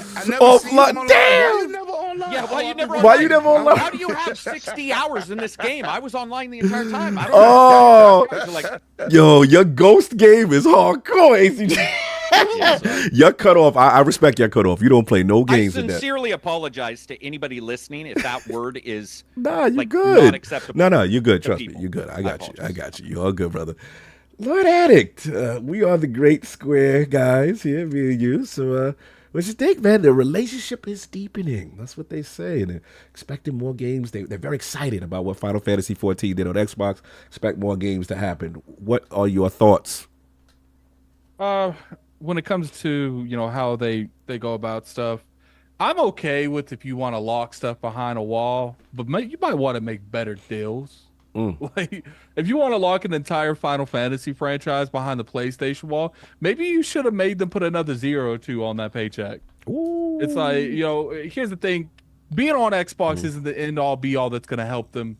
It's about selling more than just PlayStation at this point. You know, they got to be on PC. They got to be on Switch when they can. They got to be on Xbox, PlayStation. Like, the thing is they're not making the quotas that they want, which we have seen from time and time again, that Square Enix has some of the most unrealistic quotas that you can have in gaming. Yeah, some of they did. They'll sell 10 million. Yeah, you're kind of right. You're kind of right. You are right. Yep. You are right, they'll sell man. 10 million, and Square Enix is like, well, I were guess hoping it's for all 20. right. Yeah, didn't meet expectations. Yeah. That's why it's like when like Final Fantasy Remake and Rebirth, like, you know, Rebirth was a great game. I felt like the ending would definitely had me scratching my head, but it's still a good game. I enjoyed it. Really enjoyed it this year. But then when you're like, they're talking about expectations, we didn't meet Remake. Well, Remake was kind of in the pandemic. Like, how do you expect to meet when when the world was like, you guys ain't going outside? The only entertainment you have is on your is on your TV.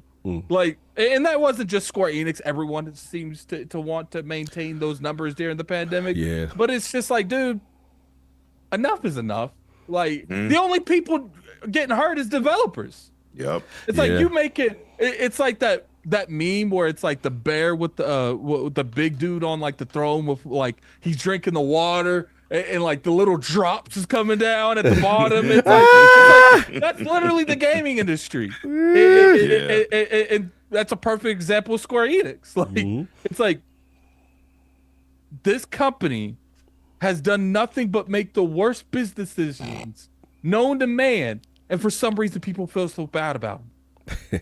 Like, I get it. They make some of the most iconic franchises that's been around, you know, that you can argue, because Final Fantasy's been in a downward spiral.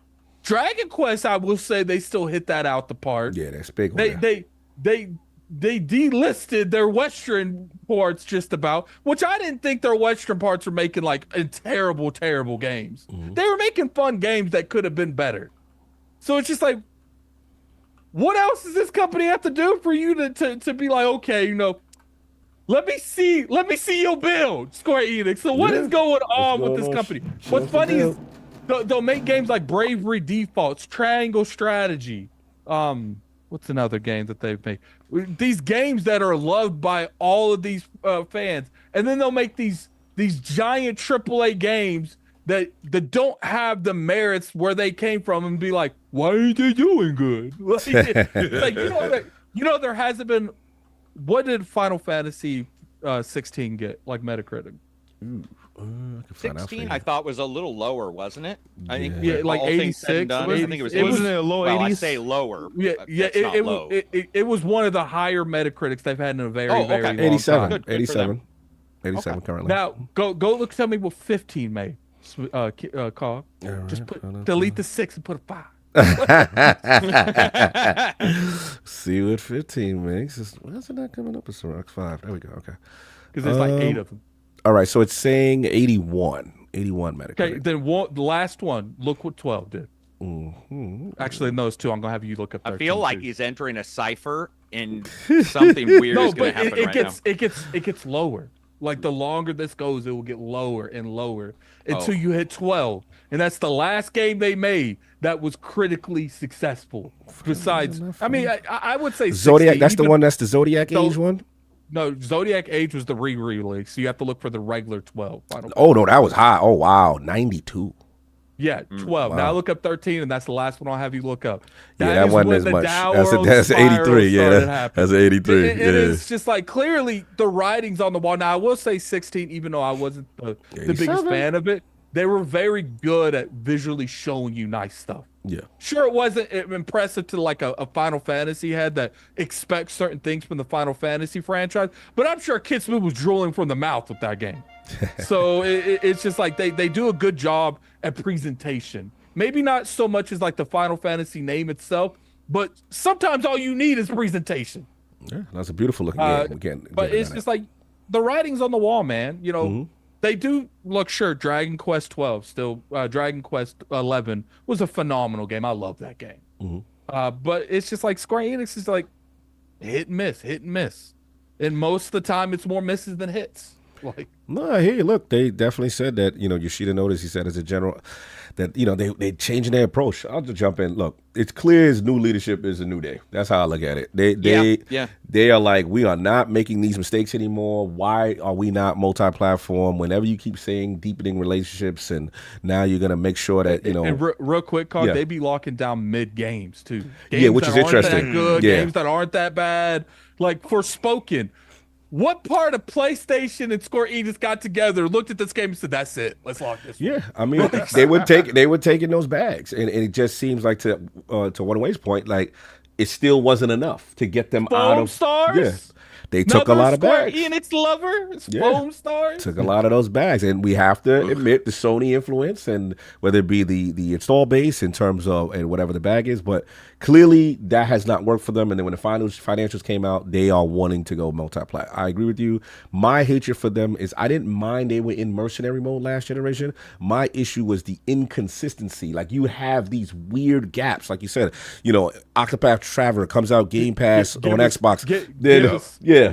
Two comes out not on the platform but somewhere else. I didn't even understand how that happened. By the way, that was confusing. So whoever beat it can't beat the sequel. You can't continue. I felt when Crisis Core launched on the Xbox, and people were like, "Oh no, Xbox people, you got to go buy that show you want the game." No, if you don't want to buy that game because it's disrespectful, that's what it was. Yeah. We're gonna give you the prequel to the Final to the Fantasy hot joint. Game, but we're not gonna give you 7 remake and rebirth. If gaming's a charity, we're screwed. My job is to not support the company. My job is to buy a product that is equal to whatever cash I'm paying down. My job is not to support that company. You know whose job that is? Theirs. Yeah. They need to figure the crap out. Exactly. So like the idea of I want to show Square that I want their game on there. No, I want to show Square that if they put a game on there that is good, I'll buy it. Right.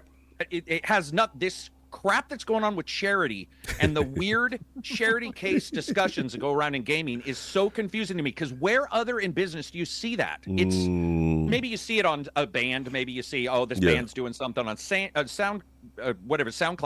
That's $5. That's not $60. $60 to me is a ton of money. Oh yeah. And I'm not going to give $60 to a company that already has a ton of money. No, I feel That you. is not what it's about. Facts. Yeah, no, that's why I like the knee is bent now. They tried all this mercenary stuff, and they came back. The financials came back. They got rid of leadership, and now they got new leadership. Now I see That's Phil right. Spencer on stage with the new leadership. They're Right. talking about. They're telling Phil, we can't wait to put our games over on your platform. I could Yeah, I could just see the conversation, Cog, where they Yeah. just sit down and they're like, "Look, we've seen the books. It's not yeah. working out." No, I like that the knee is bent. They tried all this mercenary stuff. It didn't work. So for me personally, I would like that Final Fantasy 16. You know what I'm saying? I want to see that Agreed. over there. Yeah, I think that that's makes coming perfect sooner rather sense. than later. I would like to see those pixel remasters. Now, the only one that I will give them the side eye, ACG.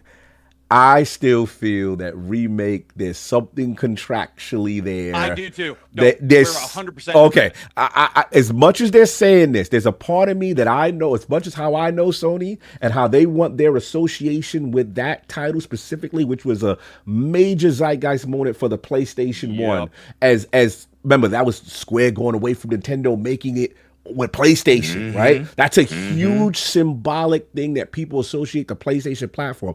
I could see Sony continually trying to extend or money hat that off as long as possible. Maybe it does They come. both cut each other's hands. And Yeah. shake, And right? shake. That's a blood deal. Like- shake. Something's going on Right, that right. side. Yes, because we know the history, and then what you call it? Nintendo left Sony at the altar. It was a whole mess. Dude, I lived through that, man. Yeah. I still remember going to school. I was super young, but I still remember going to school. And one of my friends who was a Nintendo fan was mortified that Square was going to play. He was just like, "What are you talking? What is going on?" It was such a big deal at the time. Yeah, Yes. that was a big deal because that's where they started. That was very a huge symbol move, and Yeah. it was a statement. You like what? People switched up. Yeah. They Yeah. switched. Yeah. But I expect the rest of the games to come. That's where I'm at now. Yeah, I think. Yeah, from here on Yeah. out. Like, Can I ask you a unless question though, Cog? Yeah, what's And up? Not a behind the scenes question or anything. Sure, what's up? What about the third of the Final Fantasy 7? Do you also think that will not be? They'll say some argument will be made that it was already deep in development, so Yep. it's not a part of. Yeah, that's My gut feels like on an individual basis, contractually, they cannot put those out just yet. Maybe until the completion of the trilogy, and then whatever the exclusivity window is past that, then it will come. It will come, but I think Xbox fans are gonna have to wait a little bit for that one. I think Sony knows the value of that one too much. I feel that after remake and the success remake was, that's when Sony secured all Yeah. three of them. Because I was like, remember, let's you're right. Let's lock all of them down. Remember, there was a thought process that after remake, remember Xbox fans thought they were getting it. There was some verbiage Yes, that there was it was, some verbiage. yeah, Oh, yeah, that they thought it was after a that year year, exclusive. a year exclusive. Okay, Yep. and then secretly, all of a sudden, you don't hear about it anymore, and now here comes Oh, yeah. remake. So yeah, I on, feel man. it's. Y'all know That's what why it is. I laugh when people think that the Wukong thing is impossible with Sony, because I'm like, Nah. we literally have examples right now Yeah, of them yeah, valuing Not IP. one or two. That's Yeah, There's plenty of them on the table. That's why it's like, look, I'm kind of giving up on like the Final Fantasy VII remake, and I would love to a rebirth. And I wanted them to call the third one Reunion because they said Reunion so much during the remake. Yeah, I But know. I apparently- agree. Apparently, they can't do it because they call it Crisis Core Reunion. So Yeah. I mean, maybe they still call it Reunion. I don't know. Yeah. But it's just like if I can't, I've given up on those three. I would love if I get those three. Right. But it's just like there's a Final Fantasy IX remake that's supposedly in development. There's Final Fantasy Tactics remake, Dragon Quest 12. Those are the one that I'm like, for the love of God, PlayStation, please didn't lock those down. For the love of God, PlayStation, because I know if PlayStation wasn't able to lock those down, up until this restructure in the leadership, most likely they might not come out day one just in case, because we don't know, even if these deals were in place, we don't know if the ports were being made alongside the PlayStation version. Yeah, So they were probably made greenlit afterwards. So maybe we'll still get it, because I have been told by people that do stuff like that, the port doesn't normally take as long as making the game, like Absolutely. in any way, shape, or form. Yeah. Anybody ever heard of x86 architecture? Hello? It should be simple today, right? It should be pretty That was simple. the whole point. Let me ask you this though. I'm actually surprised though that they take so long with the PC part. I feel like there's money on the table that they. Yeah, So- listen, Yeah. it's So crazy. here's the thing, dude. I think you're going to see a shortage even of that now that they bought Nixie's. I think Nixie, we're talking Sony in particular. Dude, what a smart move, because we all know what some of those ports were like, and we still got a bad one. I think Last of Us remake or whatever the one. Oh yeah, that Last of Us was horrible on PC. Yeah. But we're looking at Ghost. You're looking at Ghost was good. Amazing on PC. Horizon Zero Dawns, which are just they sing on a PC if you have that ability to do that. Nixies is probably, and this is my shout out to Sony. Nixies might be one of the best decisions Sony in particular has made for moving forward in the last, like, honestly, 5 years, because that is they are doing excellent work. They obviously know the architecture, and most of the top Returnal, somebody just said Returnal's port is amazing. Yeah, that is a smart way. But here's what I say, guys. Yeah, Sony needs to figure out a way to not make people angry, but get it a little sooner, because I do believe that the quicker you get that, the more. I mean, there are a lot of people who want to play those on PC and would love to jump in. And if Sony wants, with their little account thing, they definitely want more people showing that they're. That's going to be on every game. Ragnarok's got it. Yeah, I'm very curious though with that approach with the account though, because of the Helldiver situation. The PC community ain't really like that. Oh no, the PC people are more finicky than I am. Yes. And I'm a PC person, and yet I sometimes will be like, wait, you're mad at what, a type font? What are you mad about? Like, they don't want to open another launcher. They don't want to do a lot of things. I was just like, I bought a PC that does everything and is super flexible. Don't make me hit another one. And you're like, you know what's I lose my mind when I hear a PC person say, "Oh, I love PC because it's open platform. I'm not down to one platform." But then you see that same person be like, "I'm not buying it on another platform. I want it on another store." Yeah. It is interesting. Salute the dark in the chat, but we're gonna wrap up and get up out of here. I'm gonna just one more comment on the SquareEnix thing. I don't want to bring up anything like this too controversial, but I wouldn't be surprised if Microsoft bought SquareEnix at the end of September. Wow, we really doing acquisition season still? Huh? I mean, that's the only one they can really buy without getting in too much trouble, right? But the thing is that that's pretty much what you have to do just to get a steady cadence to your platform from them. And like I said, I'm not saying this is what I think is going to happen, but I wouldn't be surprised if that thing came up on the Twitter screen. Oh, Microsoft to acquire SquareEnix. It would, and I wouldn't flinch one bit. Wow. I am a little bit with Smooth, maybe not SquareEnix, but I do know that from their perspective and how they've been carrying on, where it's all about Game Pass, the biggest thing Game Pass is lacking that they can't produce themselves is Japanese influence. So it would make sense that they're able to, because it doesn't even matter if they want to, if they're able to buy some kind of publishing. Do Bandai or do Sega? Yeah, I prefer Bandai. Sega and them have a great. I mean, wasn't Yakuza Game Pass one of the Yakuzas or two of them? And by the way, phenomenal games. If you haven't played a Game Pass game, you are not a game fan. Factual. I agree. I'm with you. It's that good. I'm with you. Yeah. and they kept the originals in the beginnings to Japanese language with English subtitles. Yes, sir. Yeah, let's see what happens, boys. Let's get up out of here. Let's get the poll. With rumors of a PlayStation 5 Pro announcement being imminent, which of these is the most important to you? The choices are A, 60 FPS standard on the majority of titles. B, $500 price point. Good luck with that. C, first-party games to take advantage of the hardware. Or D, I don't care. We all know them PlayStation 5 Pro games going to run Xbox games better. Got to be a little messy at the end. Shout out to all those on the chat. The poll will go up. And again, I got to get a shout out to Lord ACG, Kid Smooth, and 108 Dragon TV holding us down. Holiday weekend, rock the whole thing. Let's start with ACG, man. First of all, great to see you, brother. It has been a minute. Thank you. Yes. Yeah, where can I find people find you? What you got going on? ACG reviews, I believe, on YouTube, and then we switched and finally did a podcast channel because we absolutely had to. The metric was destroying us doing so many podcasts on that. So I think we're it's just ACG, the best gaming podcast, which, by the way, is a joke. It's not an egotistical thing. Love it. So that the podcast always has technical issues, and one of my guys was like, "This is just the best gaming podcast," and I was like, "Dude, that's what we're naming." But we join up on Fridays from 10:30 to about 4 or 5. We do also a long podcast. It's a long one. And then this week you're going to see reviews for we got. Yeah, there's some NDAs. I can say I'm definitely doing Space Marine. I'm definitely doing No.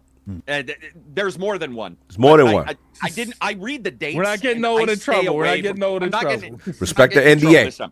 But for sure, Space Marine 2, as well as some impressions, a bunch of videos coming this week. Nice. And don't ever go on ACG's podcast playing games. Oh, yeah, because you going to get it. I heard about you.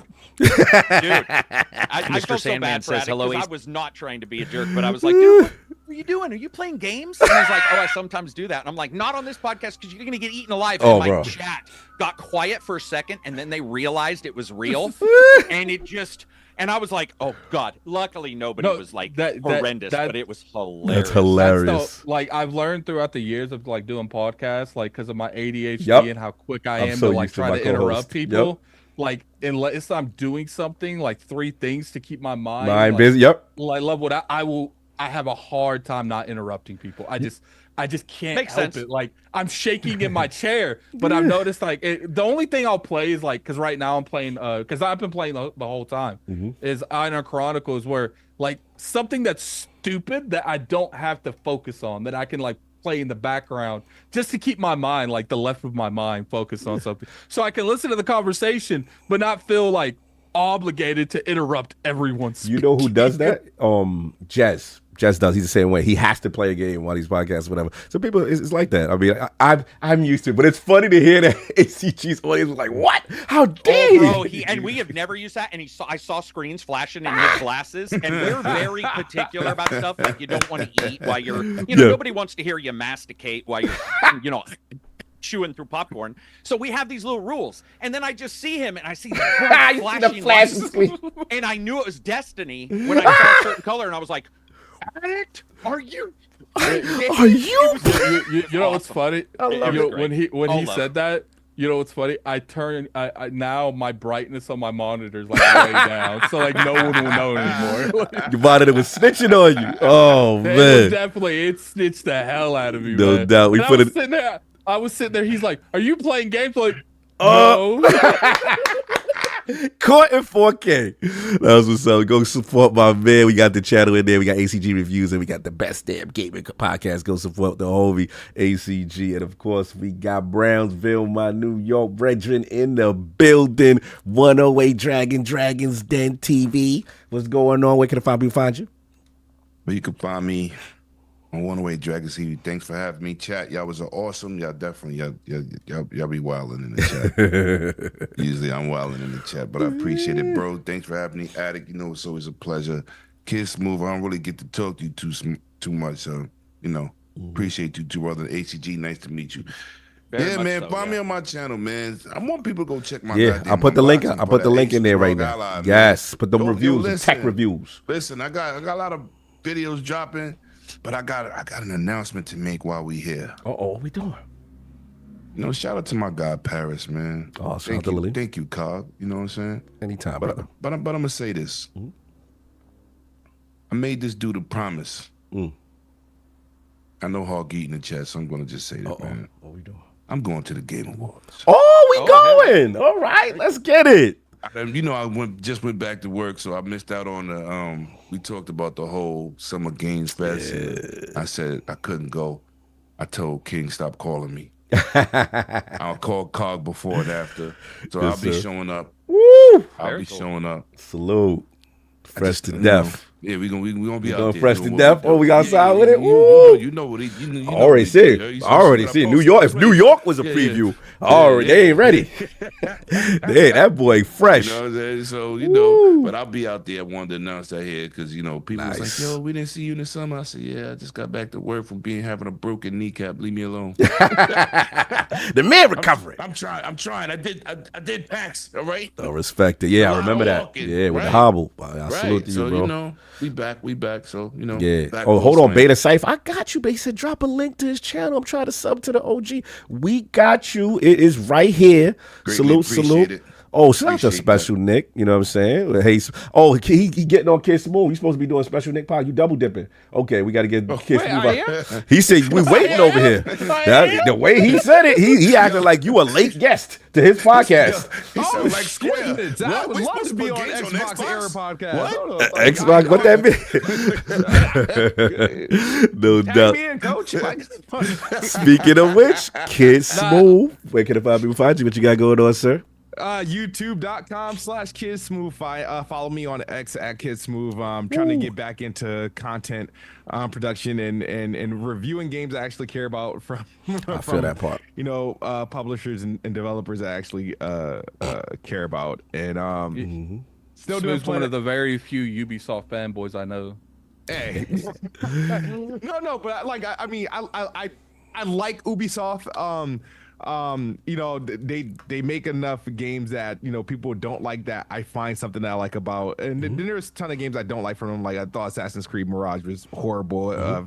I tried to play Avatar like 6 different times and it's still not connecting with me. But other than that, I mean, I'm gonna try to put out some videos, and me and Attic got to record playing Xbox for the week, and looking forward to a crazy September with all the game releases we got. So yes, no doubt. Salute to Smooth. You already know Lord Addict. Where can the people find you? What you got going on, sir? Find me on YouTube at Gaming Addict. Find me on Twitter at Lord Addict ILP. I'm going to be streaming. What you streaming? I don't like. I might put Star Wars Outlaws. Okay. If I don't have Star Wars beat by like Wednesday or Thursday, I'm probably gonna have to like beat that offline, because I am interested in playing it. It's just Astrobot's coming out Friday, and I really want to play that because I really enjoyed the first one. Right. So if I don't have that beat by then, like Star Wars is on the back burner. It's on the back burner. Hey, Because I still want to stream Dragon Age, and I still want to Veilguard, baby. Yeah, I still have to stream some Fable 2 and 3. So I got a lot of stuff going on. I do want to eventually go back to Lost Odyssey. It's been like years since I played that. So that's something I definitely want to try out. But yeah, definitely go try that. Addict Arena. I've been trying to get someone to play Chain together with, but somebody? every time I find someone, they like either don't message back, or it's like, man, I feel like I've been left at the altar like 8 times. Well, you got a responsibility. I can help you, but you got a responsibility to help me with a boss in Baldur's Gate in the co-op first. Yeah, definitely. Definitely. Okay.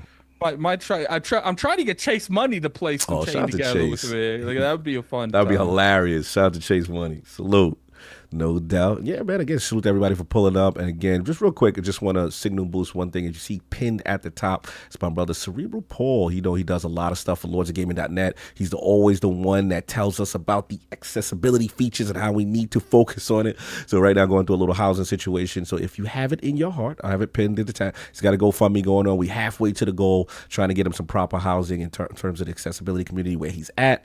And if you want to support, please do. There's a link right there. Again, shout out to ACG, shout out to Kid Smooth, shout out to 108. Much love. We got a couple of super chats you guys can dip if you got to, but I gotta pay the bills and take the rest of these super chats. But let me know, it's all good. Let me see. Yeah, it's not too many. Okay, cool. We got J Boy in a run. All right, $2 super chat. If y'all all don't know, Forspoken is already on Xbox. I didn't know about this. He's probably talking about like the what people use the Google for, like the cloud thing. What's that not that remedial one? What's the one? The GeForce Now? That's You definitely can play Wukong on Xbox too. Let's go, J-Rock, for putting that out on the internet. Shout out to my boy J-Rock. JD Gamer, shout out to J-Rock. JD Gamer, $5 super chat. Many people ask, what is Microsoft doing with their games? And part of it is become the biggest third-party publisher, but many forget they've already become the largest first-party publisher with the highest AAA games output dwarfing their competition. If it's about games, play the games. Hashtag Game Pass forever. Okay, we know where you at. JD, oh man, I told you about these words, JD Gamer.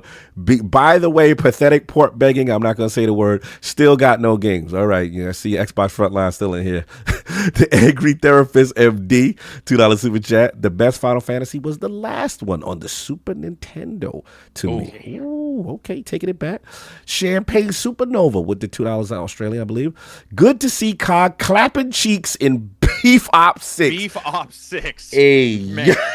Y'all didn't see me laughing in the middle of the podcast when When you read that? I just muted my mic. Savagery, man. Savagery. Oh, JD Gamer member for 53 months. Salute, brother. Dead Xbox narratives. Has no games. Only low scoring games. No one wants to play their games. Only weak hardware.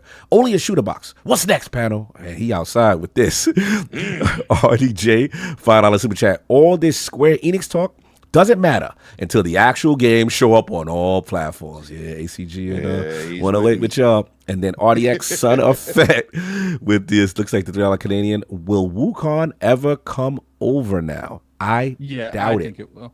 I think Wukong will. I think it will. So look, question: did you get JD's game?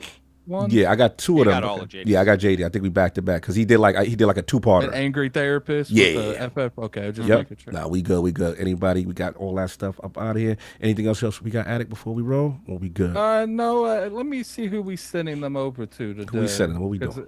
It's a big thing for me to like pass it on, man. Yeah, it's a big thing for me send to some pass it on. content creators some love. I don't know if it's gonna work because it's not been working here lately, unfortunately. Trying to push the stream people to Yeah. another stream. Yeah. Yeah. YouTube ain't great at YouTube this. sucks at Yeah, that. It's like so Twitch I'm does it so well, and it's like I it's a know. feature that you got to find that's dug in within a sub menu. You know what? That's all Twitch do, though. Yeah, you're right.